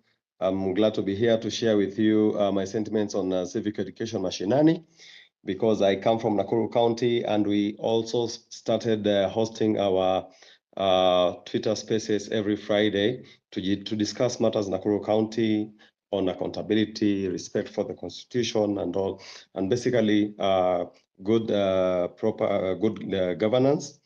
And it's been very good. And I just want to encourage every one of you. You don't have to wait for someone to come and do it for you. Just begin from wherever you are. That's how we began in Nakuru County. We have 11 constituencies.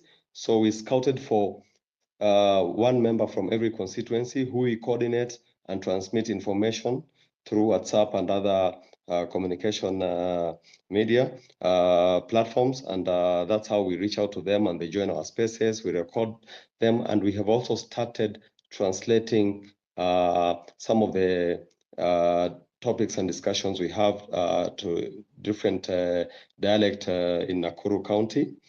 So I just want to encourage all of you that let us do this in whatever way. There is no proper way. There is no written syllabus for us to follow on this. Let us just do this in whatever language, whatever way, whatever media that the people will understand. Let us pass the information out there, because we suffer a lot out of misinformation, and that's why we sell our right to effective change through our ballot by selling our votes to politicians. And now they are cornered. They know they are. We just need to keep this conversation going. And I'm glad that Prof has committed to guide some of us who are doing this civic education machinani. We need to be guided on a few things. There's a lot of information we need to be, that needs to be available to us for us to be able to give out accurate information as well, because we don't want to be seen to be becoming tools of campaign tools, ideally. And you know what happens is that as the more and more this speaks, politicians are waiting to pounce on us. They are going to try to buy us and to use these platforms as well for their benefit. So let us just make sure that we give them the blackout they deserve. Let us not discuss politicians. I don't see the need of discussing somebody like Raila Odinga. We wish him well. He's going to the AUC. I think he's better off if he's just not around us, because we cannot do this as we keep looking back. They fought for the second liberation. We appreciate them. We love them. This is our time for our third liberation, and we have to do it without looking back. Let us just go on, and the only tool we have is civic education mashinani, na kila mtu achukue kura. So I wish all of you all the best as we continue doing this, as we keep the conversation going. Let us keep asking people to join Twitter and these other spaces as well. A lot of people are doing TikTok videos as well, which is very, very encouraging, and let us support them as well. Sometimes it comes with a cost. A lot of people don't understand that sometimes sending flyers, shooting these videos, editing, it comes with a cost, but tujikaze, pole pole, we will get there, and I'm sure with the guidance of Prof here atatuonyesha njia ya kutafuta chapaa kidogo ya kuweza kuwezesha hii civic education iweze kuendelea kabisa. So Nini, I can see you na recognize. Asante sana for your mziki. We are really enraged. Tumekasirika. Thank you for honoring our departed soldiers. We wish you all the best as well. And we have a lot of other local artists, youth amongst us, huko mashinani. They need to be promoted. They do spoken word. They sing, they dance, and we can use all this medium to do civic education. And I think let us keep this conversation going. I'm glad to be here. Asanteni sana and good evening. Okay. Thank you so much, Denis. So I wanted to anybody from the speakers panel who has a question to Prof.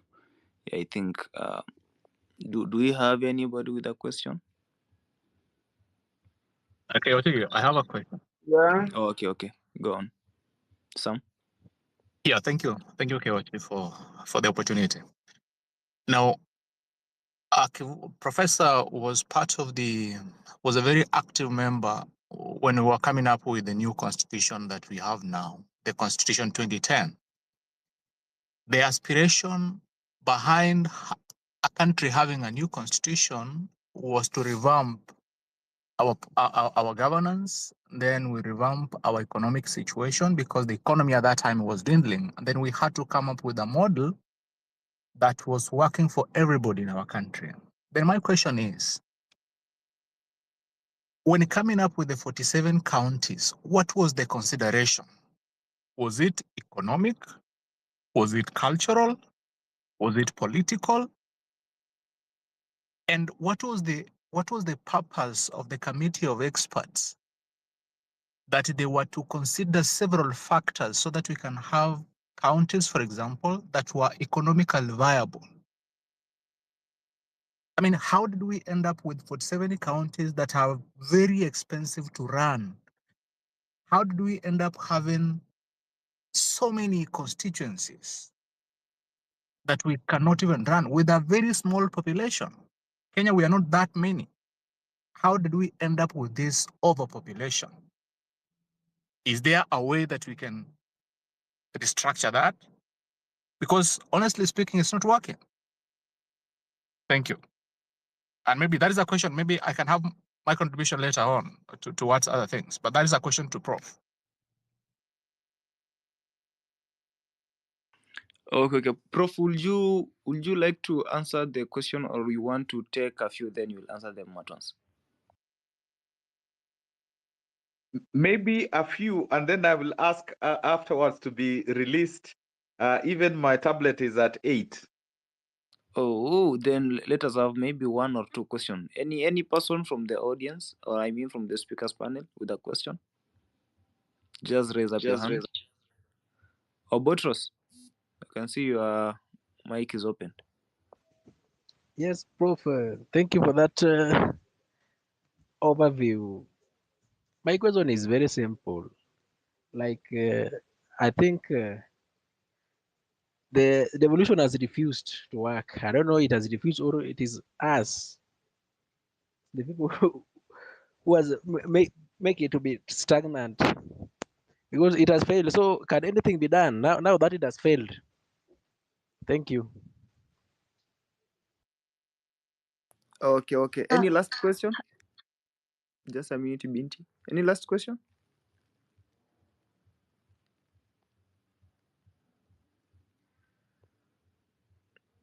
I suspect we have no more questions. So, Prof, should just answer those two, then you can give us your blessing. Let me ask one KOT. Okay. I'm wondering whether to ask this, but let me just ask direct to the Prof. Prof, me, I wanted just to ask. I've heard people talking about doing away with the county government, how they were formed, the reason why they were formed. They are talking about it is too difficult to run these county governments and the constituencies. There are many. Is it true, Prof, with the experience that you have? Because I don't believe so. Second, I just want to ask you, what is the process of adding more funds to the county government? What Raila was just talking about when he was still a strong opposition leader, of raising the bar from 15% to 45% so that we can get everything that we want at the grassroots level, whereby you don't need to walk all the way from your Ushago, where people like us who are very far away from Nairobi. My home, for you to travel from my home to Nairobi, it will take you the whole 12 hours. So that you don't go and look for job in Nairobi where you don't have a house, you don't know where you are going to sleep. You have it at the county level.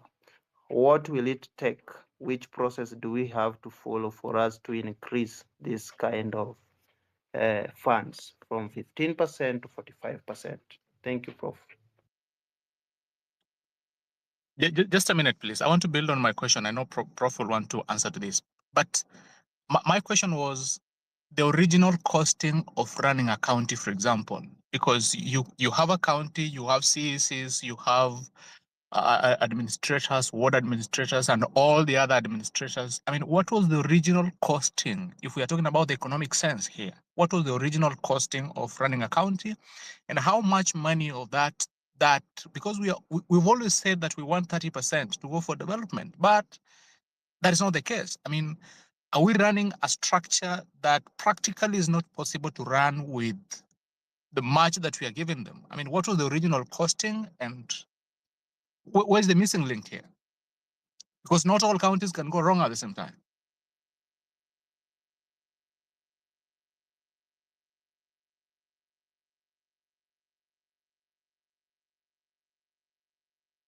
Okay. I think, Prof, you can answer those questions, then we will release you.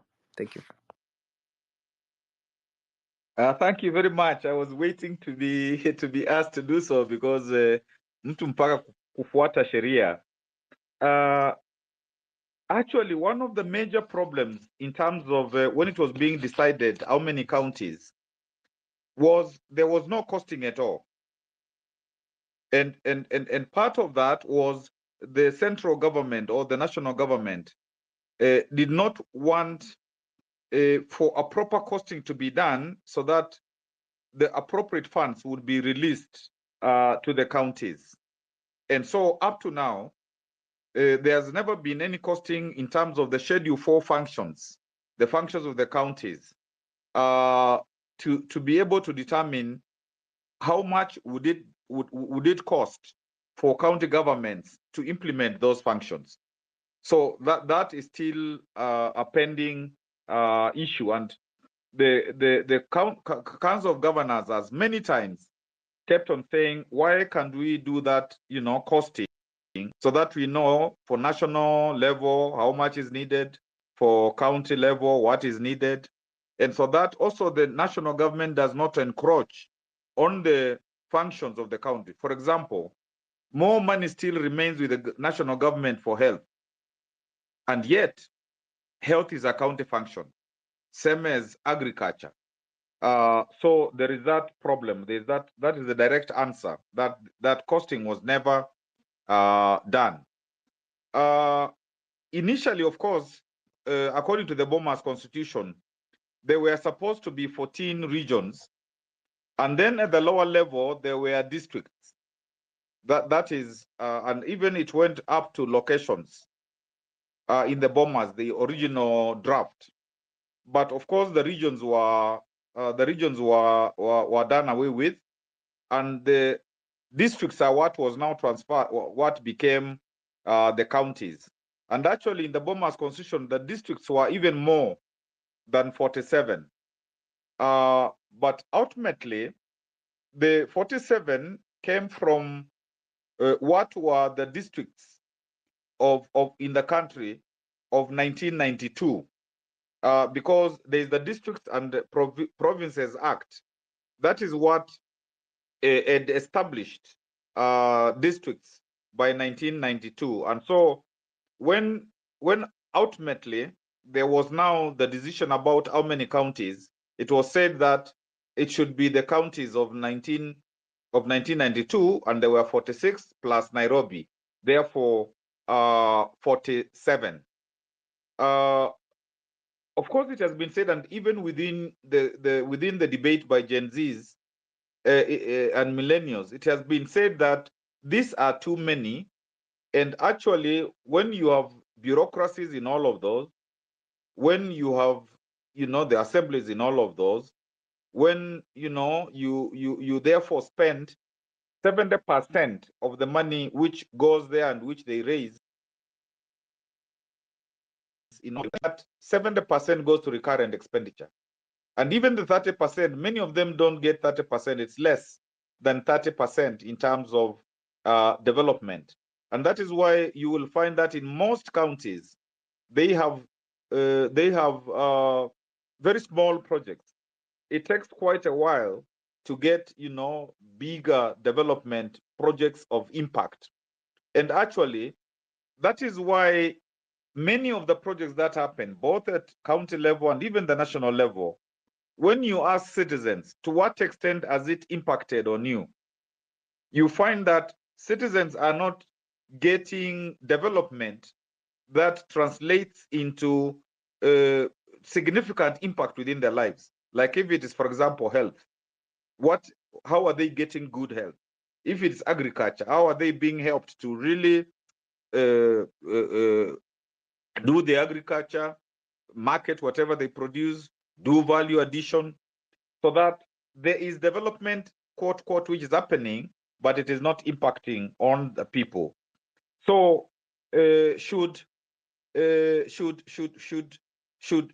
constitution be changed? Because you cannot now correct the situation in terms of like coming back with some regions, maybe the counties being being like you aggregate more counties, like what was happening through the idea of the economic blocks, so that you can actually get, like at independence, the regions, which were 8, you can get larger entities, or in other places where there's federalism, like in South Africa, like in Nigeria, like in Ethiopia, you get bigger entities where you can do real development, and there is real devolution or quasi-federalism or decentralization. But now, if you say you're going to change the constitution now, and the political elite has been trying to do that through BBI, through NADCO, they will focus more on prime minister, deputy prime minister, so that you can get these ethnic formations to come together, and they are told you are going for prime minister. I think for the Gen Zs, one has to be careful at what point you instigate constitutional change, so that it's not taken advantage of, as it were. The 15%, actually, the constitution simply says that that's the minimum. So if the government wanted, and actually when the politicians are campaigning, they always say that we will make 35%. After the campaigns, they forget about that. They talk about 35%. But when you look at other countries, whether it's Japan, even Nigeria, what goes to the federal level or the subsidiary level is about over 35%. So all which would be needed, like now the Gen Zs can say that we want the government to now have 35% or whatever percent you agree on through parliament and the national treasury to come to the counties. But of course, before that happens, you have to make sure that it's not going there for corruption, because now that has been the other problem, that you can get money going to also that level, and a lot of it ends up in corruption. And that's why it's important, as you are spotlighting on the counties as well. So that is not just the national level, it's all levels, so that you ask for accountability in both those areas. Initially, the committee of experts, the Nzamba Kitonga committee, had actually talked about regions, and I think it had also talked about the lower level. But then when this matter was discussed by Parliament, the select committee, which was chaired by former President Uhuru and the current president, on behalf of Kibaki and on behalf of Raila. This is when we came to now at Naivasha. We came to the current constitution for which there was a referendum in 2010. So I think those are things that you will revisit. But the one of the 35%, it's something that you can make it an issue and say, we want more money to go to the counties, but so that there's more of it to development, and maybe that will make even corruption at national level less because there'll be less money there. But then focus on the county so that also there isn't there isn't the corruption there. But these are questions that are very, very, very important, and it is going to be a continuous debate and discussion for you as you even build what is your manifesto, because this Gen Z, Gen Y movement, and when you say now it's Gen Zote movement led by the young people, and there is no problem the young people leading it because they are the ones to inherit the future, the immediate future. It's important to begin to say that these are the things that we will do and the country should do to make sure that the constitution is implemented, to make sure that it's better for all of us. You make that, and as you do this civic education, you're asking people what do you think this new Kenya should look like, so that you incorporate that into your manifesto, the Gen Z movement and Gen Y, movement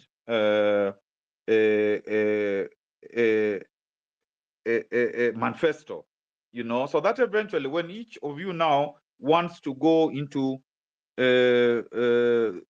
elective politics, you are able to say that this is what we have said we will do, this is our commitment, this is how we will change our country.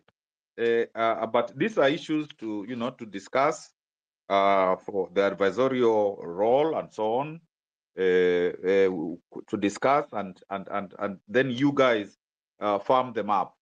I think I have kind of covered what I was asked, and I'm really very happy.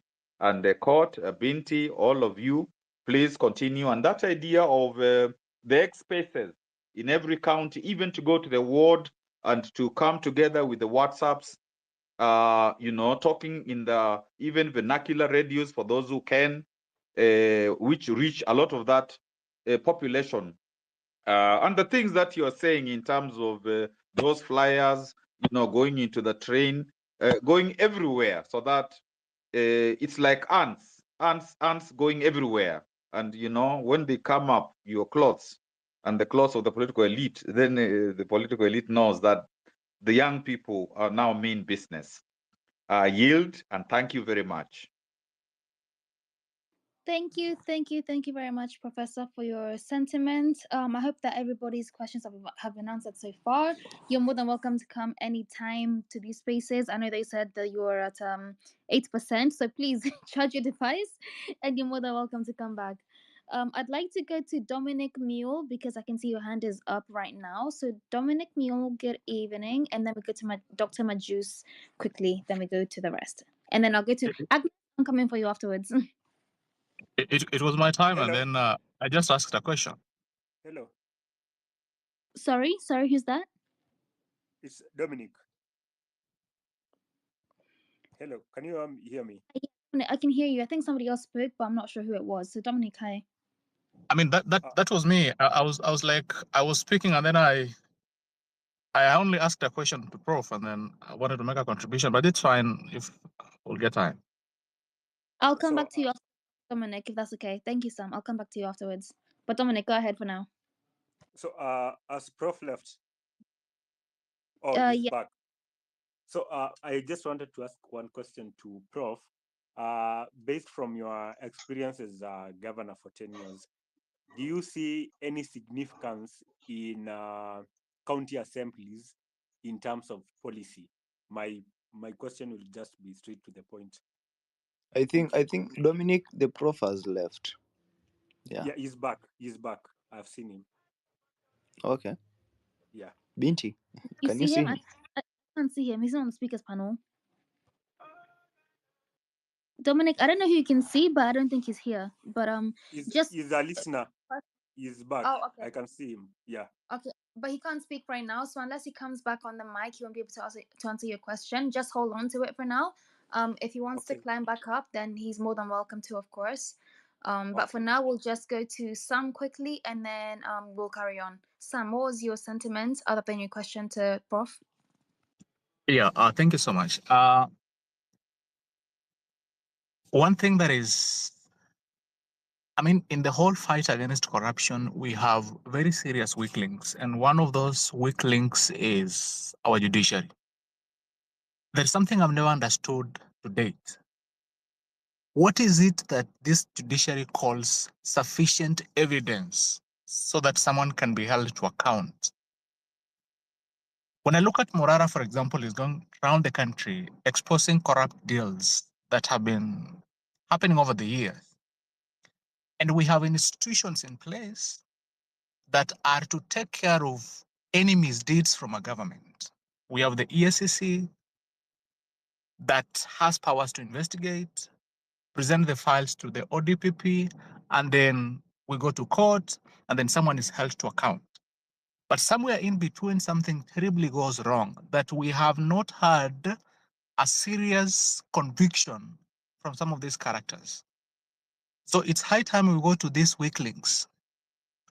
We must have a conversation with the office of the Director of Public Prosecutions that why would someone decide overnight from his blanket and say, you know, that guy, I'm not going to charge him because I don't feel like I have sufficient evidence to present to court. There must be serious conversations, and these people must be called out that Kenya is losing a lot of money because people don't fear to steal.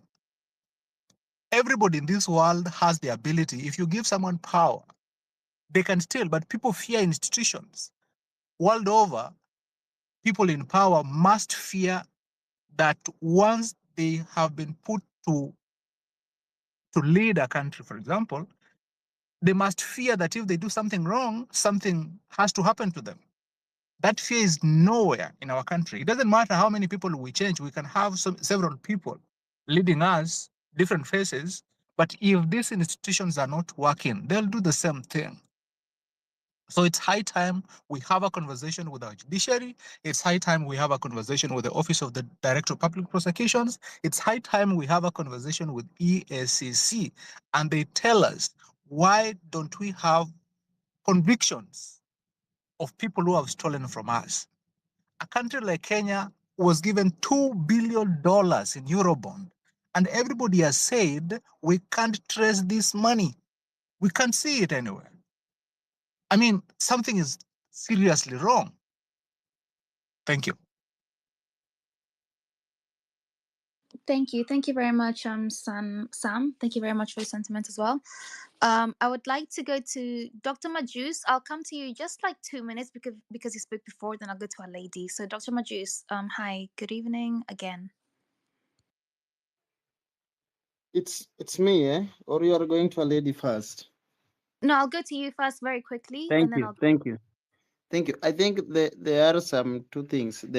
Some has talked of something of some of the bodies that have failed to work, judiciary, DPP, and etc. If I can just answer that to my level best, I think all these things in this country start by bad governance. This is where the president, who is a dictator, who is trying to implement something called centralization, is managing everything from his point. That's why you see Babu Owino was saying that the people who advise the president tell them on how to advise him. So once you can see every time that we appoint, the appointment of the magistrate of the High Court or the Supreme Court is happening, the president has a say, and wherever you can predict who is going to be If you see Ouko there, you see someone there, and you predict by who is the president. If the president is coming from the Kalenjin, you know very well one of the person of his choice will be there to serve his interest or her interest in that case. So that's why we are saying if we have a good president, we will have everything flowing down as per the requirement or as per the constitution. Another question was asked by Dominic, the county assembly, if I got you right. I think the policies is through the CCs, the CCMs, then they come up with a policy, then take it to the county assembly, then the county assembly will pass that policies or will approve after from the executive. Those are the things that I wanted to talk about. But there is something I wanted to ask Prof. I know that he is not here, about him being a governor of two terms. You know, if you read the Devolution Act, the devolution ends at the market committees. After the county government, the World Bank now is struggling with the municipalities, the municipal board chair and the municipal manager and down. There should be another government whereby the funds are coming from the county to the municipality, then from the municipality to the market. That's something I wanted to ask Prof, that how did he have that in his office during his time? Because I understand now that they are really fighting not to devolve, even though they are crying that they need money from the national government. Them, they are not ready to devolve this function. They are not ready to devolve these funds so that the money should trickle down to the grassroots, to the people, even if there is a corruption. It is corruption even with the poor people so that they feel it. Once somebody say that where there is a little money, someone must feel it. We don't want a case whereby even if there is a corruption, a good leadership say that you must give even a little space. 10% for corruption is when you operate in the government offices. So we want a place where if there is, then it reach to everybody and everyone has money in their pocket. Thank you, Binti. No, thank you. Thank you very much. By the way, Kirti, I was thinking like we need to find a way in which maybe like when speakers come onto the speakers panel after a panelist is gone, they can just tweet their questions into the comment section. We can just try and find out the answers before the next session, and then we can just like start with that. So if you have questions that have, if you wanted to ask something and the speakers panel, the panelist is not here, just put them in the comment section. We'll look through them. So for now, I wanted to get to a lady. Agnes, I can't see you anymore. Have you disappeared? I don't know where she's gone. So I think I'll go to you know who I'm saying. Please go ahead. Kiswahili ni ngumu, we. Wenye inchi. Okay, Yes, that one. actually, Yeah. hello guys, hello, good evening. Good evening. Sorry, I'm not a lady, but I can still represent. So, No what I problem, no wanted problem. to touch on, actually, the prof and fellow comrades like Sam have actually addressed what has been bugging me for the longest time. The issue about the county, because I remember back, it was around 2018, when at a time when David Lee was not yet corrupted, or maybe he was just corrupted, but we were led to find out. He talked about the county government and how the remnants of Moi's regime, because the people you are seeing now in the political sphere, they all come from the Kano regime, basically.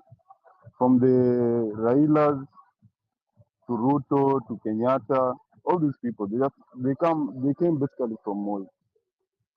And that's why I see a lot of similarities in the way a person like Dr. William Ruto is handling situations in the country.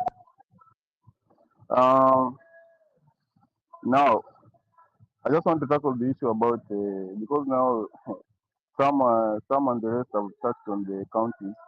Now I wanted to talk about the issue of tribalism. And I think we should not underestimate how the politicians have manipulated the thing which is supposed to be our heritage, our tribes, and use it against us. Because even as much as there's corruption, and as much as even if a person from your community gets a post in the government, it won't benefit you directly. You know, most of the people back in the village, they say, kama wizi inaendelea, mbona hii wizi, hata mtu yetu asiibe? So it's not something that can easily be brushed off. Because if there's corruption everywhere, we might as well have a person from our own community stealing this money, even if it will not trickle down to us. That is the reasoning. And I think what Morara is doing and the rest, like KOT, I cannot express my gratitude and the prayers I pray for these guys for what education should be given the maximum effort it deserves. Because currently, if you go on the ground, I don't know, you know, some people in these spaces and in Nairobi, people living in the middle class or uptown, it's very hard to connect with these people from the grassroots. But ukienda kule ushago, that is the rhetoric of the people. Kama watu wanaiba, tunataka pia mtu wetu aibe. You see? That is something we need to challenge. And the only way we can challenge this thing is through civic education. And that's why I really appreciate Morara and KOT for what they are doing.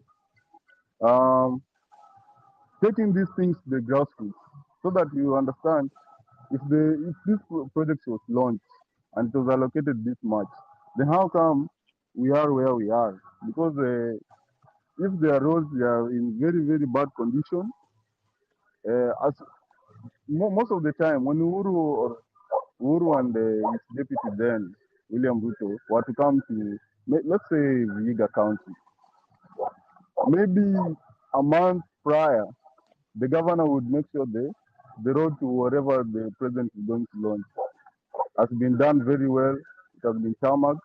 The asphalt is dark black shining. So by the time the president is coming, the media is there, and it's just basically propaganda because these guys are not delivering anything to the standards that we require and to the money is allocated to these projects that they are putting up. So I believe, and I believe whatever we are doing, it will not be easy, but we'll keep on fighting. And I urge people like KOT, please continue doing what you're doing. And especially if you have ever traveled outside Africa, let's say, because outside Africa into the diaspora, you'd be amazed at how these other developed countries offer services to their people, because that is something we have never ever experienced in our country. I'm 29 years old now, and I can say for sure, back at home we have not experienced the kind of services we receive out here, the kinds of services people from outside Africa in these developed nations they receive. So that is just my 2 cents. I'll keep sharing my views on other spaces. And thank you very much, Binti and Kioti, for the opportunity. Thank you. Thank you very much, Wanyanshi. I've learned how to say your name now. I'm sorry, I apologize for before, but thank you very much. Yeah, now you're right. We need to first of all we need to give our Repeat his flowers. name, please. Repeat. Wanyanshi.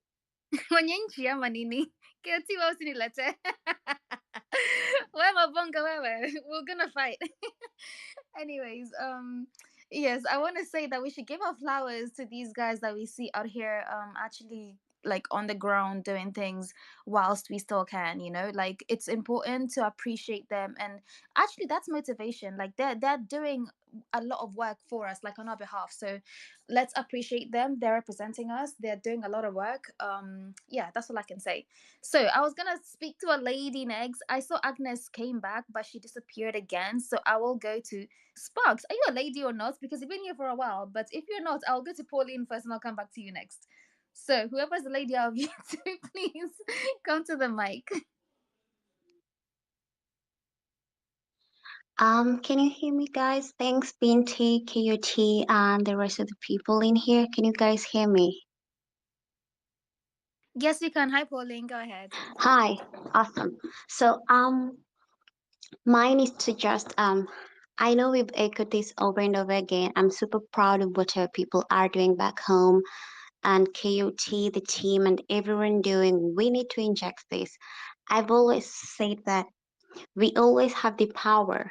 So my main concern was I've been seeing on the timeline that we have people still missing out there, people being abducted. And I wanted to urge us as Kenyans, if you see someone weird and you see someone is being trailed and you are in a group, there's no need to, you know, to just be afraid and not speak out, because these police officers, they use that fear. Right now, when civic education is taking place and we have a lot of people in the ground level, and I know people, the politicians are not sleeping, they're having sleepless nights because of this. I would like to urge my people, these teams, and anyone in the course, we have to be in big numbers. I mean, even if we're like 10, 5, whatever, we should not allow someone to take another individual while we are standing there. So it's important for all of us to stand against all this, because that's where we can at least show the power, protect people, and avoid having people missing and all that, because all these have happened in the watch of all of us. And what do? We do nothing. We're in fear.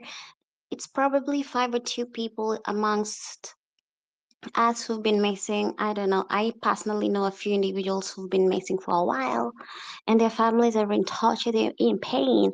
And those people got taken when people were watching in broad daylight. So for me, it's like we should not ignore and say, oh, it's up to them. Whoever is just being taken away, it's up to them. They need to I don't know. It pisses me off to know that people have been taken by people we don't know. They come identifying themselves as police officers and they're not probably paid people to do these atrocities. So my point will be like to just go out there, be careful, and let's watch out for each other whenever we can. That's the most important thing at this stage, because civic education is out there. We have these people out there doing whatever it's needed to be done, and even if we are on the other side of the world, we still support you guys. And I would like to say we should not relent and not let people take up our spaces by engaging us in this bullshit we call abduction and whatever. So we have to take up our voices and protect each other. We should not have the fear of oh, what will happen. Just stand against all this. That's what I wanted to say, because at this stage I know they will come, they will try to suppress us, but we're 10 steps ahead now, and we should not relent, and we should not allow them to continue doing this. If we're in a group, yes, we stand out, because once we are in a group, once we're together, they cannot separate us, and they have the fear of attacking people in groups. That's why you see them lobbing tear gases, because they feel helpless. So we should not allow them to take one of us if we are amongst a team or a big group. That's all I have to say for tonight. And thank you so much for this opportunity, and every Kenyan out here listening. And let's keep on the good work, and let's keep on doing this. And we have to stand with each other and protecting all of us, because we don't want anyone to just disappear. That's all I had to say. Thanks again.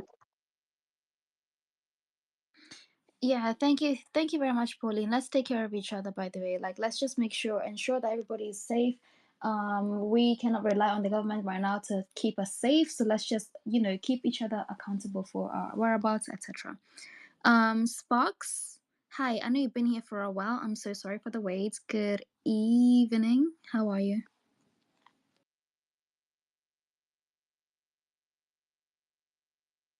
Sparks, hey Bana, you guys, you come to the mic and you don't answer. Anyway, I'd like to read this comment from Declan, saying that the issue of counties being too many is not doesn't hold too much water, only because we've never seen the benefit of this system of governance, because since its inception it's never been actioned as it should due to poor governance. So he's saying basically poor governance is our issue, not the amount of counties or whatever's are there.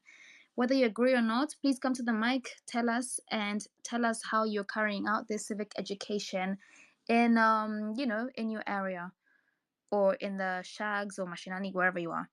So I'd like to go to Dominic Mule. Hi, Dominic. Did you speak to us, by the way?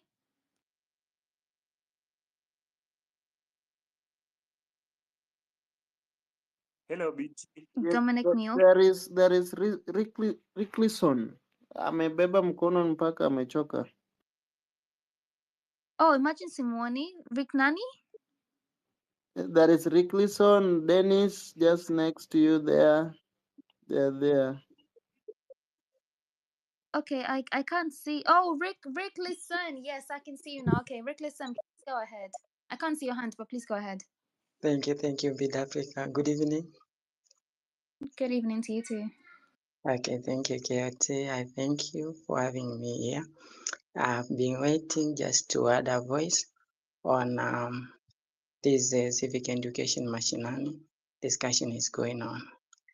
And the only thing that I can say, I have 3 points to put across that we have to fight all to teach people about tribalism, bad governance, and this corruption.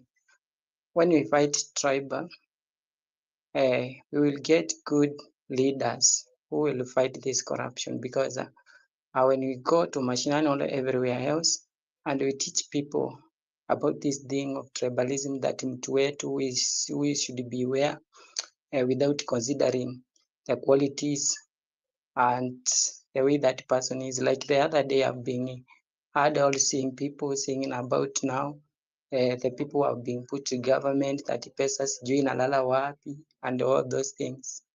When we'll teach people, we have that civic education about killing this tribalism, we'll speak with one voice, we'll have one language, and at the end of the day, we will fight, we'll have a good governance, whereby we'll have leaders who will fight corruption, and we'll end up fighting this thing, corruption, and that is the fight that we should have. And the other thing that we should do, it is to make sure that we equip ourselves with all the weapons, including having IDs. When we have IDs and those voters cards, it will be easier for us to fight on, because we will be equipped ourselves with everything that is necessary to bring good leadership in this country. Let's continue. Let us be together so that we can see fighting us through. We have a lot to do for the short time. We have this constitution that we have to revisit and change it, because it is our document that we have to change when it is necessary or when time comes through.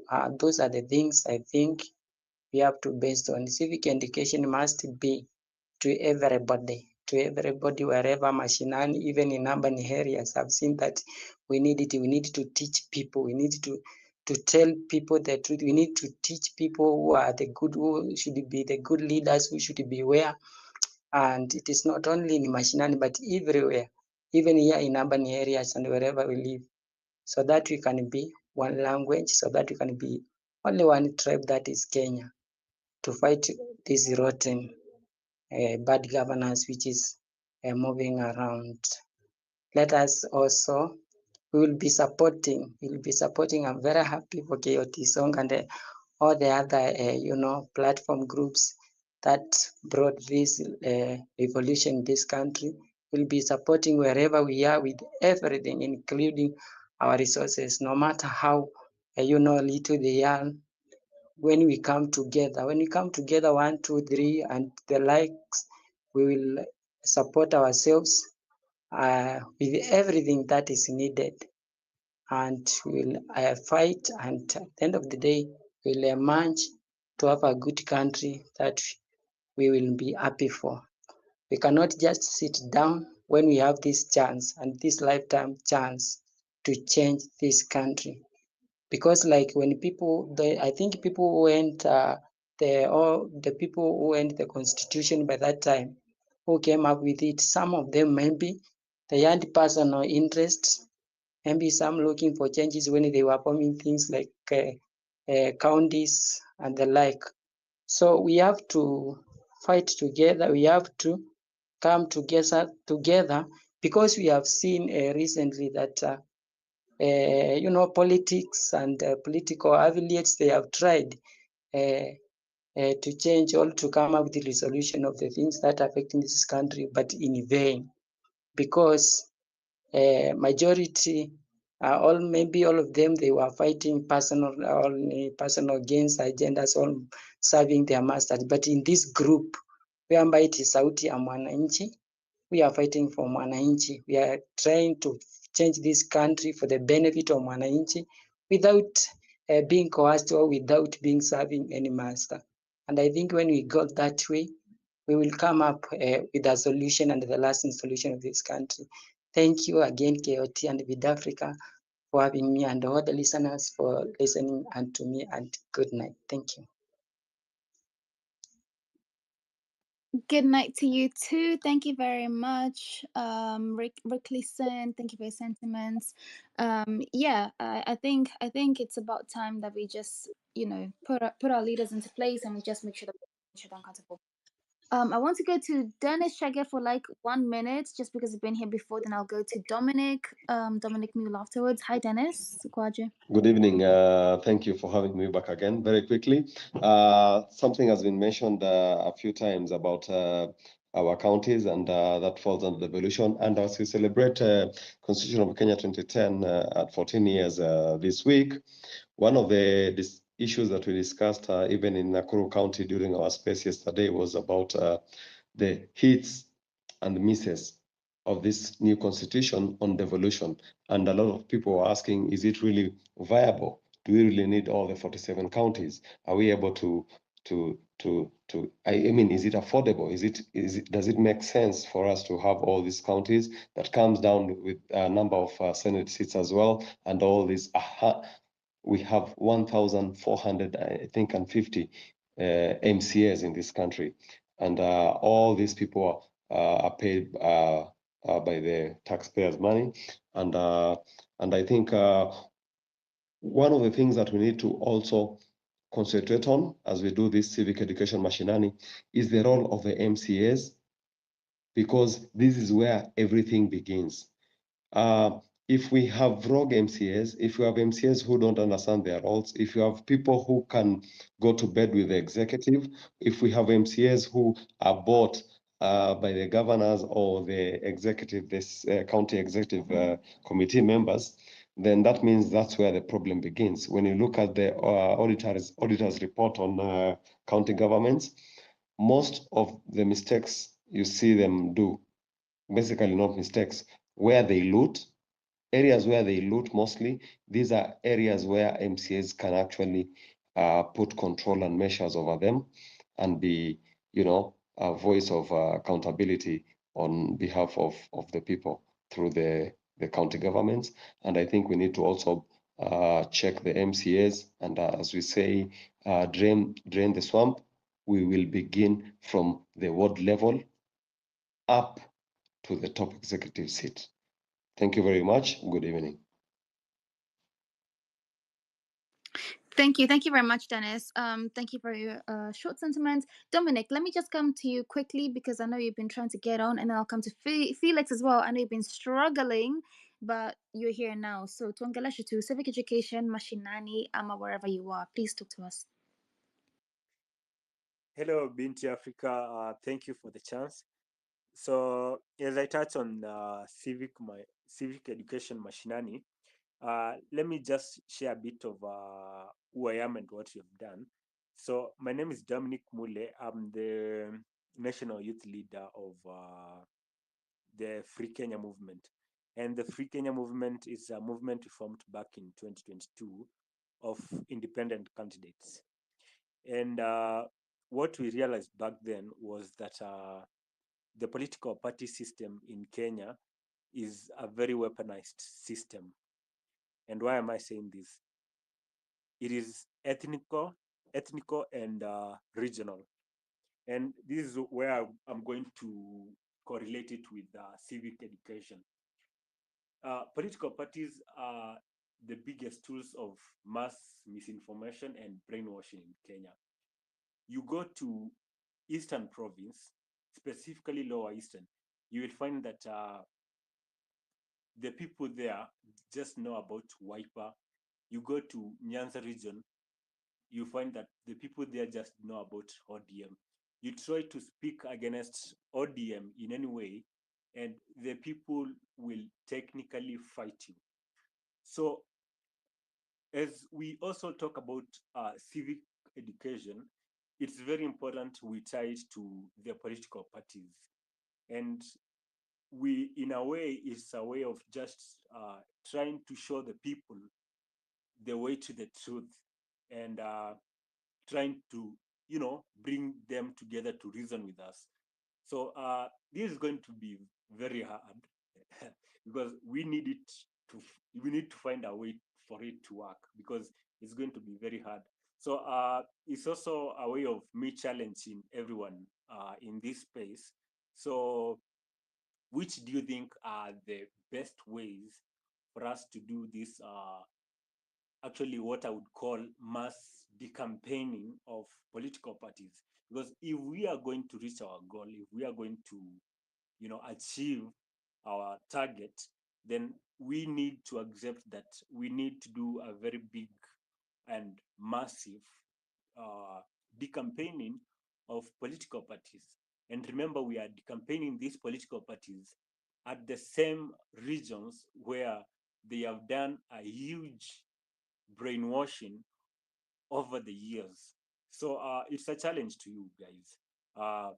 Which do you think also is the best way that we need to approach this issue? Because it's something that we have to tackle, and it forms a very crucial point of our whole mission, and we can't just put it out of the way. We can't just ignore it. It's something that we need to accept that it's crucial and important. We have to tackle it. So it's a challenge. Thank you.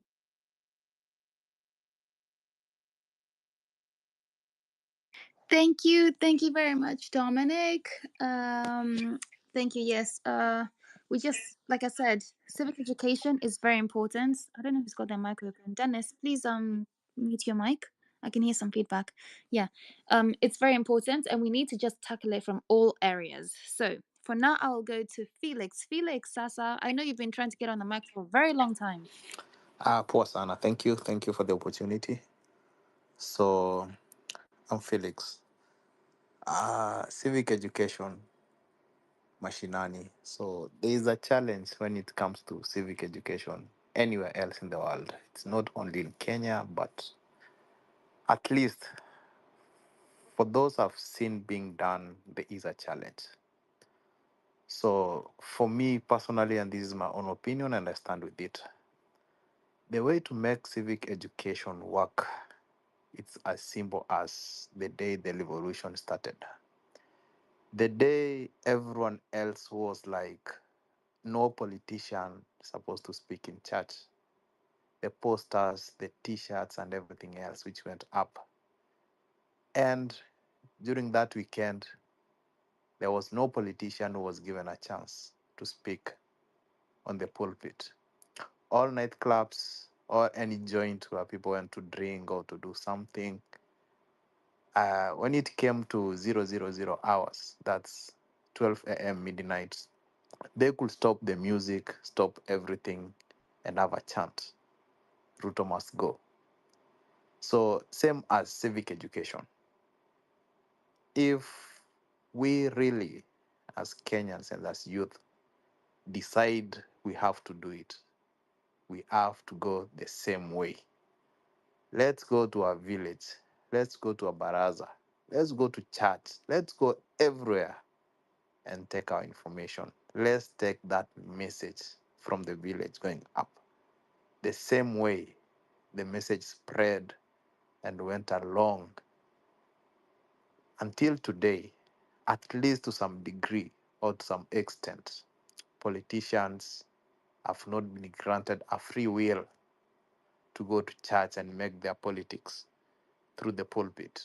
That's the way civic education can spread, and it requires a lot of resources, a lot of goodwill. Someone spoke about political parties, which have poisoned our minds, our thoughts, and everything else. We tend to think about politics or through political parties. The only way, the only way to come out of political parties as a driver of our politics is through civic education. There is no another way we can do it because already ODM has been in the league for a long time. UDA just came the other day, but it has people everywhere. So it's all about civic education. Yes, we have these political parties, but do people have information on what these political parties or the government, the county from the MC are supposed to do? Just people are elected and nobody knows their work. So that's what is coming to haunt us as Kenyans. So from my point, civic education can work, but let's start from the village going up. It's a goodwill for everyone else. And we have to congratulate those who started the revolution, those who are carrying on, and all of us. I happened to attend some of the demonstrations personally as a person, and I really learned a lot. The youth of the country were many, but when it comes to decision making about our leaders, we step back. I don't know why.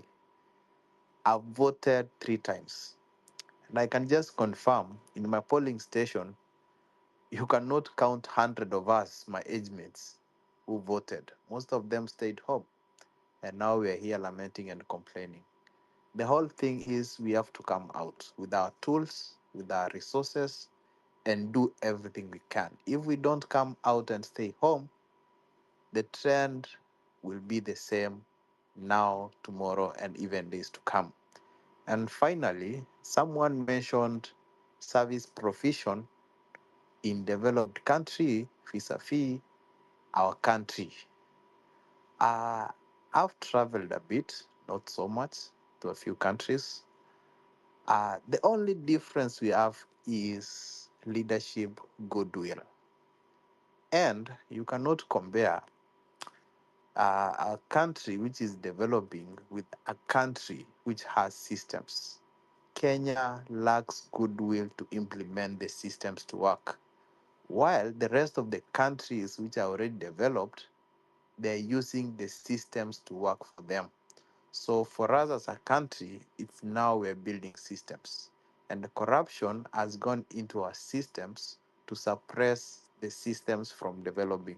So the whole thing is we have to fight the corruption, the nepotism, and everything which is ailing our systems from.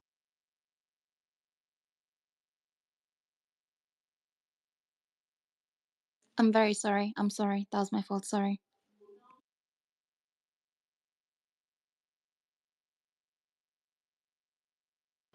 Felix, I'm very sorry. Please go ahead. I'm sorry. So finally, what I was saying, the systems are being suppressed. What we can do as of now is to keep fighting the corruption, nepotism, and all the matters which are suppressing our systems from developing, so that in the near future we can say we have developed systems. Let's now our systems work for us like in other countries. So that's my contribution. For civic education machinery to work, we have to come out and do it in whatever small way we can. Thank you and have a good night, and appreciate for the organizers of this space. Thank you. Thank you very much, Felix. I'm sorry for muting you. By the way, you guys, we're just here speaking on spaces, like we're not doing anything on ground. Tomorrow we're in Mombasa, we're in Likoni, we're in Bunge la Mwananchi. We're spreading civic education everywhere. So I don't know where you're going to be, but personally, come and find me there. Sawa. If you want to join us, please reach out to KOT, DM him, find out like the plan, etc. But we are spreading civic education all along the coastline. So, anyways, I will go to Barack. Dr. Majus, I can see your hand is up, but I'll come back to you afterwards. So Barack Odongo, hi.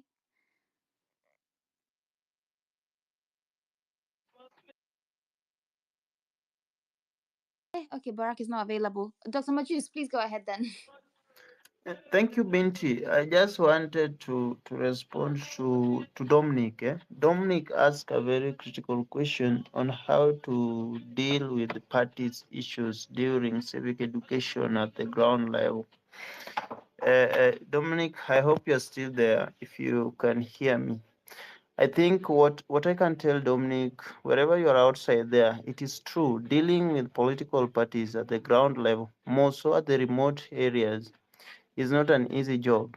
Imagine you want to go to Kibra, you want to go to Makweni and talk against the Wiper party, you come to Luonyanza, talk about against the ODM party. It is not an easy thing to change such kind of belief and an ideology, because an ODM party is a party that has been there for a very long time and people believe in its policies. So what I can tell you is that just ignore those parties, but also to some extent you can tell people first define the parties, the role of parties. How does these parties work? How should they work for the people? What are the purpose of forming these parties towards the people? How should the parties benefit the people? See, number one, we are abusing these parties. Once these parties gain the popularity, our leaders who are leading these parties are really abusing these parties. They take advantage. So tell people that when we are having a party, even if you are electing people through the parties, we are not going outside there to tell people that ditch ODM, ditch Wiper. No, we are talking about the good governance, good leadership, so that we can reform the state of our economy. So even within their parties that they like and believe in too much, let them have the right people, because even those parties have the right people who are vying, but they are not being given chance by the leadership. So in case the leadership of that party denies such people tickets to run the positions that they want, let the people know that they are free through constitution, freedom to vote this person with any other party or as an independent candidate, and can still go and contribute and work towards their achievement, work towards their betterness in the parliament.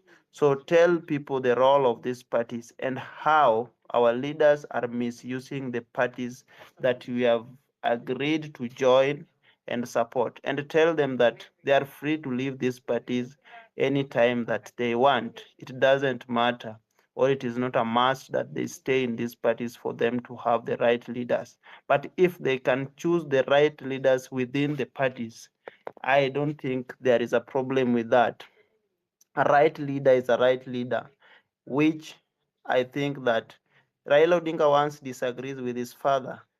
So I don't think that you can be intimidated when you are within the party. We have seen that several times in ODM, when even recently there are some of few MPs who walked out of ODM and they joined UDA without consulting the party leadership. You will hear the party general is just talking about of suspension, punishing, but nothing happens. At the end of the day, they have shifted there and they give what they should be doing to the people.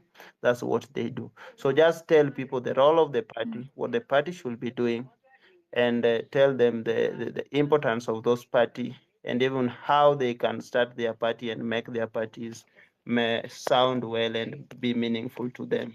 Thank you. Thank you, Binti. Thank you. Thank you, Dr. Majus, for replying to Dominic. I'll go to Western Shilaho, and guys will be closing this space very soon in the next 15 minutes or so. So if you have any last sentiments, this is your time. Other than that, we'll be Likoni tomorrow. So Thank you so much, Binti Africa and KOT and everybody else on this platform. One thing I wish to say is that democracy does not get along with poverty.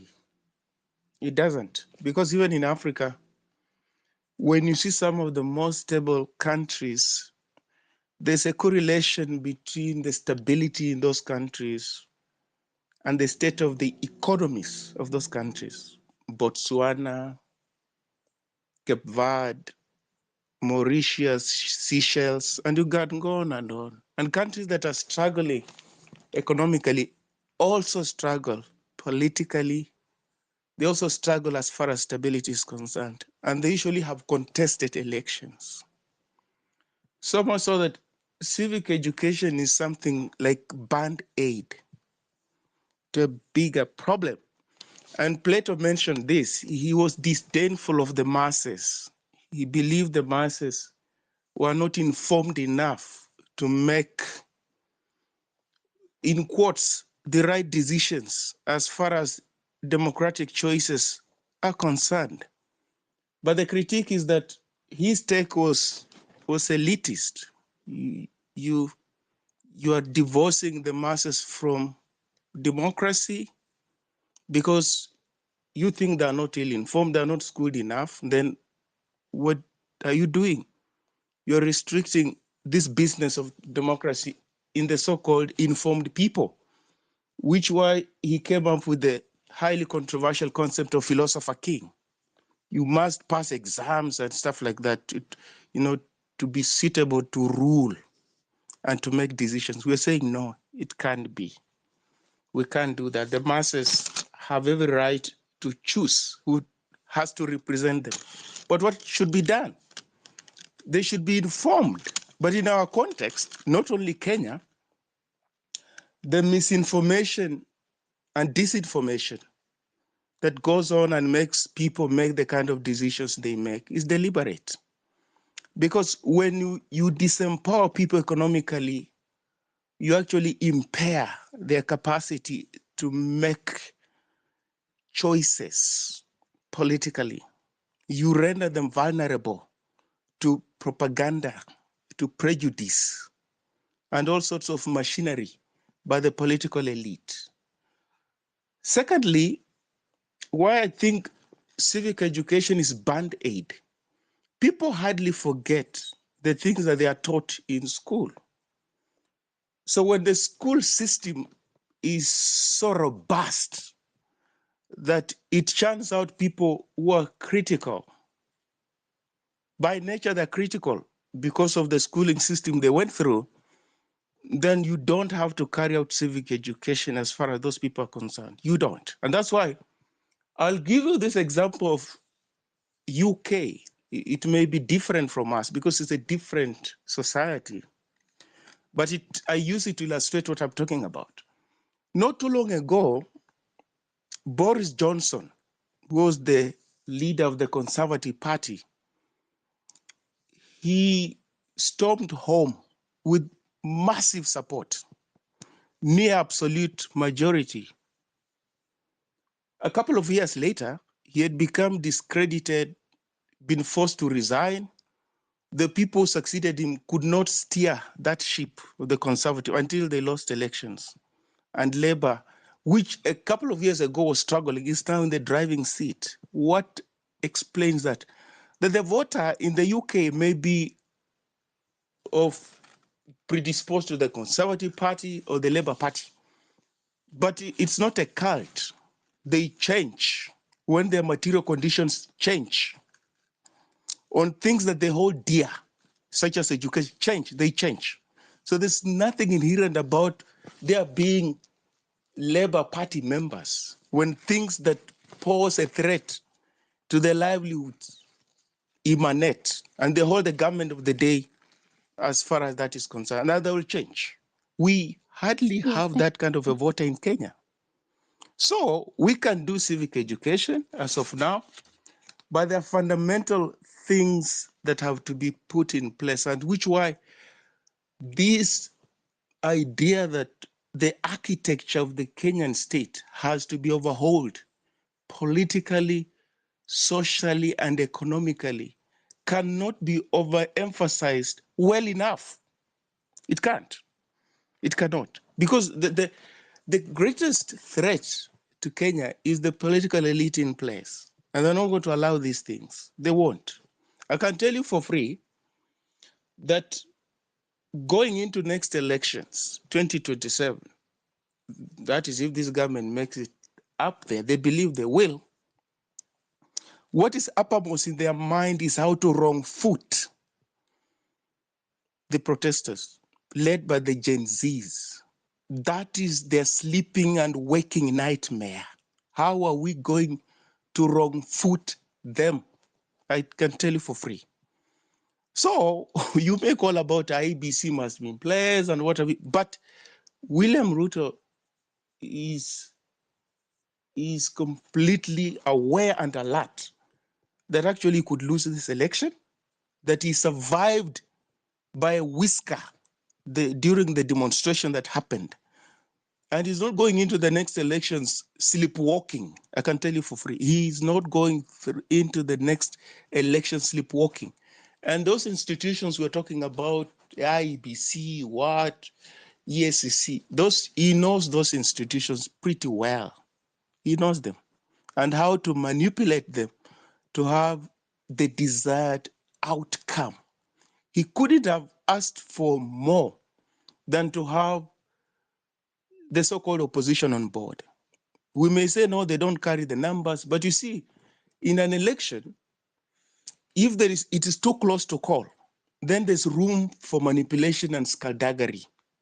An election that is difficult to rig and steal is where the winner defeats the runner-up by so big a margin that it's completely ridiculous to try and rig such an election. But an election like the one we had, 200,000 or so vote difference, 300,000 so vote difference, that one creates room for irregularities and rigging.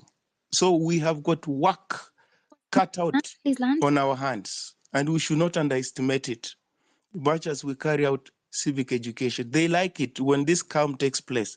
Then they can manipulate the frameworks that they've always manipulated. Binti, as I learned, history teaches us something. If we want to predict what's going to happen in future, we draw from history. Some of us may know, some of us may not know. Since 1963 until now, we've only had one uncontested election, the 2002 one. Those other ones have been contested, beginning with the 1966 Little General Election, so-called, which Jomo Kenyatta called specifically to deal politically with Jaramogi Oginga Odinga after he resigned from KANU. And that problem we have had with it since then until now. So 2027 elections, going by history, will not be any different. I learned. Thank you. Thank you, thank you very much, Rustin, for your sentiments. And yes, everything you said, we agree. I want to close this space, Gertie, in the next 15 minutes or so, and we have 3 speakers that I can see here. So, Barak, I don't know if you're available now or not. If not, then I will go to Paul. Paul Isoba, I think. Paul Isoba. If you can hear me, Paul Isoba, good evening. Please speak to us about civic education. Yes, can you hear me? Yes, 100%. Go ahead. Right. What is on my mind right now on this platform? First of all, I greet you, and I don't want to waste a lot of time because I'm at work. But I just want to not to leave without saying something. We need to consider ourselves. Are we worthy of human beings? First of all, before we talk about corruption and politics, Ruto is casually talking about our brothers and sisters who have been abducted, disappeared, and killed. Some of them found lying in streams, right? This is not a joking matter. Our brothers and sisters are being murdered, yeah, by the regime. Ruto has got a job to protect the people. When he swears in, he's swearing to protect the people. How can he be so much negligent to the extent that he doesn't know, cannot account for the people who have been killed? How can that be possible? He knows, and he knows he's a good student of Museveni next door, because Museveni also every day, every single day, he abducts, they enjoy impunity. We cannot allow this to go on. And even the politicians, the oppositions, they are part of this. They are complacent. They don't want to challenge, the serious issue. So what we need to address, first of all, are we going to be safe before we talk about these elections? Because after general election, politicians are thinking about the next general elections. They forget, they do not account for the current situation. They are thinking already about the future. They are thinking already how they are going to manipulate the next general election. But what is the cost? What is the cost of this? So me, in just 1 minute, cause the host, I really salute you for being consistent, and I'm at work, but I just want not to leave this without going that Ruto and all the dictators in Africa, they are enjoying impunity, and this must come to an end. You cannot kill people and then casually you just talk recklessly and comment recklessly. They need to be jailed. Even after, in the futures to come, these people will have to be held responsible after they are no longer president. They will not protected. They should not be protected, so that they serve as an example that in the future, things like that should never ever happen again. That someone is being killed just because they are after power. That's not acceptable. What if that is Ruto's son who's been murdered and dumped in the streams? Well, how would he feel? These people, they don't care. So we need to stop all about this I don't care attitude, mind over matter things. We should refrain from that. Let's talk seriously issues of our security for every single person. So thank you very much. I salute you. Unless you have any other question, I have to say, I have to yield the mic. I appreciate, and I look forward to the next discussion. Thank you. No, thank you very much, Paul, for your sentiments as well. I agree. We have to take care of each other. And me, by the way, let me tell you, like, I've not done as much work as KT has, evidently. Like, he's there, quite ground, he's on the streets. Doesn't mean I've been idle, but we have to salute people and give them flowers when they're, when they deserve them. So tomorrow, tupatane Mombasa, uko Likoni, Bunge la Mwananchi. We just be going around doing civic education. And I want to just now start closing down the space. KOT, do you have anthems ready by any chance or not? Because I'd like to perfect. I'd like to finish with them. Thank you for coming to this space, guys. This is Sauti ya Mwananchi, hosted by KOT. We have other co-hosts that are otherwise currently occupied right now. We have Ayo the Six, we have Owino, we have Rabia, we also have Wanyama Wafula. So follow everybody in these spaces, and just know that we're always going to be here every day, 7 to 10 in the morning and 8 to 11 p.m. East African time, Kenya. KOT, thank you for the space, by the way. Back to you. Okay. Thank you so much, Binti, all the speakers that we've had here. And of course, the professor was here and he shared with us. Personally, I really loved listening to the professor and all the speakers who have been here on the panel. So from my end, I just want to thank you guys, because you are the one who gives me energy and courage to do all this. So we're never going to relent. We're still going to inject here on the spaces. We'll still do it even on the ground, because, as I said, personally, I just want to be the change that I want to see. And of course, I also want you people to be the change that you need to see in our country. And so honestly, I'm exhausted. Hey, yesterday I slept like 3 hours, and from where I live to SGR, it's like 2 hours drive, and so we use public means of transport.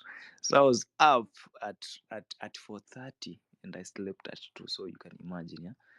And so also want to have a rest, like 4 hours hivi, then tomorrow. It's actually today, yeah. We embark on doing civic education here in the Coast region. I'm so familiar with the region, and that's why I said I'll begin with this area, because I've been here for the last 5 years before I moved to Nairobi, because I schooled here Apatum, the Technical University of Mombasa. Yeah, na pia mkuja graduation by the way December. I'll be graduating as an electrical engineer, so ensure you are coming. Usipokuja ensure nitaweka space ya graduation, because you people need to be informed, yeah. So I just love you guys because you have always given me the audience, and pia encouragement yenu pale kwa comment section, yeah, encouragement yenu kwa DM, yeah, encouragement yenu ya airtime pia. I just can't take it for granted, because without you guys I'll just a nobody, because it's you people who keeps us pushing so hard. And of course, we are not doing this for ourselves. We are doing this for each and every person. We are doing this for the current generation, the generations that came after us, and the generation that came, the generation that will come after us, the generation that came before us. So we are doing this for each and every person. And Mimi, honestly, just want to say thank you. And of course, as usual, we always play offended by nonini bana. Guys, hata usipokuja space na hujasikiza hii, ukikuja space na hii song haijaimbwa, always go to YouTube, yeah, and search offended 2 by nonini, Small Little, na Isa Sizo and Willy Oeba. It was directed by Ayo the 6th. And of course, hizo picha ni zenu ziko hapo, mlikuwa street. So this is our song, yeah.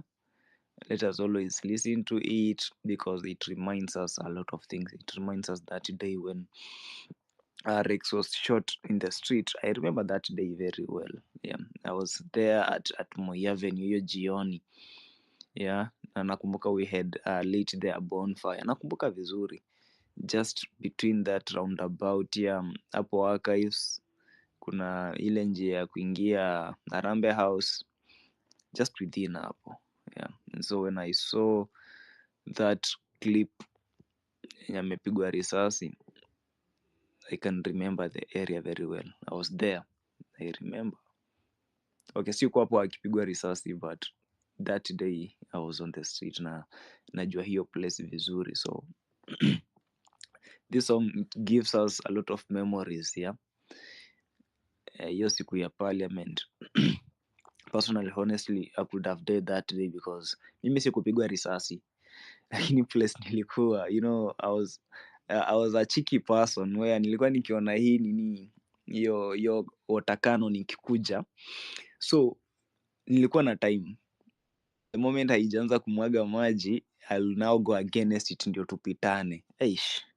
Hiyo siku venye hiyo siku 25th sasa 25th, yeah, I remember, because me I was going against it. Ikikuja mimi naenda penye imetoka, and so kama uko peke yako hauko wanaweza kupiga maji, at least mko wase wengi. And so that day tuko hapo Archives, Moi Avenue. So before hapo tu nakumbuka vizuri penye hiyo nini ilikuja, kuna certain person alikuwa anaiba simu, na this guy tukamshika, jamaa wakamshika wakampeleka kwa polisi. Polisi wako wamesimama hapo Archives, because now the government ilikuwa imepeana order kwamba all public facilities za government facilities zikuwe guarded, and so there were police officers who were guarding archives hapo. And so venye tulishika huyo jamaa, okay, tulikuwa tukishika mwizi hatukuwa tunampiga, tulikuwa tunapeleka kwa polisi. So tulimfikisha kwa polisi and then we turned back. After turning back, immediately tumerudi like kama 50 meters. Tear gas ilikuwa lobbied hapo katikati ya miguu yangu, and I was like, sasa hapo tutakimbia aje? So immediately tear gas ilikuwa lobbied hapo, nikapigwa na hiyo maji ya pink. Yeah, nikapigwa na hiyo maji ya pink. In fact, acha niwatafutie hiyo video because nakwanga na hii video hapa na nakumbuka nilipost kwa hii timeline. Ilikuwa hiyo maji ya pink. Hey, hiyo maji ya pink inawasha. Hiyo maji ya pink honestly inawasha vibaya sana. So mimi nikaona hapa niko kukufa. Niliona niko kukufa, and kitu ilikuja tu kwa my mind, nilisema acha niite medical nini. Nilienda tu status because my eyes had turned red. Mimi nikaenda status. Ndio hii picha. Acha niwatumie hapo kwa jambo tu muione because mnaweza sema ni uongo. So nimewatumia hapo jambo tu. Ilikuwa 25th. So mimi niko hapa hapana. I called au jamaa because nilikuwa na namba zao but sikuwa naona honestly. Nilijaribu tu nikafungua macho kidogo, nikaclick na nikacall, wakakuja kunisaidia. Kanifanyia first aid. So nilikaa chini, nilala hapo nyuma ya nini. Mbona hapo Moyave ni kuna those shops huko nyuma. Nikalala chini like 2 hours. Still hata umelala chini lakini unasikia tu ile harufu ya tear gas inakuja. So like nilikuwa ni kama nimeona kifo, so I was kind of tense. So sikurudi street immediately. After 2 hours nikasema acha ikue venye itakuwa, so nikarudi niko poa sasa. Hiyo nini imeisha, nikasema hapa acha turudi tu street tena. Tukasukuma by saa 10 tukasikia parliament direct. So ile furaha sasa hata nikasahau nilikuwa nimepigwa tear gas, nilikuwa karibu ni suffocate. Hiyo picha iko hapo, nakuanga na video yake. Hiyo video semanga mamangu asione juu huyo mama anaweza lia. Sasa watu wameingia nini parliament. Jamaa wakaleta shida. Tukaanza kuambiwa military wanakuja, tutoke street twende home. Hiyo ni 6. So mimi naishi Thika Road huko Kahawa. Nimetoka hivi. Sasa unajua mimi nilikuwa naogopa tu mali kuna tear gas because nilikuwa nisha experience kitambo tear gas na hiyo maji ya utakano, nisha experience yani venye ni chungu. So nilikuwa naogopa nikiona ikikuja, I try as much as possible to get out of that scene. So I tried and penetrated hizi machuoms huku. Wale watu mko majuu, machuoms ni ma street, yeah. So kapita hizo machuoms, kafika hapo Ngara. Kasema sawa. So we walked, sisi wote tulikuwa tunaenda Thika Road. In fact tulikuwa tunaenda hadi Thika Juja. Hakukuwa na gari. People walked like from town to place mimi naishi. Nilitembea 4 hours, I remember. So along the way place naishi nafaa kupita Githurai 45. Sasa acha niwaambie, tunasemanga masaka ilikuwa Githurai, watu wanasema ati hakukuwa na masaka. Acha mimi niwaambie tu kweli. Tulifika hapo Githurai 45. Marisasi zinalia hapo. Tulikuwa tunaokota tu hizi manini. Hizi machuma zenye marisasi zimepigwa. Tunaziokotea huku Kaosh, huku juu almost Kasarani. Na marisasi zilikuwa zinalia huko. Marisasi zililia kama 2 hours.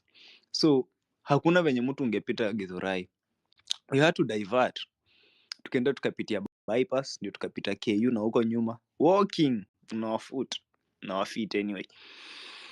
So nikafika kwa nyumba, nimechoka, sijakula, ishi peke yangu. Sema acha tu nifanyaje, acha nilale. Sikutoa viatu. Nakumbuka vizuri sikufanya anything, hata sikuoga. Mimi ningeenda kwa malazi venye nilikuwa hivyo na hiyo nini na hiyo Colgate iko kwa macho. Akasema tu acha nilale. Alafu the good thing nilikuwa na flag yangu. Mimi nakuanga na flag inakuanga kwa nyumba hapo juu karibu na TV yangu. So hiyo day ndio nilitoa hiyo flag, nikasema in memory of this day acha niweke hii flag hapa juu ya TV every day naionanga. So every day morning flag yangu iko hapo kwa nyumba. Hata mkiona picha nyingi kama nimepigia kwa nyumba nakuanga na flag kadogo hapo. But juzi venye umejitokezea mkatutumia kitu at least to print some placards na hizo flyers tumekuja nazo Mombasa. Nilichukua 960 yenu nikaenda Nairobi Sports House nikanunua flag kubwa ile nilikuwa nimejifunga leo. So hiyo flag ni yenu. Anytime mkiniona niko nayo, because I nimesema any place nitakuwa naenda hadi soko nitakuwa na hiyo flag kwa mgongo yangu. So story ni nyingi lakini watu tumekuwa streets, honestly we've seen a lot. Yeah, so you guys never give up. Anyway, I'm offended. I'm here to address you. Mr. Speaker, we don't fear you. To condemn you. We stomped inside. Condolences to the families and friends of all the Gen Z we lost 2024. Our freedom fighters, our heroes. I'm offended. Little. I'm more than offended, bro. I'm disgusted. Aje sasa. Yeah, skiza. Ini more than just music. Ini chant. Ni gas kwa wabuze. Yeah. Ini more than just music. Ini chant. Ni gas kwa wabuze. Ini more than just music. Ini chant. Tunakaa sawa puzi. Leo wanatuona tuliwavotia tu juzi. Saini ya ibu gani? Na mkipiga magoti nyuomba Mungu mgani? Na under your watch mmeua watu wangapi? Kennedy Onyango 12 years Rongai. Denzel Omondi mlimchukulia uhai. Hapa ni wapi? Hapa ni wapi? Maumbo walai.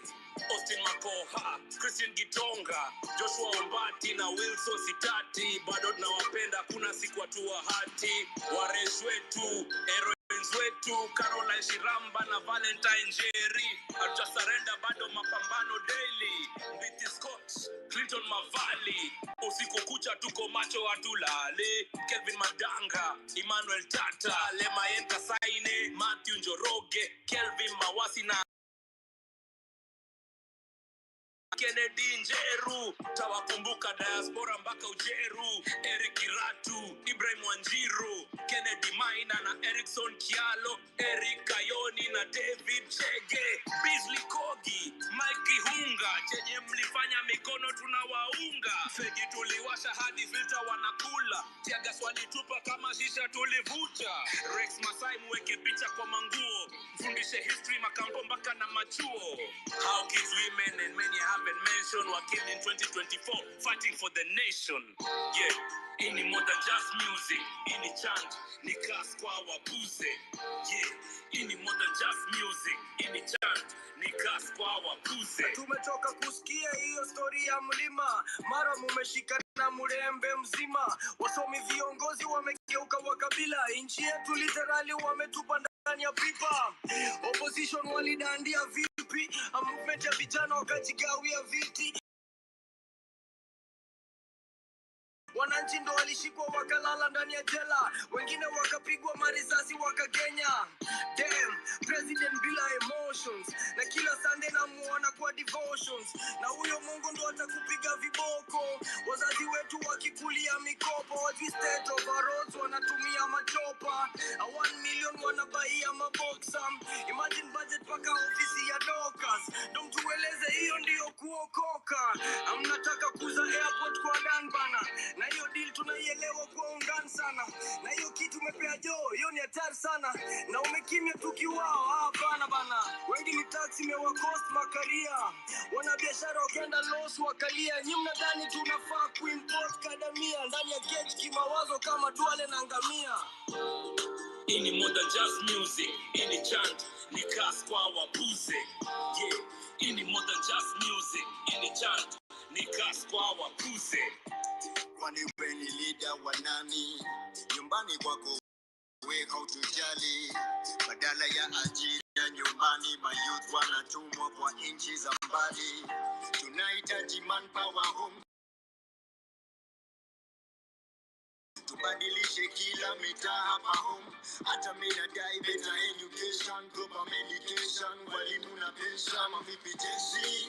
Any times unajua, ikituuma ni lazima tuiseme. Na hakuna kugonga mo, wananchi wamekaa mkuu wa juja. Gen Z, ndio times unajua, ikituuma ni lazima tuiseme. Na hakuna kugonga mo, wananchi wamekaa mkuu wa juja. Britain siko so open, crocodile tears inahitaji intervention ya kitunguu. Vitu kikwa life shapoteza meaning, pombe inatumika kutoa lock. Jumulishapoteza kifunguu, I'm offended. Youth uko depressed, una kazi na serikali inapea kazi wenye wanafaa wawe retirement. So mbona una tense na hata mood ya worry? Hakuna hata pesa ya kulipwa peanuts. Hizi kila mtu anauza njugu. Si wenzetu wakati wa kura ndio nakumbuka kutuita mandugu. Serikali ingekuwa inajali what we say. Parliament ingekuwa na headphones na sio speaker.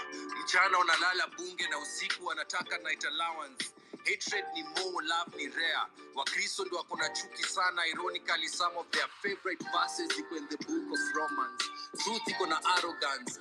RIP our fallen comrades. Huku Kenya of life's importance. Let's teach our girls. Squeeze wengine wanatumia miadarati ndio wawe women of substance. I'm offended. We have a long way to go as a country na sio distance. Wafungwa bado wanaibia watu wakiwa kwa jela, propaganda ndio ina sell. Hapo State House wasikudanganye na deeds. Hawataki kwenda heaven, wanaogopa kwenda hell. Wasikudanganye na words, body language can tell. Misplaced priorities. Hakuna maji kwa mifereji na maasa ya kura, wako busy kutap talent. Waliahidi stadium lakini kwa ground vitu ni different. Nakuru, Kihika, Naiba na Samburu. Avieta Gavana Koloyo Wadani, money trees wako majani. Promises ni mingi lakini manifesto zao ni kama katiba. Zote zinasema vitu zenye hakuna. I'm offended. Zakayo ateme jama bana, tumechoka manzi. Zakayo washuke. I think yeah, the last part ndio mimi unibamba kwa hiyo song ya nini na Small Littles. Ile ya Zakayo ateme java. Hiyo ndio part ya hii song yenye mimi unibamba kabisa, because jamaa uko na stories zingine za jaba, honestly. Stories zingine yani jamaa unajua tu yanadanganya. Sijui kama wewe ushawahi kuwa in a relationship yenye unaongea na mtu lakini unajua tu yanakudanganya, honestly. Una feel sijui mtu sasa nimfanyie nini, like mimi your part that last part, mimi ngoja ishe. Mimi ngoja ishe ateme jaba. Anyway, thank you so much Nonini and the team because I think you did a lot. You really did a lot bwana, kukaa chini kufikiria na kuandika hata majina za watu. Mimi watu wengine siwajui, honestly. Mimi nikianza kusema nani alikufa nasemanga tu Rex, najua Denzel mwenye alipatikana kwa maji. Yeah, of course ni wengi, but kujua watu wote, kukaa chini, hiyo ni research jamaa walifanya. It's a very nice job. Nyi place mko tumjue bana, si tunaombea muendelee kufanya kazi safi. Hiyo kazi si tutaisupport. Hata tukiwa watu 10 pekee yetu ndio tunaisupport. Jua tu si ndio dance yako. So we are here to support you guys. So guys, acha tucheze the national anthem alafu tufunge hii chapter bana. Yeah?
Okay. Sawa. So guys, have a good night wenye mko Kenya. Wale mko US, especially wale wako hii place najua iko karibu na Mexico.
power or trying to access power. But in between, Kenyans suffer as a result of this kind of politics at an individual level. In as much as they don't protest individually, or nobody says, oh, let's go on the streets and protest against ethnic discrimination. So the problem is that Wellers and the listenership, KOT's listenership, is that we tend to think political tribalism is something you can attack directly. No, you can't. It's not like buying doom and spraying on cockroaches and mosquitoes and stuff like that, and you see them dropping dead. That's not how you fight political tribalism or mutwetu or whatever it is. You don't fight it like that.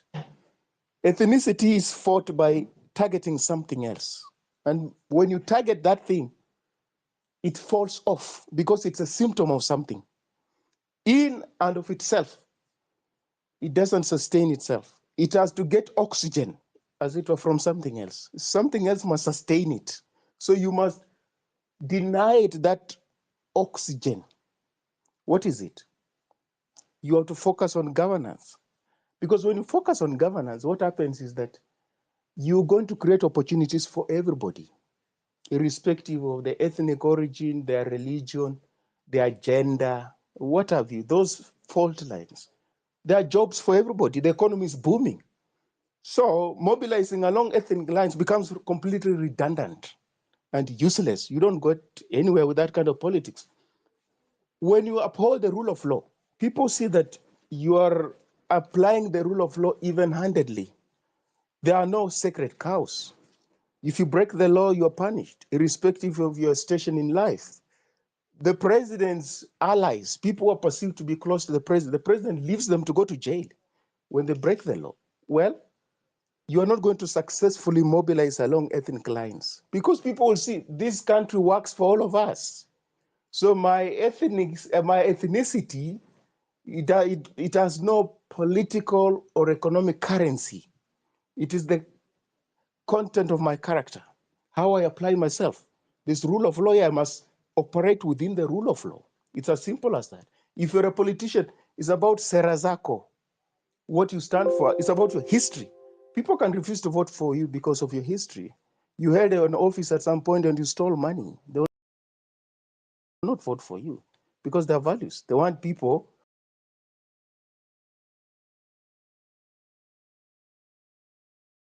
who are going to safeguard their interests. So uzalendo,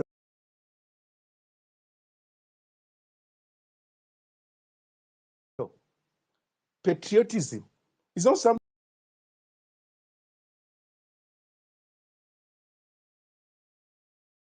you preach to people. You know, you people must be patriotic.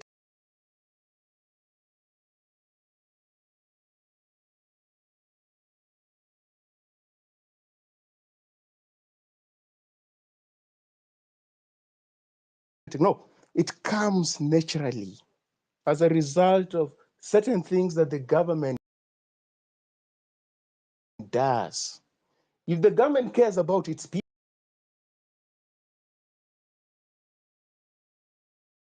people, people will actually be patriotic.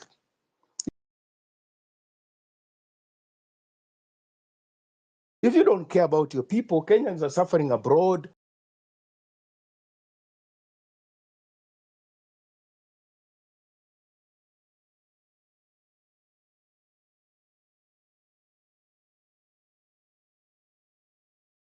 You don't care in Saudi Arabia, they're detained, they're all over the place. The government doesn't care about those people. Why would you preach to those people about patriotism? They will wonder, like, what do you mean my government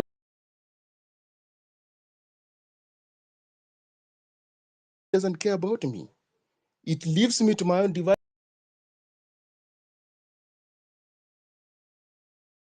devices. My government doesn't care about me. When my